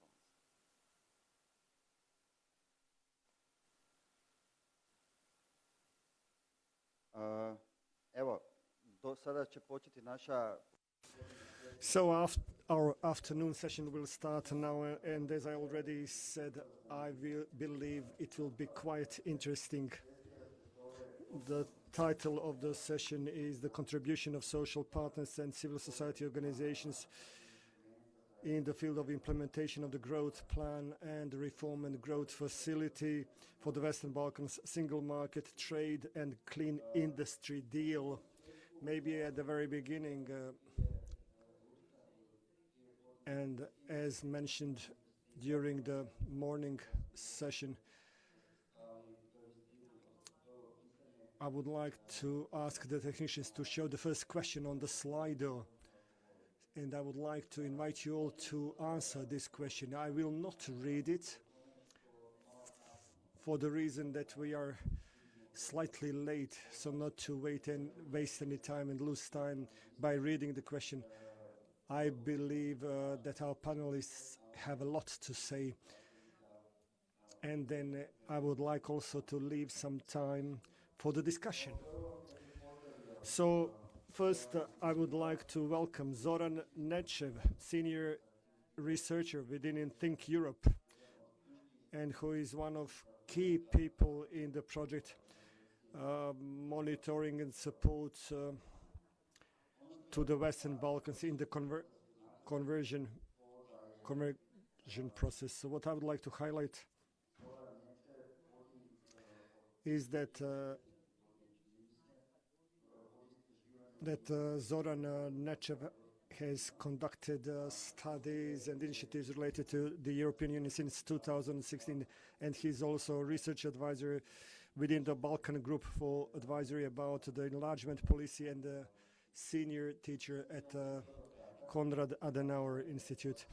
I have been very brief in presenting you. I know your CV is much richer than this, but as I said, I think this is enough at the very beginning just to introduce you. What I would like to ask you at the very beginning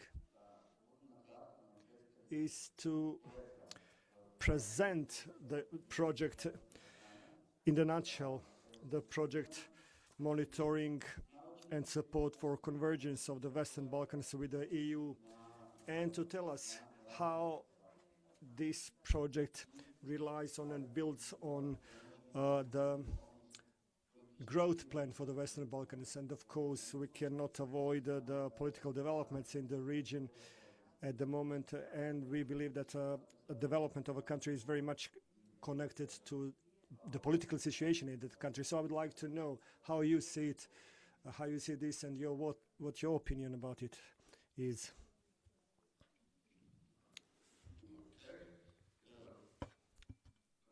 Thank you for the introduction. I will switch to English. We were learning Serbo-Croatian when I was at the university. It gets better over time, but I think it's easier to speak in English.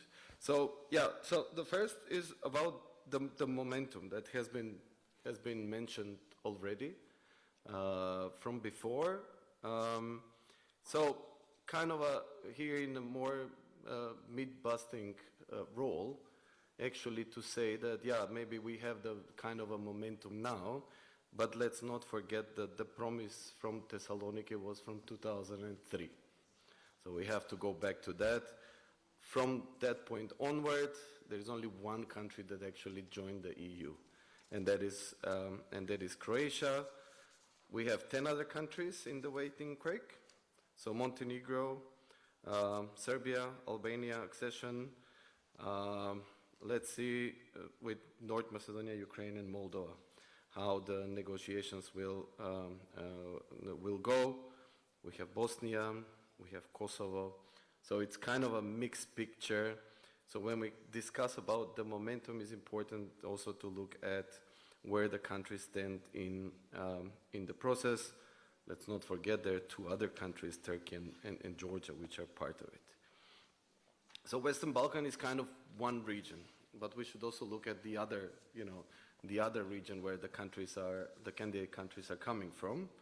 And then let's say the eastern dimension of enlargement, and that's Ukraine and Moldova. So people tend to forget, but until the start of the full-fledged war against Ukraine, the prospects for Ukraine and Moldova were stopped at the access to the single market. This is what it was.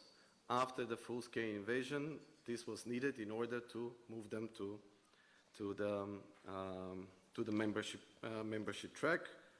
The process is extremely difficult now, more than 120,000 pages of the acquis communautaire and a very complex accession process, which is even more, let's say, or increasingly hard to reconcile between the process itself and the dynamic which is proposed or constructed from the geopolitics. When it comes to the growth plan, so we have, there is a growth plan for the countries of the Western Balkans, there is a growth plan for Moldova, and there is this priority action plan for Ukraine. It was mentioned previously that, you know, it's a merit-based process, how the money will be released. I'm not skeptical, but I'm cautious because of the experience that we have previously. For example, the commissioner just gave an interview. She said there was no progress for Serbia from December 2024, but they're still considering the finances. So let's see how this will end. It might end that they will release the funds. But anyways, the growth plan it's overall it's positive. I wouldn't say that is negative. It's a new instrument. It's a good instrument. This is something that the civil society has been praising for quite some time to kind of respect the candidate countries at the same way, or to treat the candidate countries the same way as the member states. And if we see the growth plan and the whole approach is very similar to Next Generation EU, so something that exists already on the EU level. From this perspective, this is very important. It is for the first time for the Commission, or DG NEAR, DG NS now, to do it. So there will be a lot of hiccups on the side of the Commission, but also on the side of the candidates. So we need to be flexible when we comment on the instrument itself. Although when Koopman announced the 6 billion, I was in Berlin, and it was quite interesting to hear that, you know, the Germans were quite of like, they haven't been approached by the Commission for the 6 billion. I said, like, they didn't know where the money will come from. But obviously, you know, they pushed it through. But still, although it's overall positively, the Commission, but also everyone else is a bit, you know, cautious. The deliverables defined by the Commission are quite limited. So participation in SEPA, Rome like home, all of these things are good. As Amer mentioned previously, you know, people's, you know, kind of goodies, but that the growth plan will provide actual opening of substantive dimension of the EU policies, especially in the single market, I would question that. You know, and then I'm lowballing with questioning. And I think that it's kind of does not lead there. And if I read the Commission pre-enlargement reforms and policy reviews, to be honest, after I read it, I was more confused than before reading it. And so I don't know, you know, let's see how that will develop further. And it's one of the issues that, you know, Van der Leyen announced at beginning of the year. Still, they're not public, so let's see. We asked. I know that they're prepared, but they're not publishing. They're waiting for the right moment. In these policy reviews, they insist on participation in the internal market cannot be a la carte. So it also refers to unresolved legal questions, etc., etc. So it's not easy as it looks. Also, if we read Enrico's Letta report on the single market, he also goes in, you know, okay, he strongly endorsed the gradual integration, but indicates a number of conditions and constraints. Doing this research, it was quite interesting to see actually, and we confronted the Commission and the Council services, that, you know, the countries in the Western Balkans is more difficult to access the single market compared to Ukraine and Moldova. And then we started discussing this with the lawyers, and it was quite interesting to see that there is a difference between the lawyer's interpretation in DG NS, for example, and the one in the Council. How to approach that, because the idea was, you know, I respect the lawyers, but if the politicians or the political sciences decide one thing, then the lawyers will follow and they will find a way. But in this case, somehow they were telling us that it's, we cannot bring the SAAs, which are, you know, old already, to the level of DCFTAs, and by not being able to do so, we cannot integrate better the countries from the Western Balkans. So and then one interpretation from the council, then from the commission. So it was a bit, crazy to hear it, but it's important to say that, even with all this gradual integration, the efforts put forward by the commission, I don't see that the growth plan will lead to significant opening in certain areas of the single market. And I think we should be honest by this, because we will end up in situation, coming from Macedonia, we will end up in situation that we will lose the entire credibility. As researchers are the one that are dealing with EU affairs, what Andy mentioned, full hopes for the region. And one more thing also that is important to be mentioned, then I will say about the project, is that, taking in mind how much efforts had been put since the new methodology until today, having read all the known papers by the recent one by the Italians, the previous Austrians, Czechs, etc., what is the end result? If we were in the real sector, most of these people will be fired, because the results are so small, and you have efforts of the Commission and 27 member states in this. And there is a wide consensus among the member states that gradual integration is the way forward. So that's also one of the criticisms. The project. Yeah, the project is about convergence. How we came to the idea, actually, it was after the Berlin process in Tirana. If you remember, the Western Balkan six leader acknowledged the slow convergence of the region and expressed support for structural periodic monitoring of the process. So, although they left the organizational details, the six leader expressed all these thoughts in a joint declaration that they will construct this convergence observatory. A couple of months afterwards, when we knew who the next host will be, we went meetings in Tirana, in Berlin, to ask, is there a progress on this issue? And they told us, no, zero. And this is part of the accountability of our leaders, that they will sign whatever is needed in order to show that they are for EU, but they would not do a lot for that. So we decided actually instead of creating this convergent observatory, that we will do it as a project. That will be a long-term project for more than 3 years, supported generously by the Open Society Foundation. We are going to develop a comprehensive convergence database and index. There will be a dashboard, there will be annual reports, which will be done on a national level in all 6 countries, plus 1 regional, that will look at the Western Balkan countries. We will also create different scenarios. What does it mean? So how convergence will move if the countries are treated differently. So there will be 4 scenarios, and then each of the scenarios will be related to a specific country. So we will see how that will look like. But the idea is that, and it's much broader. EBRD has done a similar work already. We are already in touch with OECD, because OECD now is preparing the 2nd convergence report. We are in touch with them to see how should we not overlap, but actually to do it together. The index, our index, will look at 7 aspects. We have a partner organization in each of the 6 Western Balkan countries that are already collecting data.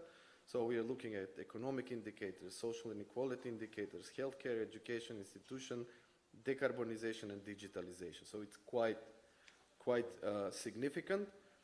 While the project is not directly related to the growth plan, it will generate output that can be used to measure the plan's impact. So how we look at the things, so everything that is, so the convergence element will be the element that will be important in order to see the progress which is made for the people in the region. Because all of these, instruments, the growth plan, should be directly related to the convergence. So if there is no convergence, then we can criticize, we can think of ways how we can kind of, change the approach in order to have increased convergence. Otherwise, if this convergence gap increases over time, there is no logic to continue with the same approach. Then things need to change. And, just, what Amer mentioned is like from 25% GDP per capita to 39, and hopefully after 5, 6 years, we'll get to, hopefully we will get to the Croatian level. Meanwhile, there is exodus of young people from the region. So I don't know that we can wait wait that much. So my final thought, kind of recommendation, that when evaluating any policy or measure, be that the EU accession, growth plan, or any kind of reform, we should always consider its impact on the people's living standards across broad range of key areas. And what is interesting in this project that each partner in each of the 6 will collect the data. So it will be our primary data. Of course, we are going to look at different databases and sources, but it will be our data, so we will rely on that. I will stop there. Okay, puno hvala. Thank you very much. Thank you very much, Zoran, for this explanation. I agree that convergence is something very, very important, and what we need to highlight is that all those measures that need to be implemented, all the reforms, their purpose is not just to tick the box. The purpose should be to improve the quality of living of people in this region, because regardless of this big difference between EU member states on one side and the countries of the region on the other side, in the sense of convergence, these Western Balkan countries are part of Europe, and unless we follow this direction to reduce the convergence, then we have an open road for social dumping, and the consequences are known to everybody. And now I would give the floor to Mrs. Olivera Ceni Brdici. I hope I have correctly pronounced your name. Albanian is not my mother tongue. She comes from the Central European Free Trade Agreement, CEFTA, and she's an expert for facilitating trade under the Secretariat. She has very rich experience in managing projects, economic analysis, and policy development, and a lot of experience in non-profit sector. Mrs. Brdici has also had key roles, including the role of the director within the Department for Economic Analysis of the Chamber of Commerce in Kosovo until 2020. Google told me a lot about you. I know there is much more to tell about you, but I'll stop here, and maybe I can ask you this initial question right now. How do you see currently the status of implementation of the common regional market and its trade aspects in the Western Balkans?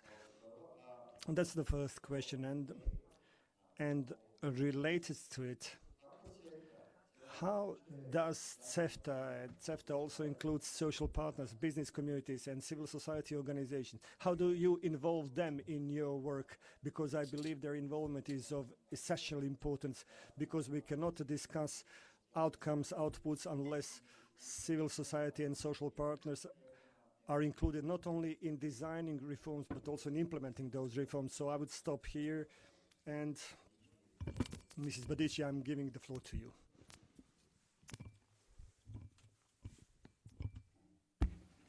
Thank you very much for, first of all, the opportunity to share our insights on behalf of the CEFTA about the current state of play in the implementation of the CRM, but also how we cooperate and engage with the other stakeholders, including the business community and the CSOs in this case. Just as it was mentioned by many of the colleagues participating in different panels since this morning, we are now at the beginning of the implementation, of the new phase of the implementation of the second volume of the CRM. I would take a couple of minutes to also talk a bit about the CEFTA role in this process. We consider that CEFTA role is quite important. We are foreseen to support the implementation of the measures related to the free movement of goods, services, and the horizontal trade measures under this action plan. All these, in our view, provide some kind of a roadmap in general that will deepen the regional cooperation among the economies, the CEFTA parties in our case, and of course aligning with the EU standards. It is important to emphasize that alignment with the EU is not just some kind of a technical exercise that we shall undertake, but it is some kind of a strategic necessity. The action plan itself provides concrete measures. They are not just some abstract goals that have been set, but they do indeed provide deliverables that will produce tangible benefits and results for the citizens in the end, but also the business community. Starting perhaps from the first point, I would like to also bring to the attention of the colleagues in the room on the benefits and some kind of successful stories that we had from the implementation of the first volume of the CRM, which, among other things, we can highlight the fact that the trade is increased nearly for 19% across the CEFTA. We have doubled intra-CEFTA trade in goods for the last 5 years. Nearly 1,200 new companies have entered and have traded across CEFTA during this period.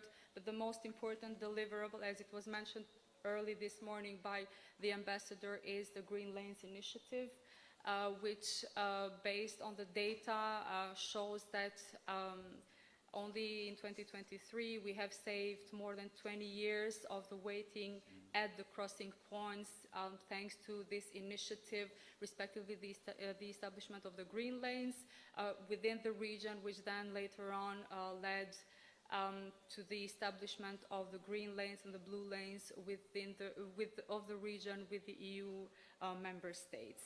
To this level, at least this initiative provided great results in terms of enhancing CEFTA exports and trade facilitation, obviously by improving the business environment. This also supported a lot in reducing costs that relate to trade across CEFTA, but also increased transparency. Through the SEED Plus system, we are now exchanging information, pre-arrival information on all consignments for veterinary and phytosanitary services, which means that these agencies do receive information much in advance on all consignments that are subject to these inspections, allowing the agencies involved in the clearance of goods to better plan their resources and providing better possibility and opportunity in the process of clearance of goods, but also enabling faster flow of the essential goods across CEFTA. This also, another aspect is the fact that having the data much in advance will enable the agencies at the crossing points to some kind of assess the risk on those products and be able to assess it much more in advance before the products are presented at the crossing point. This obviously has also ensured the safety and security on the value chains, allowing to have more goods being freely traded across CEFTA, but at the same time keeping and maintaining all the necessary checks. So not only facilitating trade, but making sure that this facilitation is also in line with the standards and rules and keeping the safety and the security on it. It's quite a great impact. Perhaps some of the colleagues in the room know that since last October, we have adopted at the CEFTA Joint Committee several important decisions. They can be considered, most of them, finalized. Especially here, I would stop to the decision on the recognition of the Authorized Economic Operators Program, which is a decision that entered into force immediately, which is allowing the business communities across the region to benefit similar benefits that they have in their own party, especially for those programs of the respective parties whose programs have been validated by the CEFTA validators and found to be fully aligned with the EU acquis. It's important to mention that in this process we constantly had the experts and colleagues from DG Taxud participating and observing the process overall. We have successfully validated 5 programs. Hopefully before end of summer this year we will be validating the program for Bosnia and Herzegovina and looking to finalize the entire package, if I may say this way, for the last remaining economy, Kosovo, in regard to the recognition of the AO programs. To support the exchange of this through the SEED system, we have also made available the CEFTA AO database, which is a platform which is enabling the customs administrations to get the information on all the validated economic operators and exchange relevant documents among each other. When it comes to the question related to what we are doing and how we are engaging the business community and the CSOs, actually CEFTA has traditionally, I would say, and historically, a great partnership and relationship with the business community. In the CEFTA level, we do have an MOU signed with the Western Balkan Six Chamber Investment Forum, with whom we are closely cooperating, and they are quite a lot impacting and influencing in terms of the trade-related measures. Though we are considering extending this kind of MOU with the civil society organizations. Hopefully we're in a good track, though as many of you already know, we do have some hierarchies that we shall follow, so we need to have the joint committee decision, at least the agreement of the CEFTA parties to conclude these kind of MOUs. However, the reason and the history behind the agreement mostly with the chambers of commerce is because in the end, all the trade-related measures, the final beneficiaries are the business community. So we are also hoping that we could extend this to make sure that at least all the trade policies that we deal with remain both inclusive but also sustainable.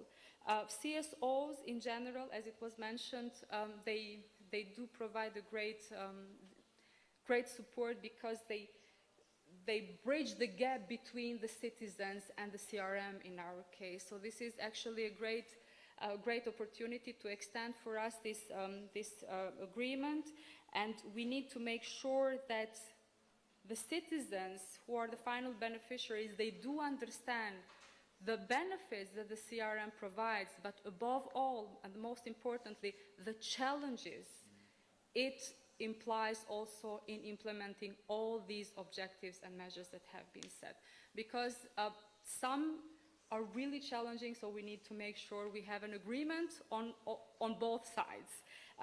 Although traditionally we were told, or we might perceive that the trade and the CSOs do not are not some kind of intersecting domains, we do strongly believe that this is actually a great opportunity to have their contribution because it will enhance the inclusivity, transparency, but above all also the effectiveness of all the regional policies that we are working on.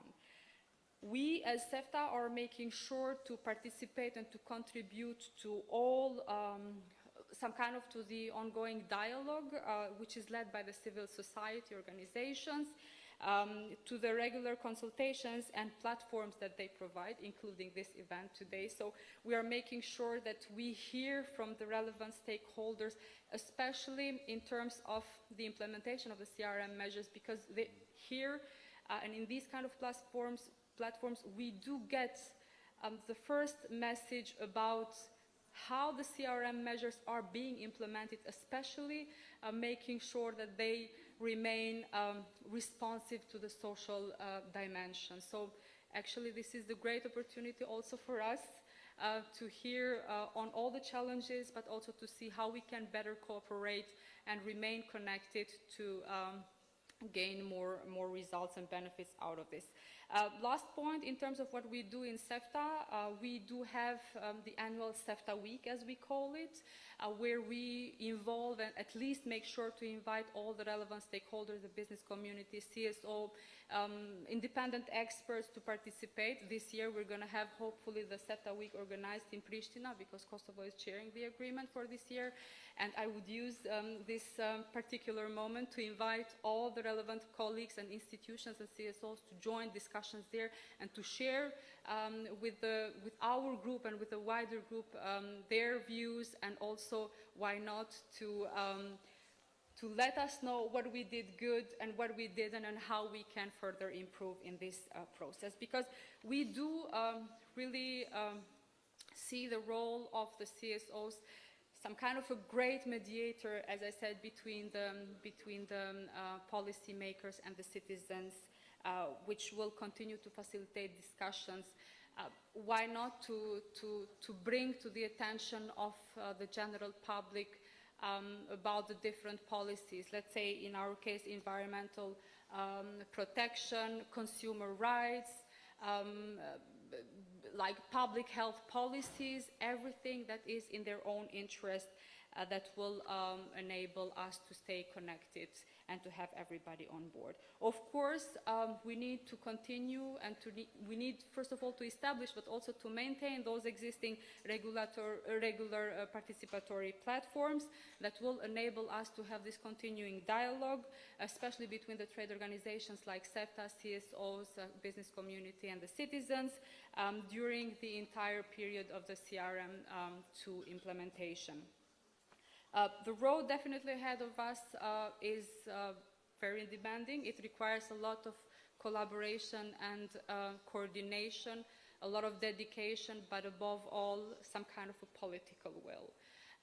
In CEFTA, we often chase challenging situations because of the complexity of the processes overall, but we do strongly believe that if we continue to work together and to address the challenges together, we can definitely create new milestones of our shared journey.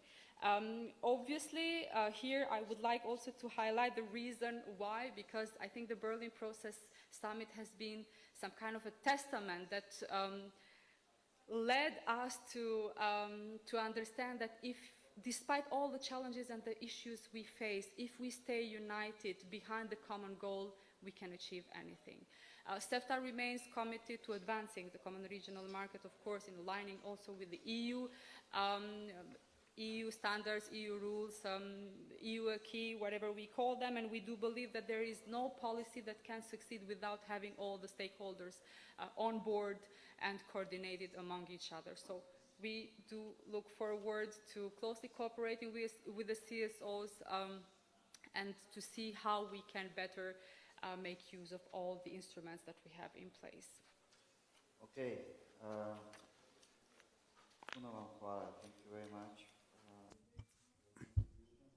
Ono što what we should underline what Ms. Bardici already said. CEFTA was very active in the region, and from my personal experience I can say that you are one of the organizations who are regularly participating in all our events, and cooperation with us, with the European Economic and Social Committee, is very strong.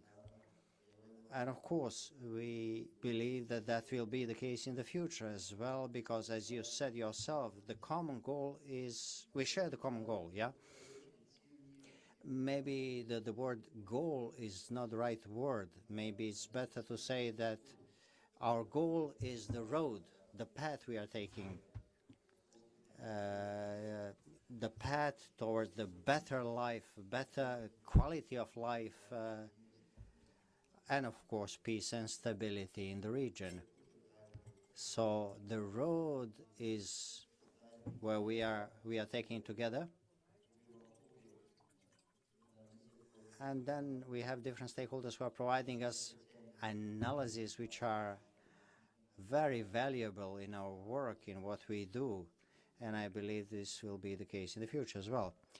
Now, I am supposed to give the floor to the next panelist. I don't know whether he is guest or our permanent representative, because he participated in our event very much. So, Mr. Matej Zakonšek, welcome, Director of the Secretariat of the Transport Community. And if there is anybody who has experience with transport in the region, that is Matej. Matej already participated in at one of our events.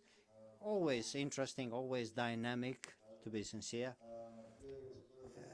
At the time, he was advisor of the then Slovenian Prime Minister regarding the foreign policy, and also he was the head of the cabinet of the European Commissioner for Transport, which means that he has all the necessary know-how in this area. Without transport, we cannot imagine any progress. And transport is not just an impact on economy, on trade, but also huge impact on demography, impacting where and how people live. So maybe at the start a question: how do you perceive the importance of transport sector within the Western Balkan growth plan and also in the reform agendas of the countries in the region, and how much this issue is present here, not officially on a paper, because if we look at the documents here in the region, transport is one of the most important issues in terms of development, etc. But this is on a paper. Now I'm interested, how do you see, what is the situation in reality? And maybe, yeah, a little bit challenging for you. Okay. Free for the wedding speeches. I should book you at one point, not now, but at one point. So thank you very much for your kind words. And thank you very much to all of you who are here today. Indeed, I think transport infrastructure is always very high on the agendas, both politically in the region, as well as financially. If we see how much money goes to transport, energy, and then environment is definitely one of the top areas within the Western Balkans, but also within the European Union when we see investments. Now, you asked me about the growth plan, and let me go straight to the growth plan. So, the growth plan should produce what says on the tin, the growth. More growth, of course, would mean more transport. More transport means, of course, connectivity. And at this time, we should remind ourselves that transport is per se not about the trains and planes and new roads and new rail and so on.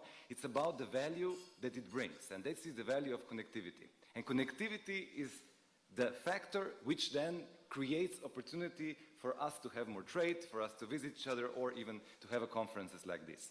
This is the end result, and this is what we want to achieve with, of course, the growth plan, and, of course, with the convergence that Zoran and the others were already talking today. And in that respect, of course, transport is not the goal, but is enabler of that value. So when it comes to that, the European Commission, as well as, of course, European Union, has the same goal for this trade that would be enhanced with the growth plan, to be done in the safe way, to be done in an efficient way, to be done in a faster way. And that's the heart of the transport engagement within the growth plan. Now, how do we do that? It actually by looking at 4 steps. Step number 1 is, of course, that with the help of European Union, with the help of the the modes such as the WBIF, Western Balkans Investment Framework, there is investments in the roads, in rail, in inland waterways, in transport infrastructure in the region.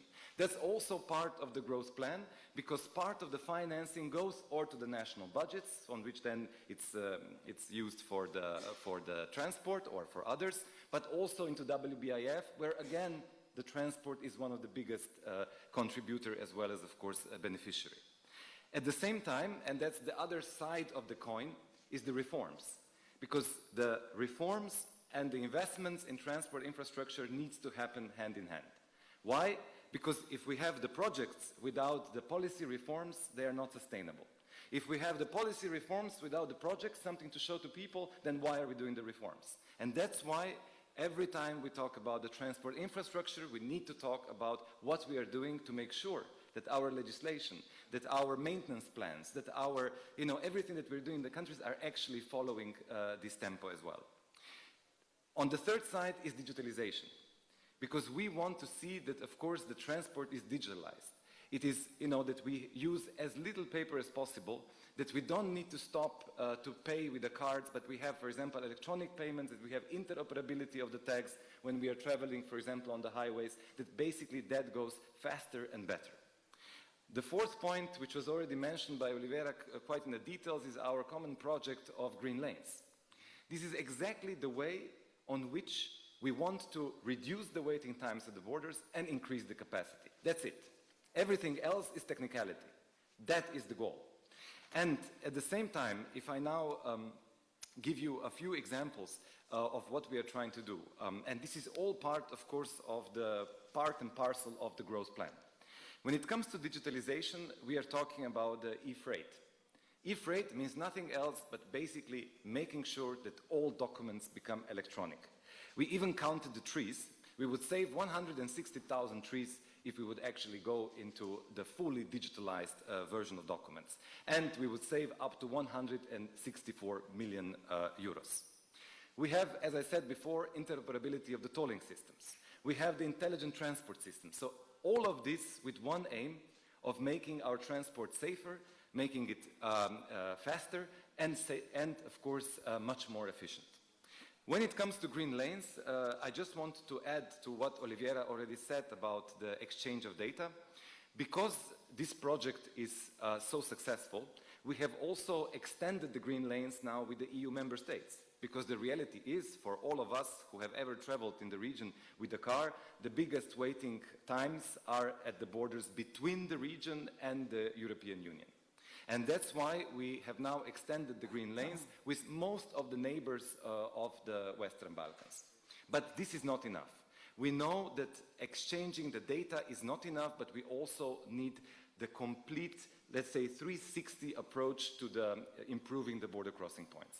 So what have we done? We have taken 11 busiest border crossing points in the region, so all of the usual suspects that we know, and we looked at it, what needs to be done on each and single one of them in the terms of infrastructure, in the terms of digitalization, and in the terms of HR, so human resources. And this was prepared, was ready for the leaders for the summit in December in Brussels, and now together with World Bank and of course the European Commission, we are now making sure that this is becoming a reality. Now, just in the end, allow me also to mention our cooperation with the CSOs and how do we see actually engagement. We actually had this question, we have a social forum as part of Transport Community every year, and this actually was one of the main questions. How do we make sure that we can get the civil society interested and also actively participating in the transport sector, both when it comes to giving the advice, but also, of course, monitoring, partnership both within the region, but also with us and so on.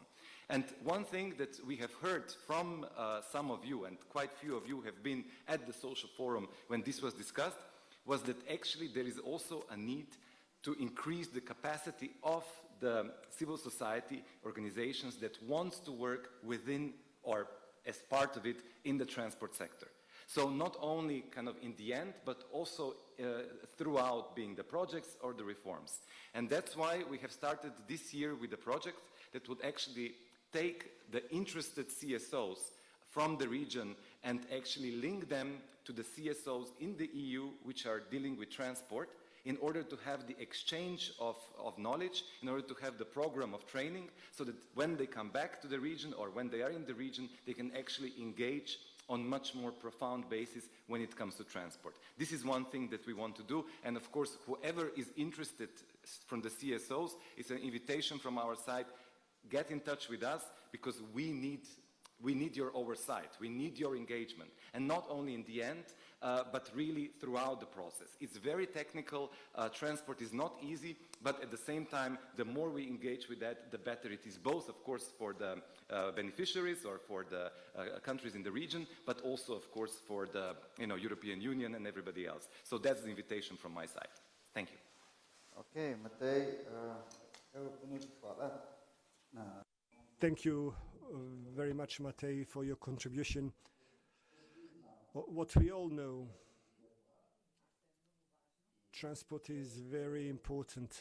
Roads, BCPs, all this infrastructure, and digitalization. And digitalization within rail transport is particularly important. That's one thing. You haven't said anything about safety, I think he said. We all know it's one area that is quite open. Oh, he thought about data protection. So you haven't said anything about data protection. You emphasized the importance of all the papers to be digitalized, electronic, to have digitalized the exchange of data, which speeds up all the processes at the border crossing points, so that truck drivers don't wait 20 to 25 hours on the border between Serbia and Croatia. This is unacceptable. Maybe you can tell us about a little bit about data protection and whether any progress has been made, and whether data will be protected. Question actually. Look, before I answer this question, I think one thing which is really crucial is that we start looking at the network industries, and that we start planning network industries, let's say, I would want to say as one, but realistically as coordinated as possible. What do I want to say? Transport, digital, and energy are having the same network logic. Transport is already one of the biggest users of energy, and of course already now, but also in the future, the biggest users of IT, digitalization, 5G, connected cars, self-driving, and so on and so forth. So this needs to be planned together. That's the beauty of the TEN-T network, of Trans-European Network for Transport, is a connectivity of all network in one, and that is exactly why we need the same logic with energy, which there already is with the 10E, and also with digital, making sure that the planning happens together, and at the same time, like you said, that we are also looking at specifically the safety and security issues of that. The more digital we are, the more, of course, we expose ourselves to any possible abuse. And that's why I think that needs to be planned together. We are still not there, but I'm not talking here about the Western Balkans in general, when it comes to the logic of actually planning all these things together. But, when we are talking about the highways, are we also talking about the 5G highways? Are we also talking about, the hydrogen, the 5Gs? Are we talking about everything together? Because that is the key. If we want to have this network effect, this is the only way we can do it. Okay, hvala. Ja mogu da kažem da se potpuno slažem. I can only say that I fully agree with you.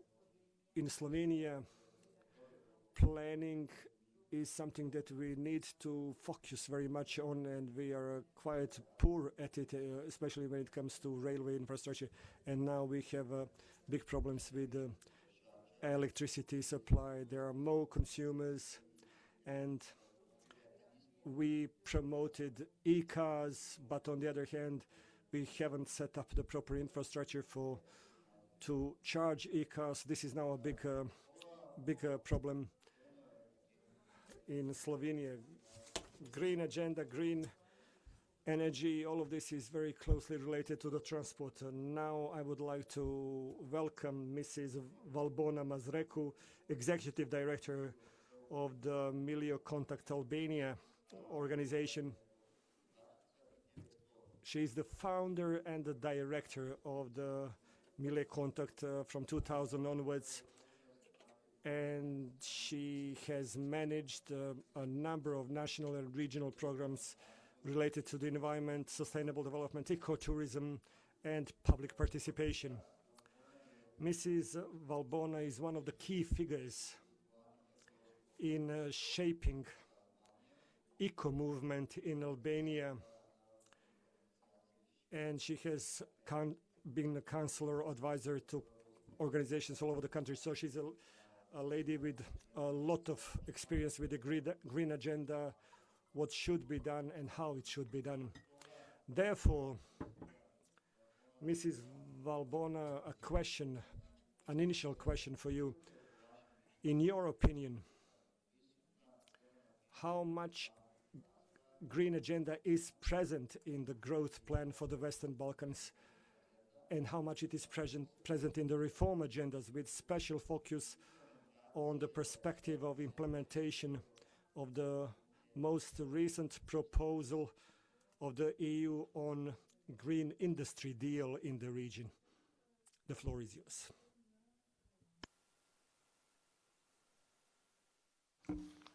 Thank you very much for the presentation, but also for the question. The question itself is in three parts. So we have green agenda, we have growth plan, and we have the clean industrial deal. Three different instruments in different, let's say, time perspective, and the Western Balkan countries that are trying to cope and implement them. In the green agenda, we all know that we have five most pillars, like decarbonization, depollution, sustainable agriculture, biodiversity, and then we have also circular economy. While when it comes to the growth plan, then we see that only decarbonization is part of the growth plan, and within the decarbonization then is the energy, electricity, the renewable energy, energy efficiency, and also digitalization partly is covering it. So how countries have been doing, or Western Balkan countries have been doing during the green agenda, we all know that as civil society we have been a bit, let's say, critical to the whole approach, because CSOs has not been all the time consulted and part of the process, but also in itself, Green Agenda revealed certain problems which relates with data, and data has been mentioned previously as well. For example, if there were like 30-something indicators to check the development of the Green Agenda, for 1/3 of them there was no data available. And if there is no data, then you can not really assess the development of a certain measures and tools used.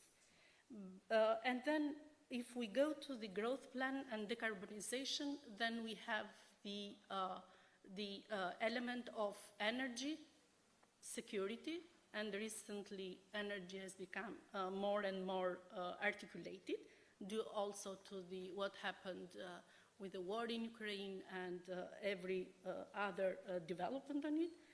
And it's not only security, but it's also decentralization, is democratization, and these are parts where NGOs still are giving their contribution and are trying to bring all these elements of, let's say, social resilience or just transition from the EU level to the Western Balkan level. Knowing that, for example, in Albania we have a mix of energy which is quite green because we have hydro, and then we are trying to diversify it with, let's say, renewable energy sources. Still, when it comes to the democratization or decentralization, we found out that government is more, let's say, ready to accept big investment into the energy, and they are not creating a suitable environment for renewable energy communities, which also from the other side would give more, let's say, presence to the just transition, as well as having this social cohesion or social element in it, because it would be like the citizens themselves that would be not only consumer but also producers of the energy, and then by having it more in the local level, also the process is more secure, safe, and also participatory from the other side. But when you see also some of the challenges that at least have been in the Western Balkan in relation also to the growth plan, we see that, of course, data is one of the elements that is missing, but also coordination among various administrative structures. This is also something that we see as a problem hindering the implementation, structural reforms, and of course, engagement of civil society organization in such a process. But when it comes to clean industrial deal, then the EU is trying to have two main, let's say, objectives. One is to have goals protecting health, climate, and environment, and from the other side, boosting the EU competitiveness.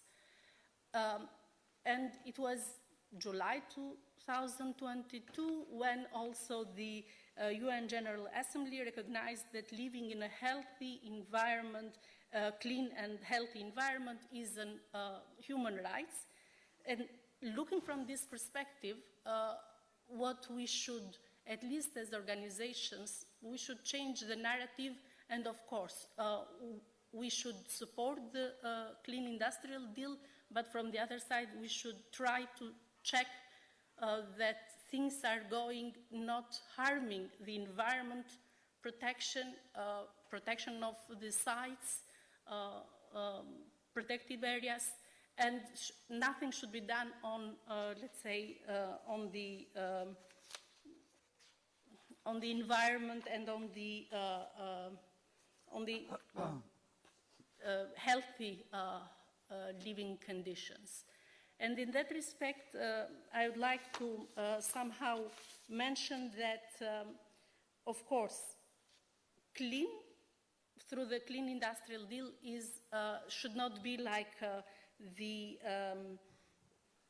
it's not only climate neutrality, but it's more than climate neutrality. It's also the protecting health, environment, and also what should be emphasized, that NGOs should be more included in those processes, not only in the last moment when everything has been shaped and changes are very difficult, but also through their participation and trying to keep also climate on the track. I think that all those processes would have a real impact into the life of the citizens, but also can be traceable and easily recognize the whole, let's say, impact that it has.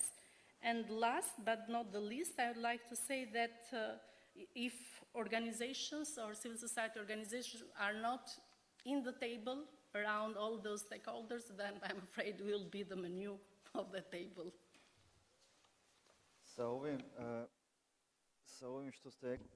With what you said at the end, I agree completely. There will be a big problem. Dakle, s ovim se potpuno... So I agree completely what you said, the last. I will kindly ask if technicians, if we can give the slide to answer to another question that we asked in the survey, and I'm also kindly asking you to give your responses. Okay. Now this is the result of what we had before. You know, the question, you can see that well, the results are very close, 15 responses, but irrespective, it's a close call. Can we get the second slide, please?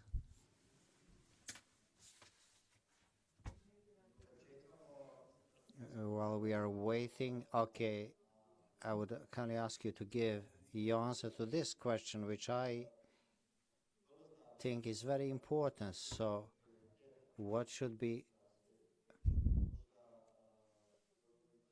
priority in terms of increasing the trade among the Western Balkan countries? This is, you know, looking forward, but this can also trigger different policies which each and every one of us should create and then to implement. So I would close the first part of the session unless we have a question from the public. We have 1, 2, 3 hands, 4, 5. Great. So if men agree, yesterday I saw a movie with Al Pacino, and he was always a gentleman, so I'm going to be a gentleman right now. I'm going to give the floor, please. Okay. Thank you, Andrei. And it is a question in the context of the current events in Serbia, of course. Whatever we talk about, we go back to the current events in Serbia. What can we do? The Serbian public is now more and more concerned about the safety of public infrastructure after what happened in Novi Sad last November, and understandably so. Now, the evidence of corruption is, you know, more and more coming out, and it is obvious that skipping procedures, lack of oversight, lack of proper implementation of the guidelines and standards has led to what happened at the railway station in Novi Sad.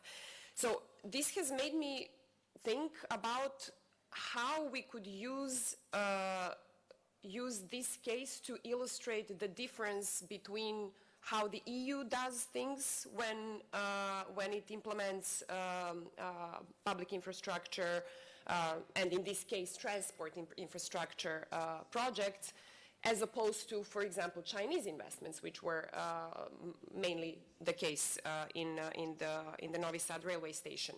And I think that this could be one area where the transport community and the civil society could actually work together.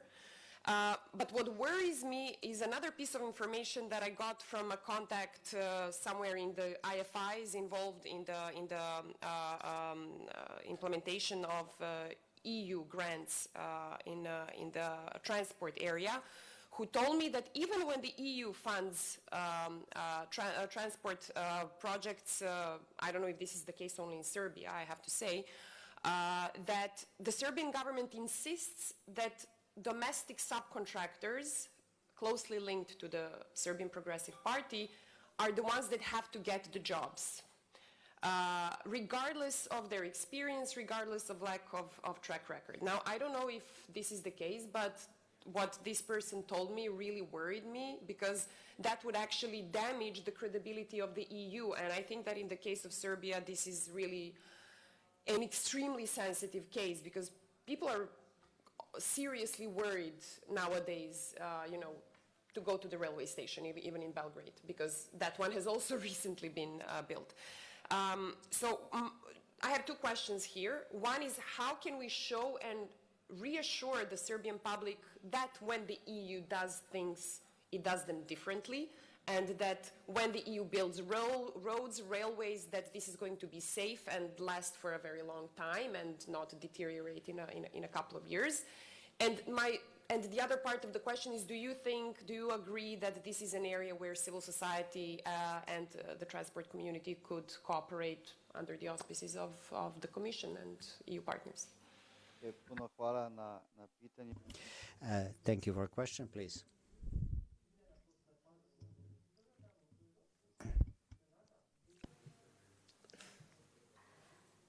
Mogu? Uvijek. Hvala, Andrej. Marina Vujačić iz Udruženja. Thank you, Andrej. Marina Vujačić from the Association of Young with Disabilities, member of the JCC. I have a question for Matej. His presentation was very inspiring, especially because of the way he presented. So currently we are in Budva, which is considered to be a Montenegrin metropolis of tourism. So it means that we have a lot of visitors, not just from abroad, but also from Montenegro. For the persons with disabilities from Montenegro to come to Budva, I was thinking about the ways how we can actually have this accessible transport, because we don't have accessible public transport for persons with disabilities, unfortunately. The only intercity trains, this is the train which goes from Podgorica, Nikšić, and the other way around, if it is working, because it often breaks down. City buses in Podgorica are partially accessible, and we have also in two coastal towns. In other towns that we don't have accessibility for persons with disabilities, and taxi is also not accessible. So how do you see that, how Montenegro can improve the accessibility for persons with disabilities in terms of accessing public transport? Because right now persons with disabilities are paying a huge amount of money, to access any kind of transport. And also bearing in mind EU funds, IPA funds, and everything that is being invested even through the transport community. And please, do you see with the decision makers in Montenegro the awareness and willingness to invest in this kind of transport accessibility for persons with disabilities? Because I know very good experience and practice in the EU regarding accessibility. Thank you, Marina. Maybe another two questions, and then we will go with answers. Please, just, I know we started a bit late, so we're going to exceed the time frame a little bit more than 4 p.m., but please be very brief. Please. Sokol Zanili from React Lab. So I wanted to ask especially about the economic convergence and the issue that we've been seeing for quite some time, and we already said that the general regional convergence is it's not at the advantage that we want, and generally the trade levels in the Western Balkan countries is way higher with the EU rather than intra-CEFTA level, so which brings to the question the need for economic convergence before the EU accession. And let's also remember that the Central European countries, after they entered the EU, actually they increased the level of trade between one another, not while they were part of CEFTA. Like that was one of the findings that was known, and I really wanted to see, based on the project that Zoran is working already and the data that they've been checking, is this also the case in the Western Balkans still? And the second question that I really wanted to know, it's about because we are talking a lot about the cooperation between civil society and the regional trade, basically trade policies. And I think we have a lot to learn from the EU, and there are already capable things that we can do, already done things in the EU that we could use. For example, one of them is introducing trade and sustainability chapters within the CEFTA, which by default creates domestic advisory groups, which allows civil societies rather than to be consulted. It allows them to have an actual voice in the trade policies in the region. And this is something that is already happening in the EU. We have free trade agreements, the new generations. We are happening with South Korea. We have with New Zealand, even with the US, which already have these things. And European Economic and Social Committee could be very helpful in that sense. So I wanted to know, is that something that is being discussed in the regional cooperation level in this sense? And also, maybe on this, there is also mini FTAs, which the EU is also already introducing as part of the Clean Industry Act, where they are already talking about, for example, one of the countries in Western Balkan is Serbia, which they are already starting to work on a negotiation about a clean and industry-free trade agreement, basically on raw materials, but which includes regulation. So is that something that could be as well? Okay, thank you very much. I have another question down there. Yes, please, and then... Thank you. Dran Puka from Kosovar Civil Society Foundation. So my question goes to the first panel, and the second one is related to the monitoring committee of the growth plan. As per the facility agreements, as we all know, and it was mentioned, all countries have to have this monitoring committee. Given that the consultations for the growth plan were very superficial, to say the least, and not only for because of our governments, but also because it was a rush process by the EU. I think that the monitoring committee is another momentum or a milestone that we can increase the legitimacy of this process and make it inclusive. In order for it to be legitimate, to have a legitimacy in terms of representation, but also the expertise, the process, how will this committee be established, matters a lot. Are you aware of any successful practices so far, or do you have any recommendation on how should specifically civil society members be selected and be part of these monitoring committees? Okay, thank you very much. Can we take two or three more questions, if you allow, and then you will answer in the package. Okay? Lydia, please. But be very short. Yes. I just want to say that there are some good examples of cooperation between civil society organizations and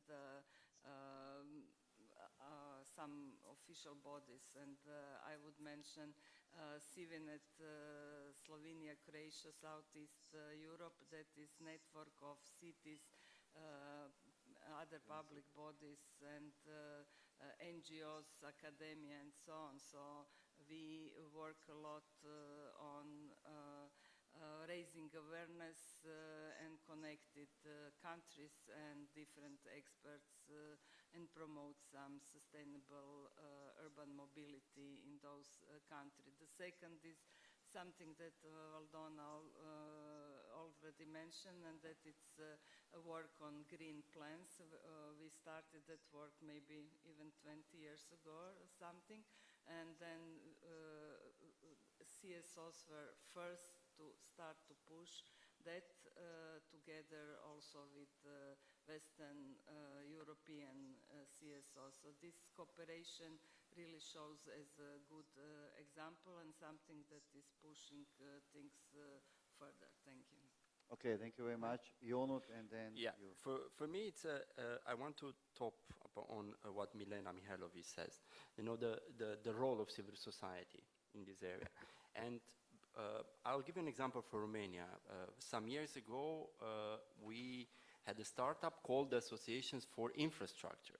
So those are guys working for business sector, and they were fed up with the delays of the infrastructure works paid mainly by EU or by national budget in Romania, and the fact that the Ministry of Transport was not transparent with reporting on it. What they've done, it was doing fundraising. We have this Galantom, is called a fundraising platform where you could register as NGO. They register an NGO. So they were buying drones. And during the weekend, it was their fun flying those drones around the building of the highways and other public works, and putting it with deal with the second most important online media outlet. So we're all waiting Monday morning at the coffee to see their films. And this pushed the ministry to be more transparent. And now we have them. They are well-established NGOs. We use my organization to support them with some money. But basically, it's the commitments of citizens to watchdog the state and to push them to be more transparent. So if there are donors or people that are willing to do this, I could put you in contact with the Romanian organization and get their methodology, how they've done, and they are doing it very successfully also today. Okay, thank you very much, Jonat, and I believe that this organization don't sell this drone. Okay, then, because if they said there will be a promotion. Yeah, anyway, yeah, the last question there, please, and then I will give you... Sasha Yacic from the Association of Employers of Republic of Srpska. I will start with the digression. We in Bosnia and Herzegovina, we do not have smart highways, no roads actually, but next year, this time around, we're going to have totally digitized transport system that in a way that trucks will be moving without drivers. Why? Because everybody will register their companies in the EU because they don't have the right to work, primarily. So with this digression, I wanted to ask a question, basically. A question for the gentleman from the transport community. What they have done on this issue so far, is it always up to the candidate countries, I mean, the problem, and what we can expect from the transport community in terms of assistance, that the issue of residence of drivers, of staying of drivers, is not treated the way they treat tourists who come to the EU. Another digression, whether the freedom of movement of goods and people is implemented in a way to disable, practically prevent drivers to drive their lorries and trucks. Thank you for a question. Transport, green agenda, all this have a common denominator, that is a quality of life. Without CSOs, without social partners, without their active participation, not just pro form meetings, etc., but active participation, you cannot achieve any goals, let alone to find the right path for the society. Okay, I know we had a lot of questions, so a lot of challenges for you. I know you are very experienced panelists, so I give you 2, maximum 3 minutes, and then we should close. This time around, I'm going to start with ladies again, please.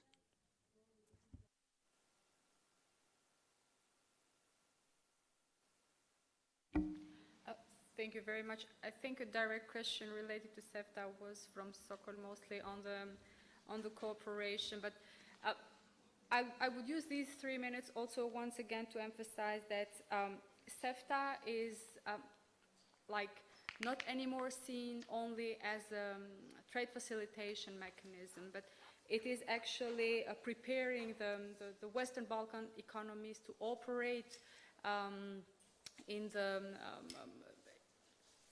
across all the economies and embracing the European values and also aligning with the EU acquis and standards overall. So the common regional market is a great start here, but we should not see all this as one of the targets that we shall just follow it blindly. If the practice in the EU, Sokol says that we should establish a mechanism for ongoing dialogue between the regional organization, in this case CEFTA, and the CSOs, We would be very happy to bring all these discussions to the SEFTA level, SEFTA structures and SEFTA bodies. We have been discussing this also in other occasions, but also you should also bear in mind that this is purely a decision that is taken from the economies, from the representatives of each of the SEFTA parties. Although, as I said before on my introductory part, we would be really happy to engage and to continue this discussion, because this is indeed also helping us to measure how successful we are in implementing all these measures that are deriving, in this case, from the CRM, but also make benefit of the new growth plan and other financial supports that are being addressed. I would be happy just to take this with me, share it further, but I would also use this platform again to ask you and all the representatives of the CSOs to keep insisting, actually, not just making some kind of discussions in these kind of open discussions, but also to follow with some concrete requests, in this case, towards the SEFTA parties, which then we would be able to discuss later on. As I mentioned, we already do have the MOUs with the business community, but this is because of the nature and the close cooperation that what we do in SEFTA is actually what we provide for the business community and the reason why we facilitate trade for them. But obviously this would be a great occasion also to involve with the CSOs in this case. I think that was... Thank you very much, Mrs. Bardici. Mrs. Valbona, the floor is yours now. Okay, from the questions, perhaps the Lydia's question is one of the questions related to Green Agenda. And yes, it was many years ago that we have been working for the Green Agenda in some of the countries, and it was a local level process, bottom-up, trying to protect values and to see what are the, let's say, the cultural and environmental values of a local community that should be preserved, and vision for it. And of course, as it is a local approach, it's quite different from the Green Agenda and European Green Deal. And in that respect, some of the methods and tools that have been used in the Green Agenda methodology are very well applicable also for the new Green Agenda, which of course takes more into consideration the environment, sustainable development goals, and has a cross-sectorial overview. Because environment, it is such sector. While for the other question raised by Kushtrim regarding the experiences or positive examples for the participation of CSOs into the monitoring committee, perhaps I don't have any real example to share with you, but what I might bring, it's the representation. It's one of the elements how the participants in such committee should have a kind of representative mandate from the CSO, but at the same time should be a little bit more spontaneous, because also the interest of civil society organization on certain issues might change. But what might be also very important for such participation or representation, it's also the consultation with other civil societies organizations during the process, as well as with experts. We found out in Albania that in many cases that we have been fighting or advocating for, the help of the lawyers in the process has been also very important, because it gives another dimension, not only trying to bring the problems up, but also helps to better stick onto the overall framework agreement, mechanisms, etc. Okay, thank you very much. Thank you very much, Mrs. Valbona.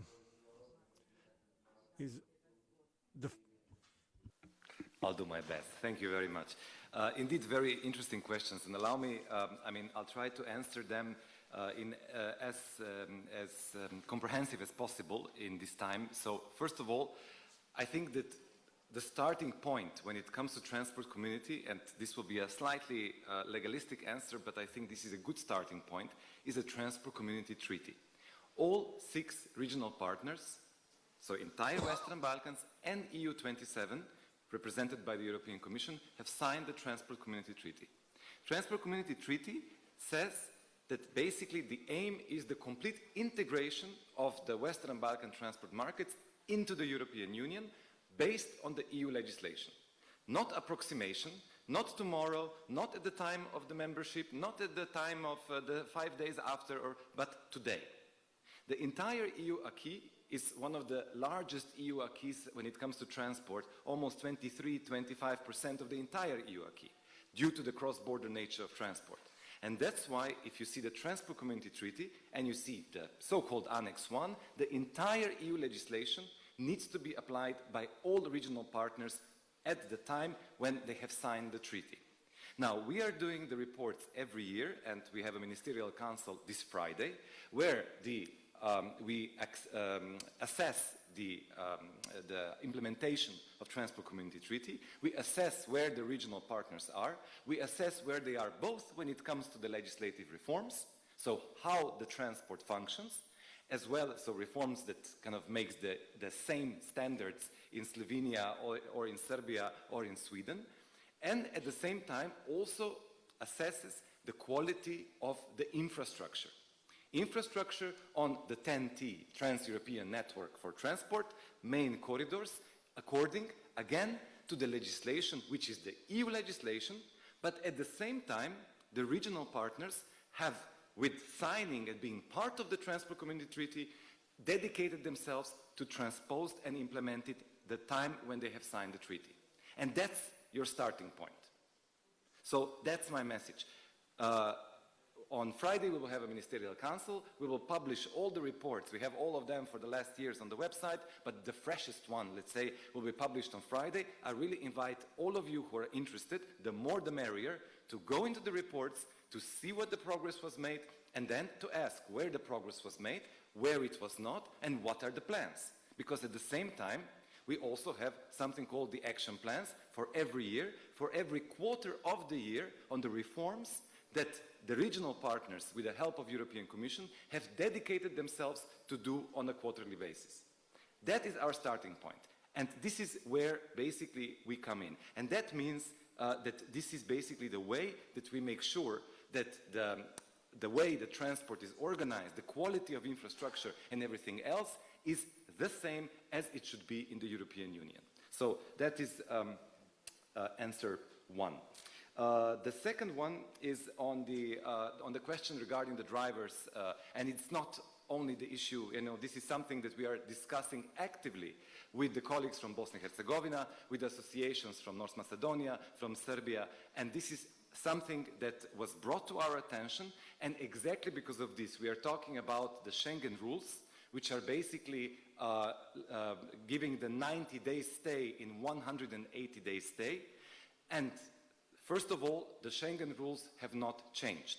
What has changed is the way that the time is registered when anybody, including of course drivers, are leaving or entering the Schengen area. And that is where now the challenges are. And exactly because we are aware of this, and again, this is not the transport legislation, this is the Schengen legislation, so Home Affairs legislation, we have organized 2 weeks ago the meeting with all associations and the representatives of ministry in Brussels, together with DG Move, DG Enest, yes, I made it, DG Enest and DG Home, in order to address exactly this issue. And we are having, again, the Ministerial Council on Friday, and this will be, again, the opportunity to address this issue. So rest assured, this is something that, we are aware of, that we are addressing to the colleagues, specifically, of course, from the European Union, because this is an EU legislation, and this is something that we keep discussing. So rest assured, this is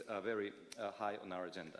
When it comes to the passenger rights, I think this is an excellent question because we have not only the action plans for road, rail and so on, we also have a specific action plan for the passenger rights. Why?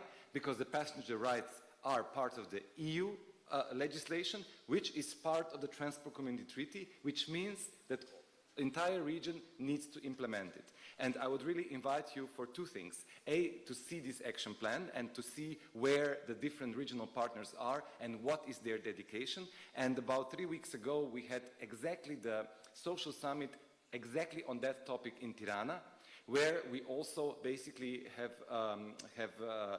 we are looking actually for organizations that would like to work more on this. So if you give me your contacts before, after, I would really love to share the information with you as well as how we can work together on this topic, because I think it's an absolutely essential topic. Yeah, and just 10 seconds. Yes, we are talking about transport, but as you can see, the transport doesn't live in a vacuum. Transport lives in a society where everything else needs to function as well. And that's why, of course, when we are talking about transport, we are also talking about, you know, everything else. And that's why it's important to have this kind of meetings, to have this kind of part of the discussions where we actually look at not only, you know, modes of transport in its, I don't know, or energy or whatever, but everything needs to come together. Energy, digital, passenger rights, social, public procurement, state aid, and so on and so forth. Thank you. Okay, Matej, thank you very much. It was not free, it was around 4 minutes, but anyway, congratulations. It was not so easy to answer all the questions. Zoran.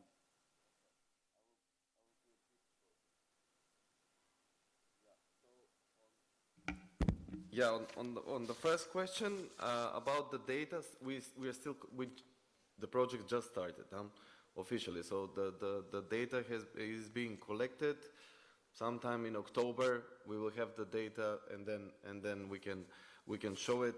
What is an interesting element that we are going to do besides collecting the data and really looking at the indicators, we are going to have, you know, kind of cross-tabulating those data with the scenarios, and there will be 4 scenarios. So status quo, everything remains the same. EU current approach to the region. The second one is EU max, so full accession to the EU immediately of all 6.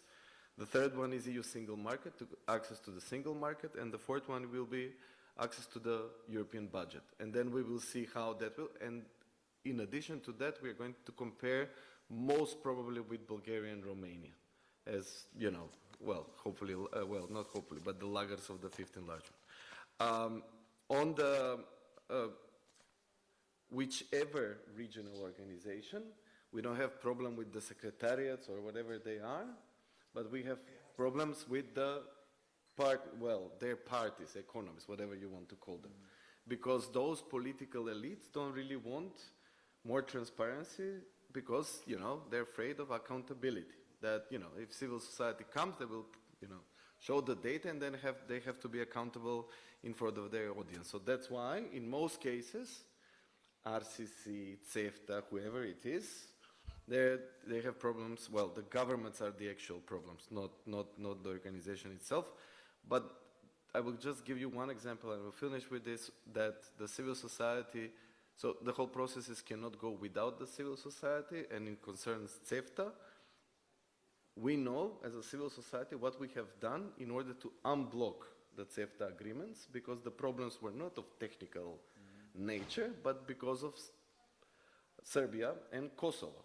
And when Saracen went to Pristina and said, like, you know, Kurti you know, doesn't want to sign these agreements and it's blocking the entire region, then the explanation was not done officially by RCC and CEFTA, but it was actually the civil societies that needed to push, you know, the Kurti government then to sign it. So it's inevitable, like it or not, the government's accepting or not, the civil society will be there.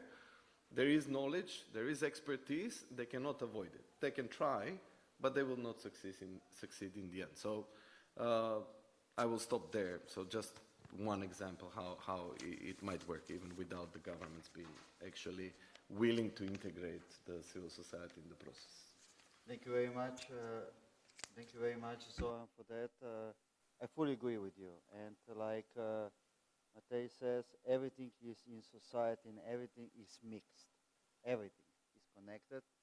And that's also the reason why I need to say that that we have, you mentioned DJ Ernest and Arno, and I must say that I'm very happy that today is, and all 2 days, Anna will be with us, which means that Commission could have the information from the field, not just from the representatives of organization who is here on the podium, but also from your side. So one is, of course, from the questions that you put it, but another, the most important, is uninformal talks. So please, all of you, take that chance, talk, because that's something that will improve the result of everything, and could also change the way how to achieve the goal, which is put in the document. So I will finish here, and because I am from the trade unionist, I won't cut the coffee, but please be here no later than 15 minutes. Thank you.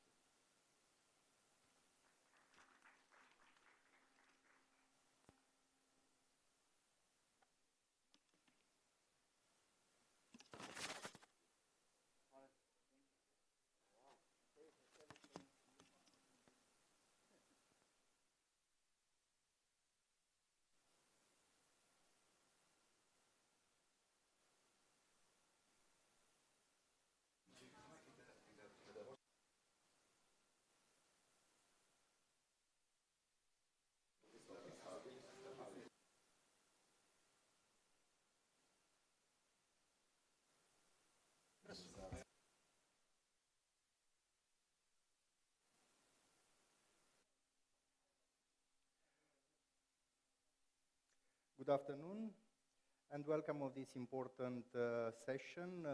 We continue the first part, the contribution of partners and the civil society organization to implementing the growth plan and facility in Western Balkans. And now we'll discuss about the common regional market, enabling business environment, justice and digital transformation.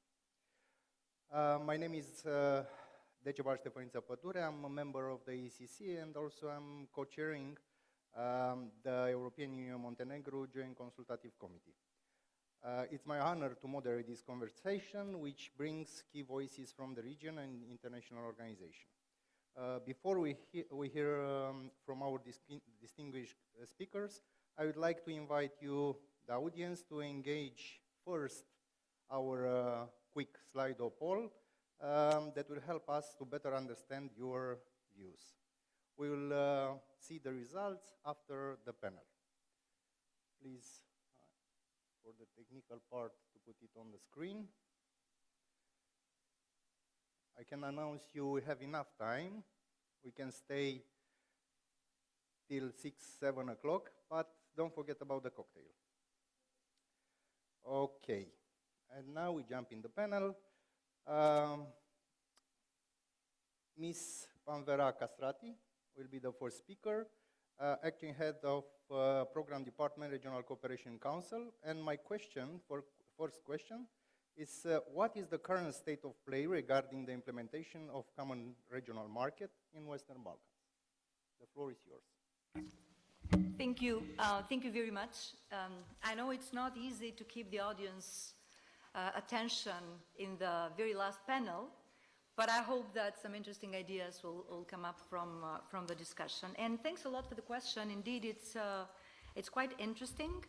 And whenever we talk about the state of play, we have in mind the big deliverables, because the common regional market is a, let's say, comprehensive and extensive action plan with a lot of actions in it.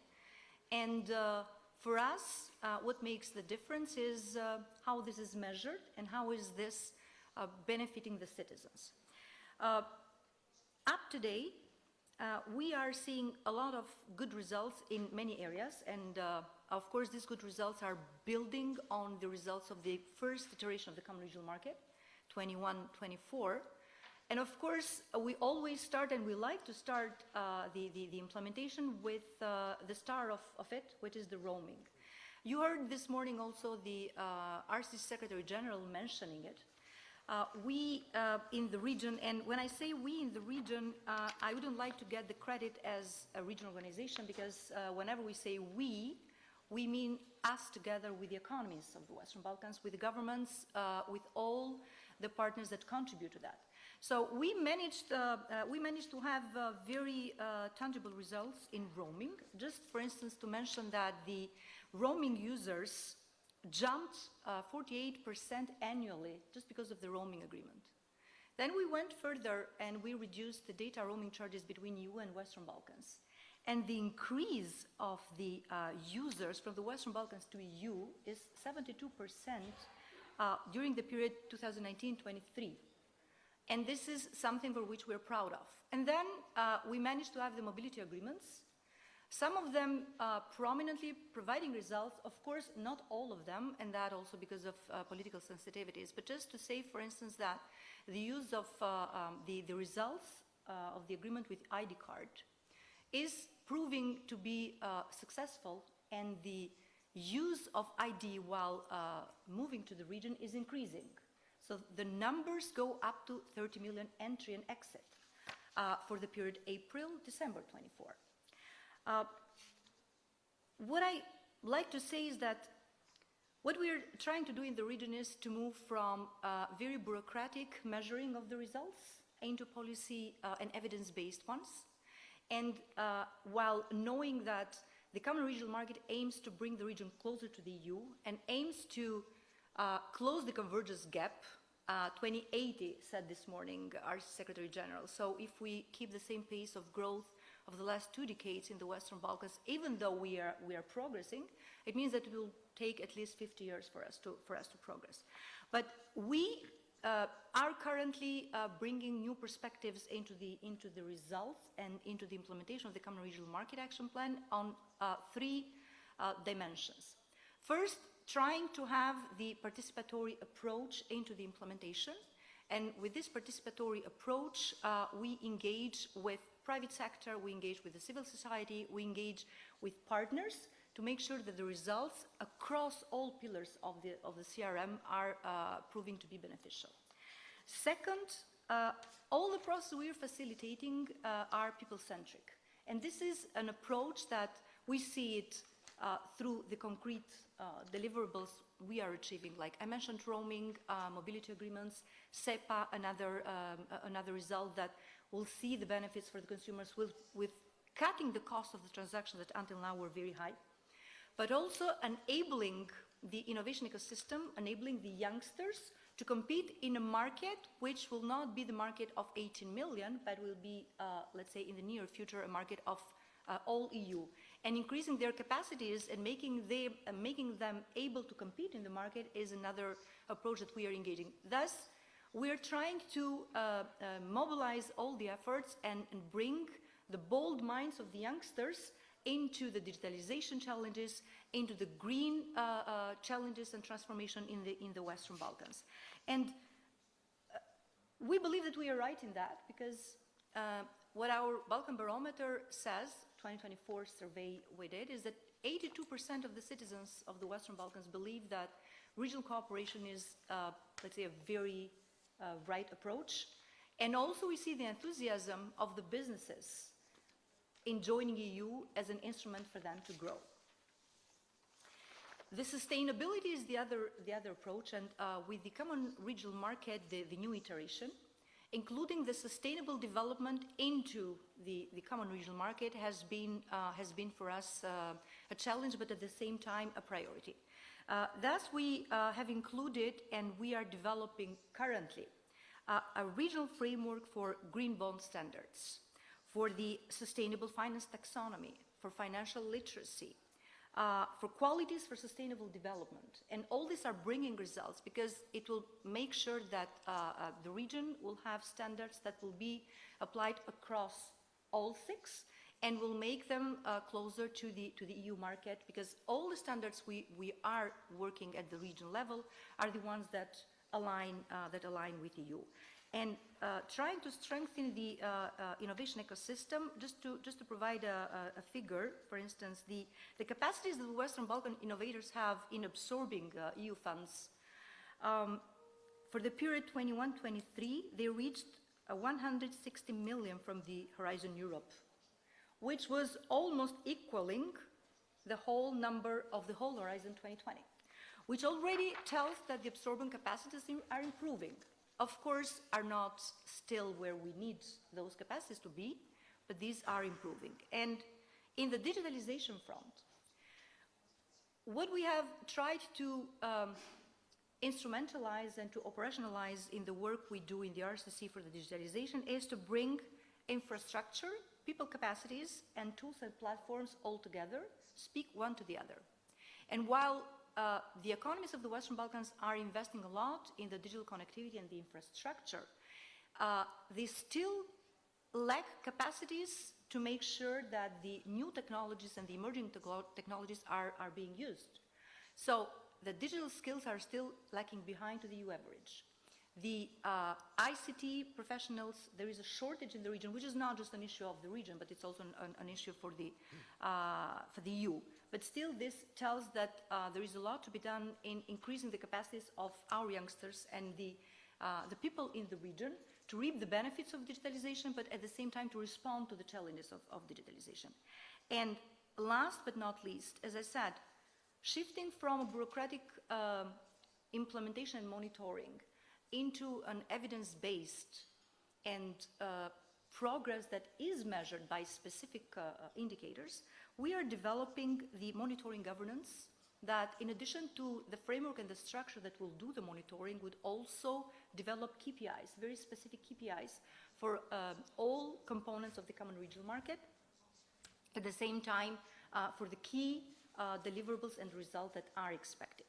I'd like to conclude by saying that the implementation to date of the common regional market shows progress in certain areas, of course requires many more efforts in some others, in particular those related to the innovation, related to the education, and also to the social portability rights, which until now we have been focused more into regulating the mobility of people without really addressing their social rights or portability of social rights when it comes to free movement of and exercising their professions in the region. And this is something that we have included again into, have included this year more prominently into the Common Regional Market Action Plan, with the objective of matching this also with the employment opportunities that we have in the region, while the skills, the mismatch between the skills required and the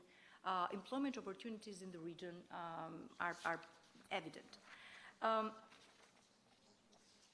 What needs to be reiterated here is that while we see the political commitment in endorsing very ambitious action plans, and while we see the leaders always the front runners to get all these commitments on board, it's time that this commitment is measured with what is delivered.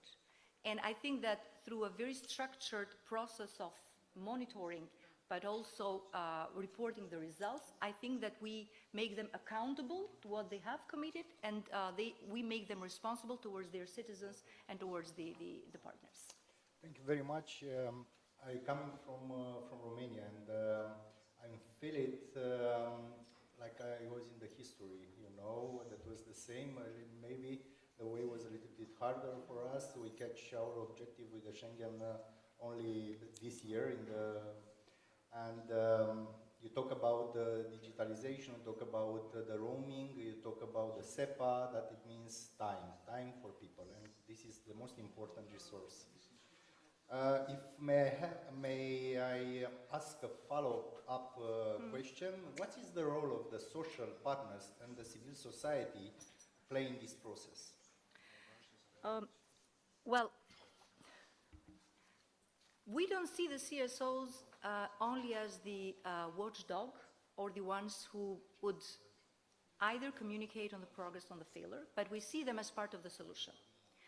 And because we see them as part of the solution, we have engaged into a very open and transparent process of consultation with them on all agendas that we lead in RCC, this including the Common Regional Market and the Green Agenda for the Western Balkans.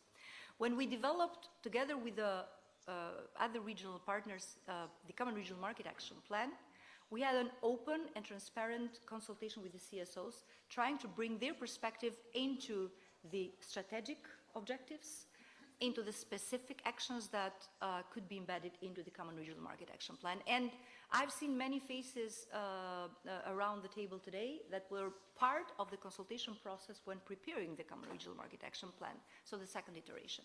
On the Green Agenda for the Western Balkans, even though I also heard certain criticism, maybe right one, on the consultation and participation of the CSOs in the preparation of the Green Agenda Action Plan. We have started now a process, we've launched the process of revising the action plan on the Green Agenda for the Western Balkans, and we have opened a completely new phase in the consultation process. We have launched an open call for all the CSOs and NGOs willing to contribute with their ideas, of course with smart actions, so actions that do not need, are self-explanatory, are measurable, are feasible, and are targeting the well-being of the citizens and also our human rights to have a better climate and environment. And also we are engaging with them on regular consultations and meetings on how to make sure that their voice is heard. I have to say, though, that this type of gathering is very important to pass this message on, but I would like to also pass another message, that whatever we do at the regional level cannot substitute the involvement, participation and consultation of the CSOs at the national level. This is for two main reasons. First, they can make the respective governments accountable to whatever they are saying and they are implementing, but at the same time, they could be the voice and the reason of very specific actions that could be implemented. At the regional level, despite all the efforts we are, let's say, engaging and we are putting into the consultation, it's still another layer in the overall inclusiveness of what we do. But this cannot substitute what needs to be done at each and every economy of the Western Balkans, and not only at the central level. Let's not forget that this involvement needs to be also discussed at the local level, where the citizens feel the benefits and the hurdles. So for us, consulting with the CSOs is making them part of the solution and not part of the problem. Thank you. Thank you very much. Don't forget, you have for the slide or the QR code on the program.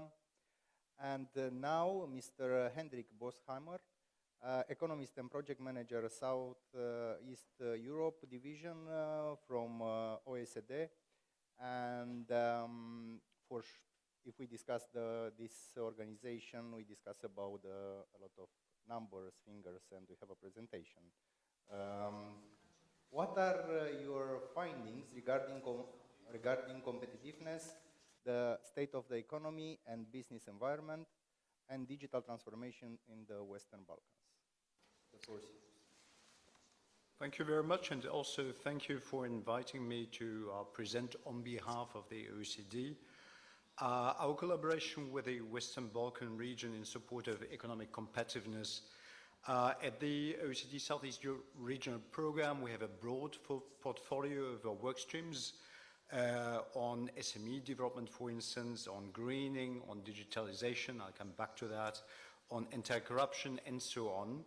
And very importantly, we have a flagship publication called the OECD Competitiveness Outlook for the Western Balkans, for which I'll be presenting the most recent findings stemming from the end of last year.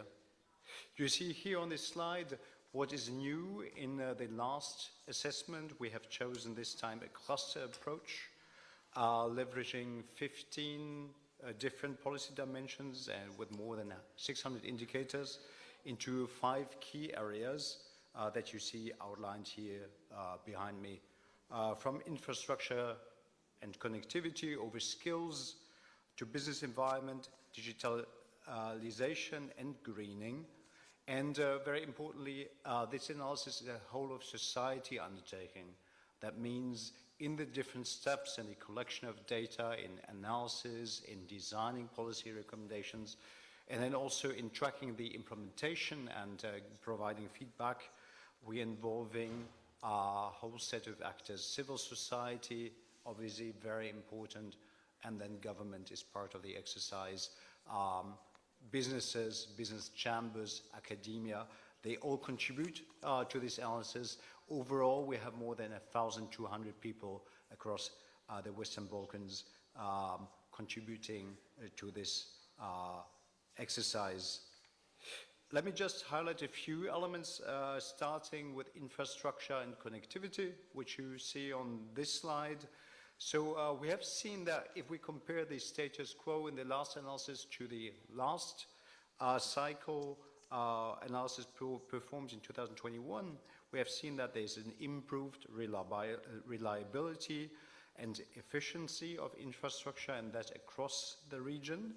On the negative side, what needs to be further improved is that infrastructure projects that link the entire region are rather scarce, and also national markets are highly concentrated. That has, of course, implications for competition, and I'll come back to that.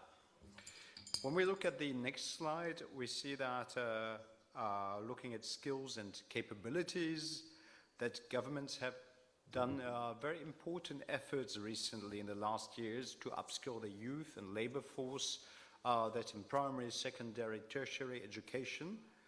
But we still see that substantial skill gaps do persist across economies in the region, and that concerns a lot the current workforce that have less access to capability or capacity building exercises.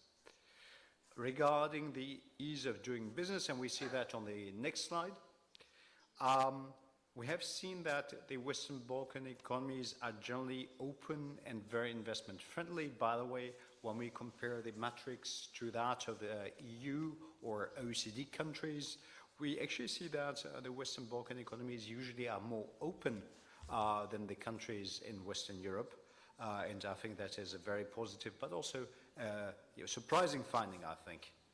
However, the frameworks governing state-owned enterprises need to be further improved here. It's about staffing of SOE boards or defining the mission and mandates. That is important. We also need to do more work on fighting informality of businesses, and the difficult access to finance still impacts SMEs mainly across the region, and that has a negative impact on the competitive playing field.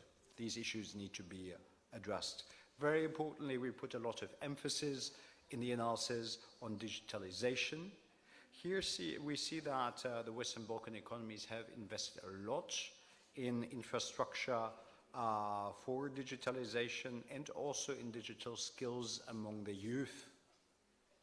However, when we look at the skills of the workforce here, finding that it's very similar to what we also had in generalist skills.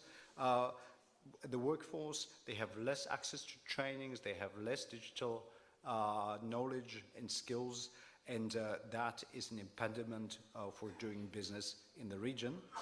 And we also see that the support for businesses, for them to digitalize, remains insufficient, so more support could be given, should be given by the governments in the region. Finally, and that's on the next slide, we see here greening. We have seen that governments in the region have put new emphasis on enhancing environmental policies. This is very good news.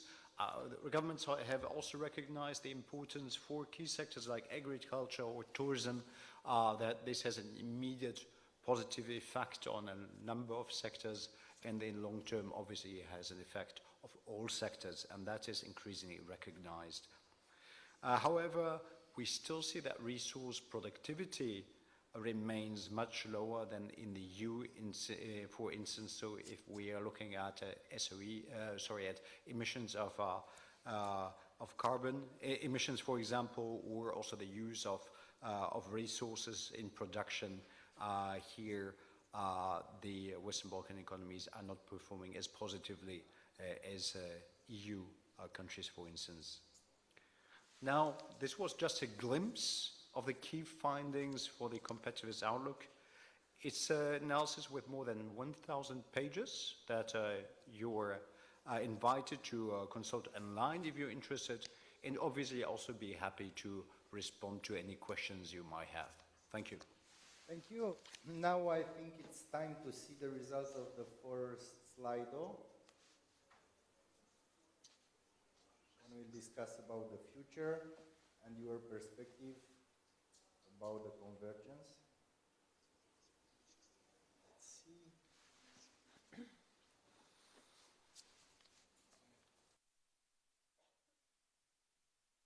It's not so optimistic, maybe because we discussed about the history, we didn't discuss about the future.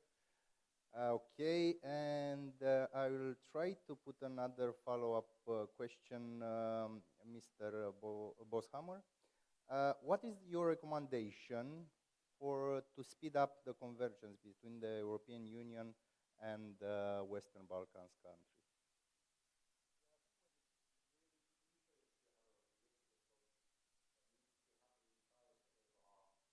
Areas to have these in mind, and also identify the key areas, the key recommendations. Every government is operating with limited means. That is even more true in the Western Balkan region.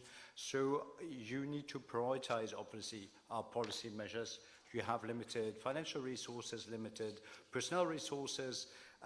You have rather small governments compared to that of larger West European countries, for example. So a prioritization exercise, I would say, that is really key, and then to see where are the biggest levers and where's also maybe some of the sectors that you think will be crucial for your economies in the future. We have seen in a number of Western Balkan economies a strong focus on the digital sector. I think that is probably a very good idea. And then also the tourism sector, for example, is one. Yeah? And then I think it's also good to take a supply chain perspective to understand what are the sectors that could integrate further with Central Europe, Western Europe, and what are the particular parts of the supply chain that your specific economies could also contribute to, and then understand which are the crucial levers in order to make your companies integrate these international or European supply chains. So a prioritization, that would be the key element in my mind. Thank you. Thank you very much. Now we jump to the trade unions, and Ms. Ranka Misic, President of the Confederation of Trade Unions in Republika Srpska, Bosnia and Herzegovina, and Chair of Trade Union Council Solidarnost. And my question is, how do trade unions in the region perceive the common regional market? Does it adequately address the social dimension? The floor is yours.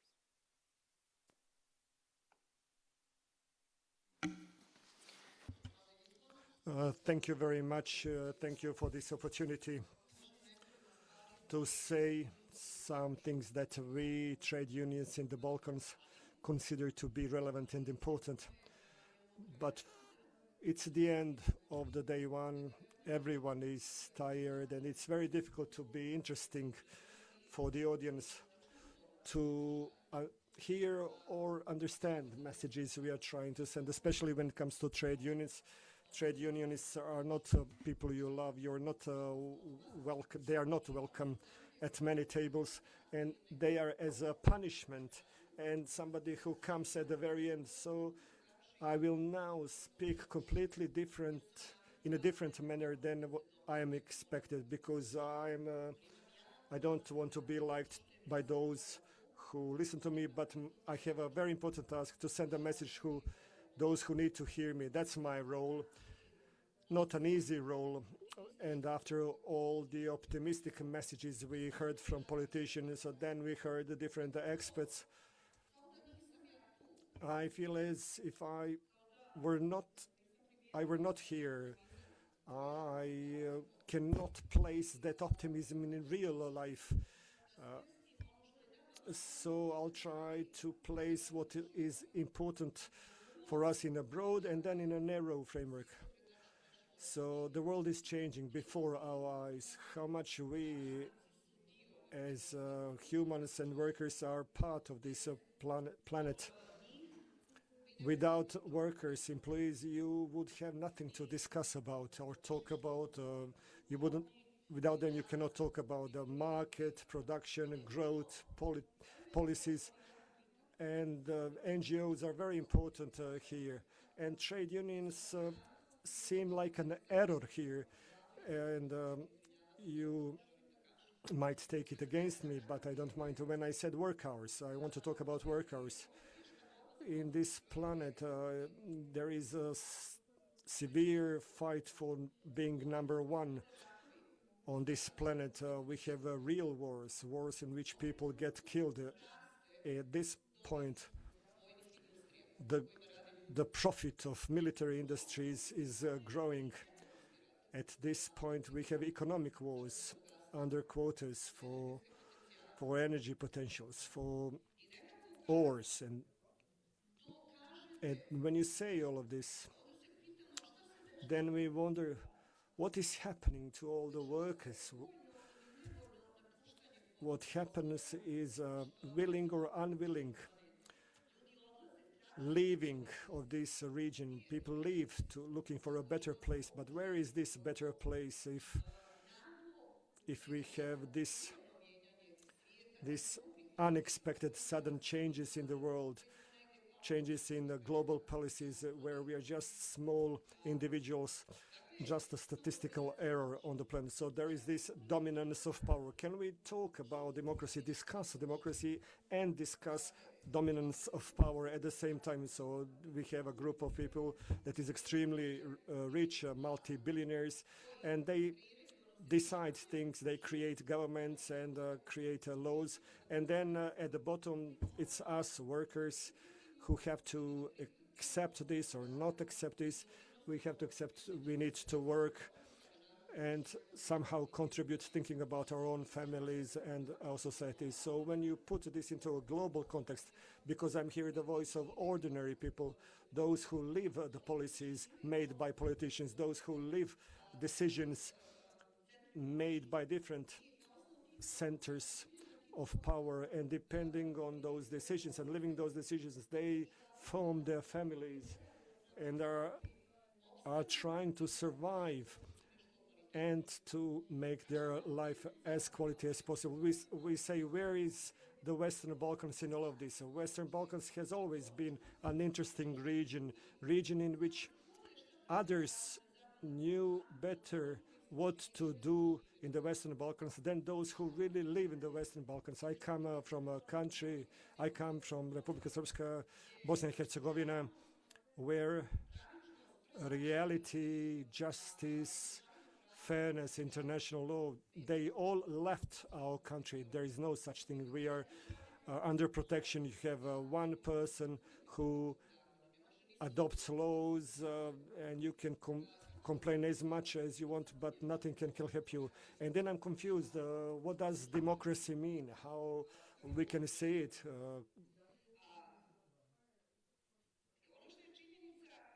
What's also a fact when we talk about the European Union, and geographically we belong to Europe and we have always been part of Europe. We are not an EU member state, and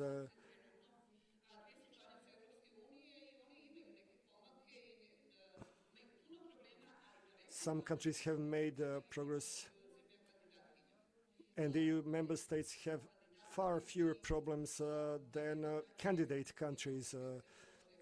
Countries are just candidates, and Bosnia and Herzegovina is in the back when it comes to this progress to the EU.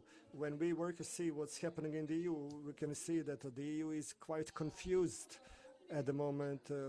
There are some dissonant sounds when it comes to commitment of the European Union, and this is additionally confusing, and I cannot share the optimism which we heard at the very beginning that so that a large percentage or share of people supports the accession to EU. I'm saying this from the perspective of workers who see accession to EU as access to better life, dignified work. We haven't mentioned dignified work today. That's the goal of those trade unions. What does dignified work mean? Is that you can live from your work, that you can feel good, that you're happy.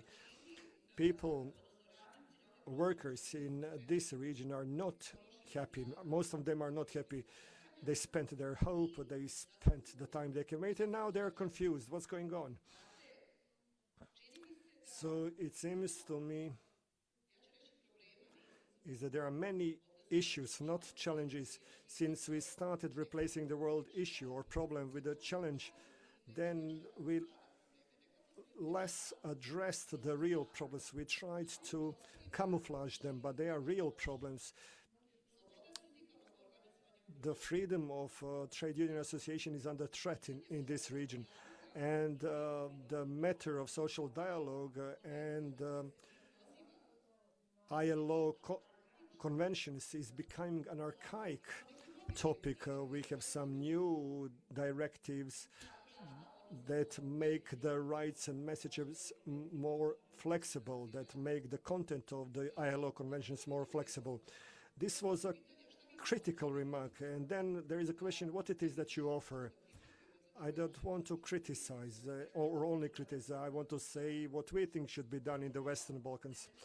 So one, we don't want to play with the social dialogue. It should really exist. And I'm convinced, and I'm sure I share the opinion of my colleagues here, that social dialogue is the part of a society's democratization.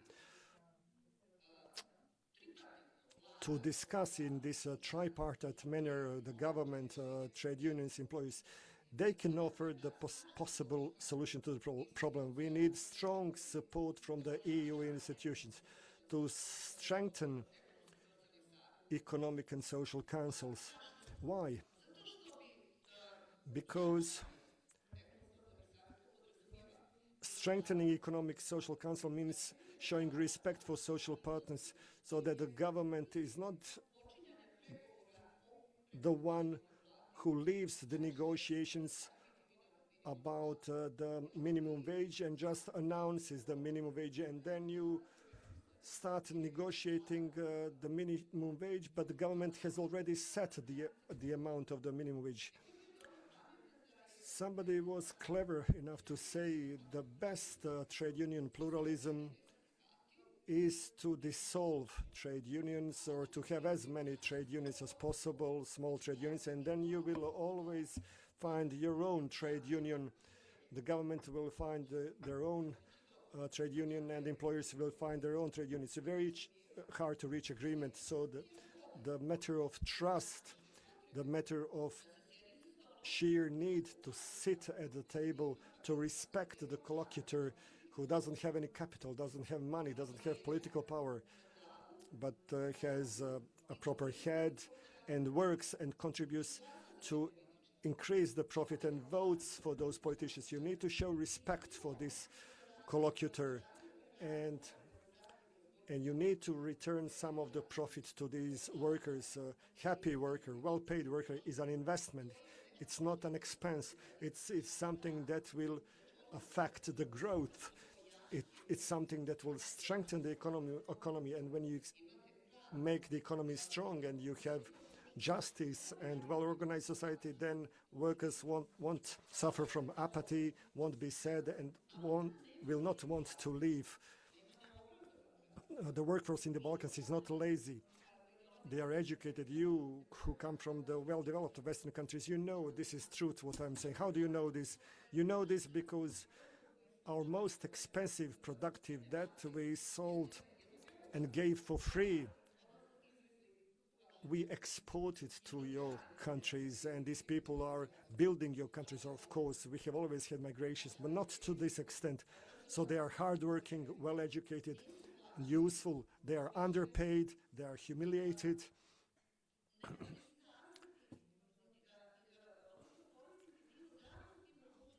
are unable to use laws and conventions and cannot make this step towards this dignified work. And one more thing, we need to make a clear difference between NGOs and trade unions. There is a clear border there, distinction. Trade unions are organized to have their own members. Trade union leaders are elected. They are accountable to their members. They are independent from anyone's projects, any government's projects, any budget, because they are funded through voluntary fees. We report to those who voted for us, who are our members, and we carry the burden. And if bad things happen, NGOs, as part of civil society, we support them. They can be our allies in some situations, but in tripartite social dialogue, we need to have clearly defined social partners, employers, trade unions, and governments, and that's the message. And when I read the conclusions, the draft conclusions, only in one place, point 23, there is the mentioning of social dialogue, tripartite dialogue, and then in brackets, collective bargaining agreements. And to us, collective agreements and collective bargaining are a place where we define the cost of our work, and they are the most important thing for us. In the Western Balkans, countries that constitute this trade union movement called Solidarity, with exception of Croatia and Slovenia, you have collective bargaining agreements at the level of statistical error in all these countries. That's a bad thing, and the message that we need to strengthen the social dialogue, that collective bargaining agreements are not an issue but a solution, and that we need to create the freedom of trade union association, trade union activity, and collective bargaining. That's what matters to the workers on the Western Balkans, of course. Well-educated workers, well-trained, leave this region. We receive workers from other countries who are countries that are in even worse economic situation than the Western Balkans, and we have nothing against those workers. Those workers need to enjoy the same rights, the rights that guarantee safe and dignified life. So those are the messages I wanted to send on behalf of my colleagues, and they are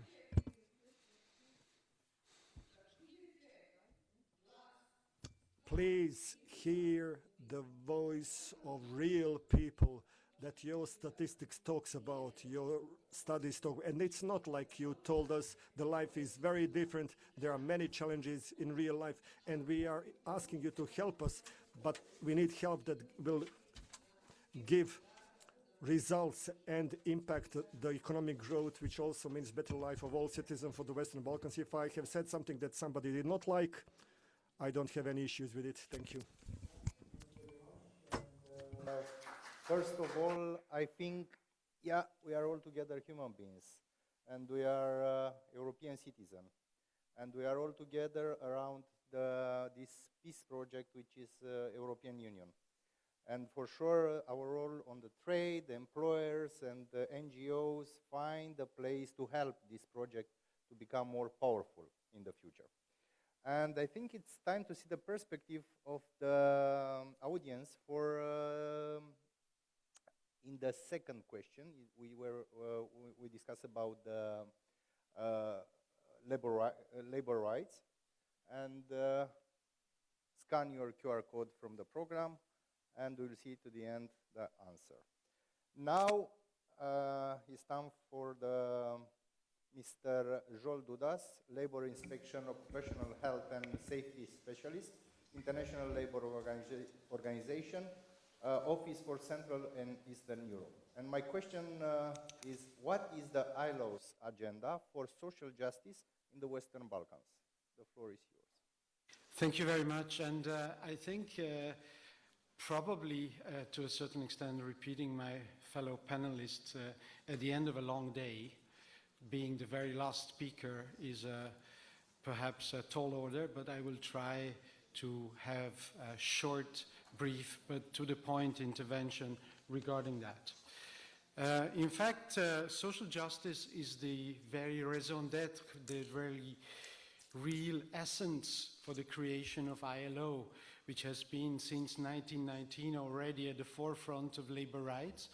And I will try to tie a little bit to the previous speaker in the sense of the issue that perhaps has not been mentioned enough, and that is about decent work, it's about dignified life, and issues related to labor rights. And a general observation before I jump into the specifics, some of the questions that were posed is actually not an either-or, because if you really take properly tripartite social dialogue, some of the questions are coming up or should be coming up in all the socio-economic councils and the debates and the discussions. So it's not a separate world, or it shouldn't be, to have where these issues are debated. But let's start, and I know it's very difficult, with the definitions.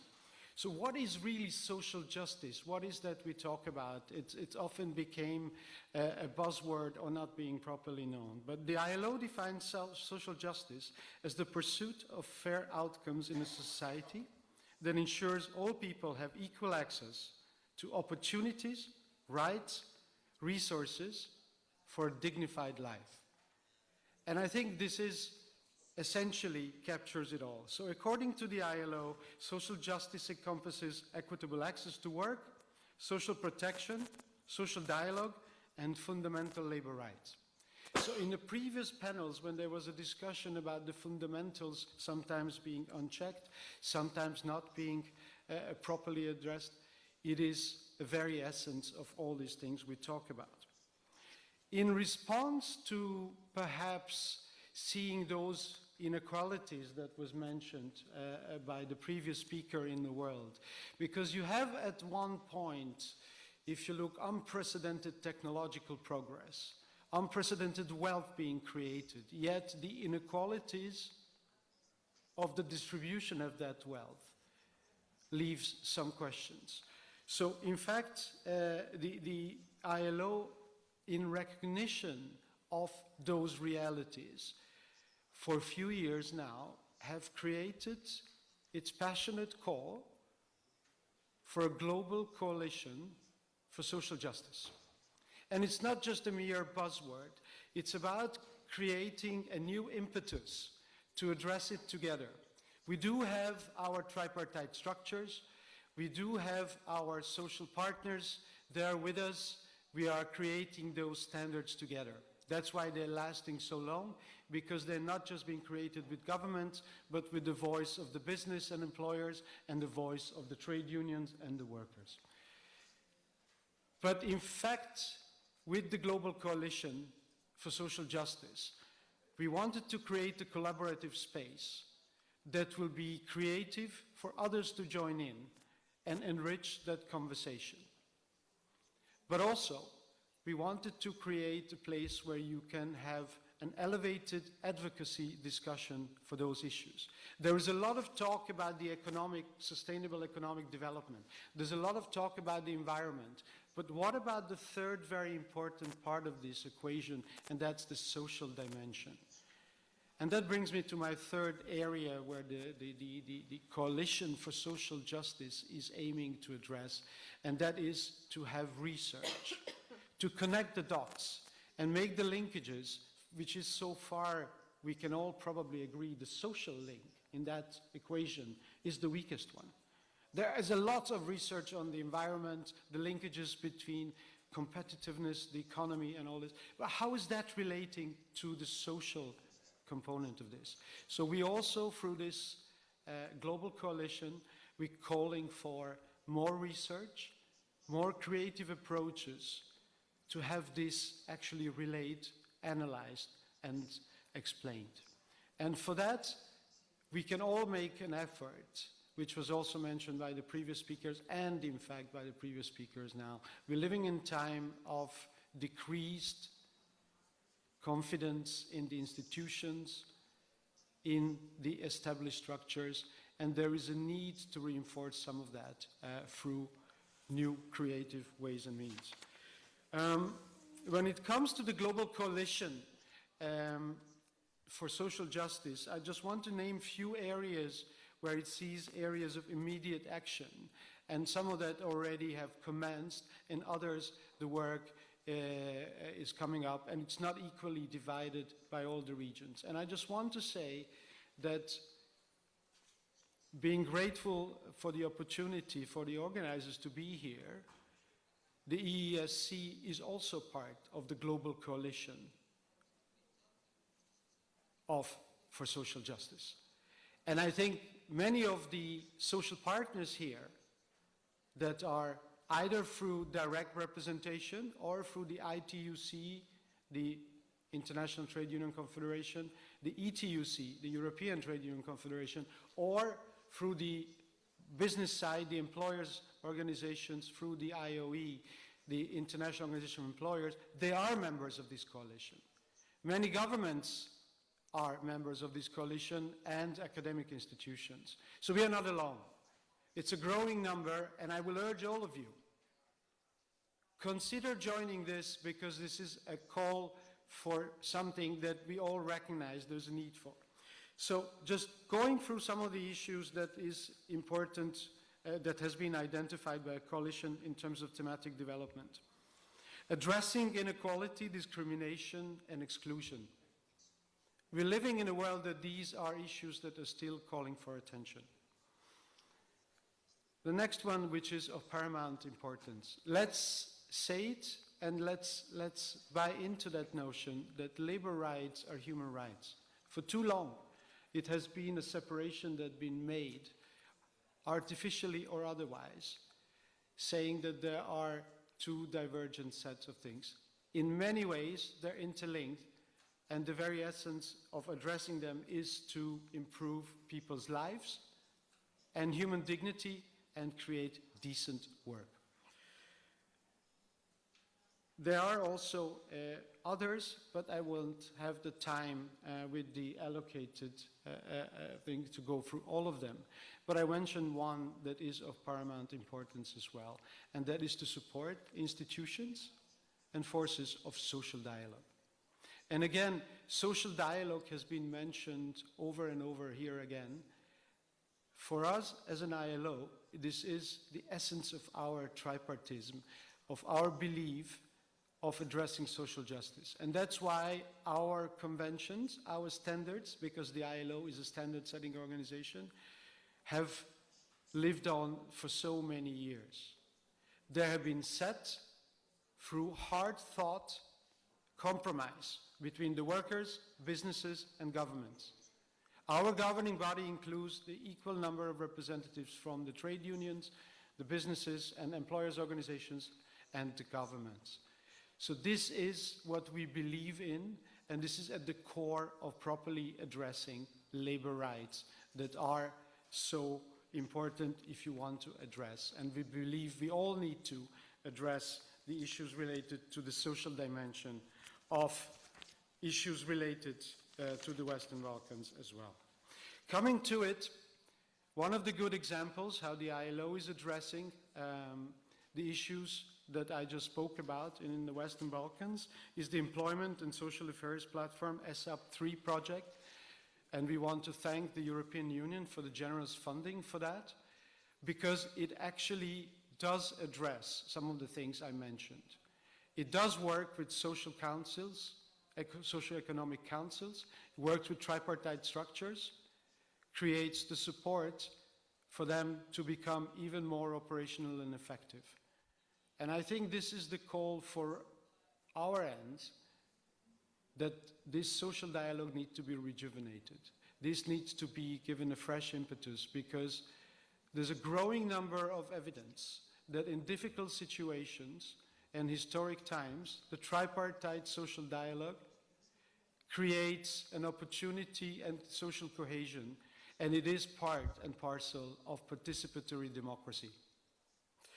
Secondly, it also builds the capacity of our constituents, and we will continue to be engaged with our trade union colleagues, with our employers' organizations, with the businesses and the workers, because it's only together with their having the full capacity, a continued involvement, that this challenge will be met face on.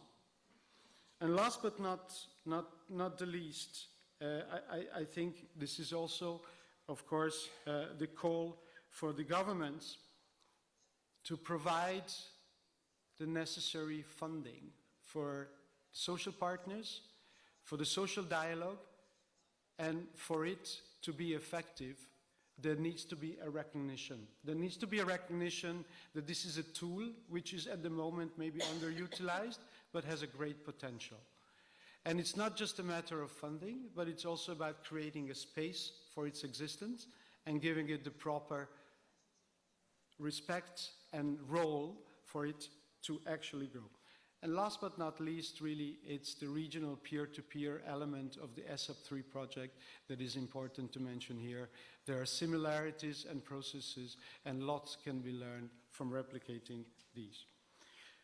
At the very end of the issues, there is, within the ILO, a growing attention to the so-called peak-level social dialogue that is actually trying to do research in very specific results that this tripartite mechanism have yielded in various countries. And I think we will be able, as we go along with, to share back with you and the result of these researches, because it is really, really important to have the causal link demonstrated. I'll stop here. Fully conscious of the long day that you have had and the optics of it, that I'm standing between you and the cocktail reception, I will give back the floor to the chair. Thank you very much. Yeah, thank you very much. Yeah, we are. That was a long day. This first day of the 10th Western Balkan Civil Society Forum. But respect the audience, we can see also the results and the opinion of the audience for how to improve the social justice. And also we can take 1-2 questions maximum, please. If there is no question, we can conclude. And I think the social partners and the civil society are the critical to ensuring the common regional market is not only economically efficient, but also inclusive and fair.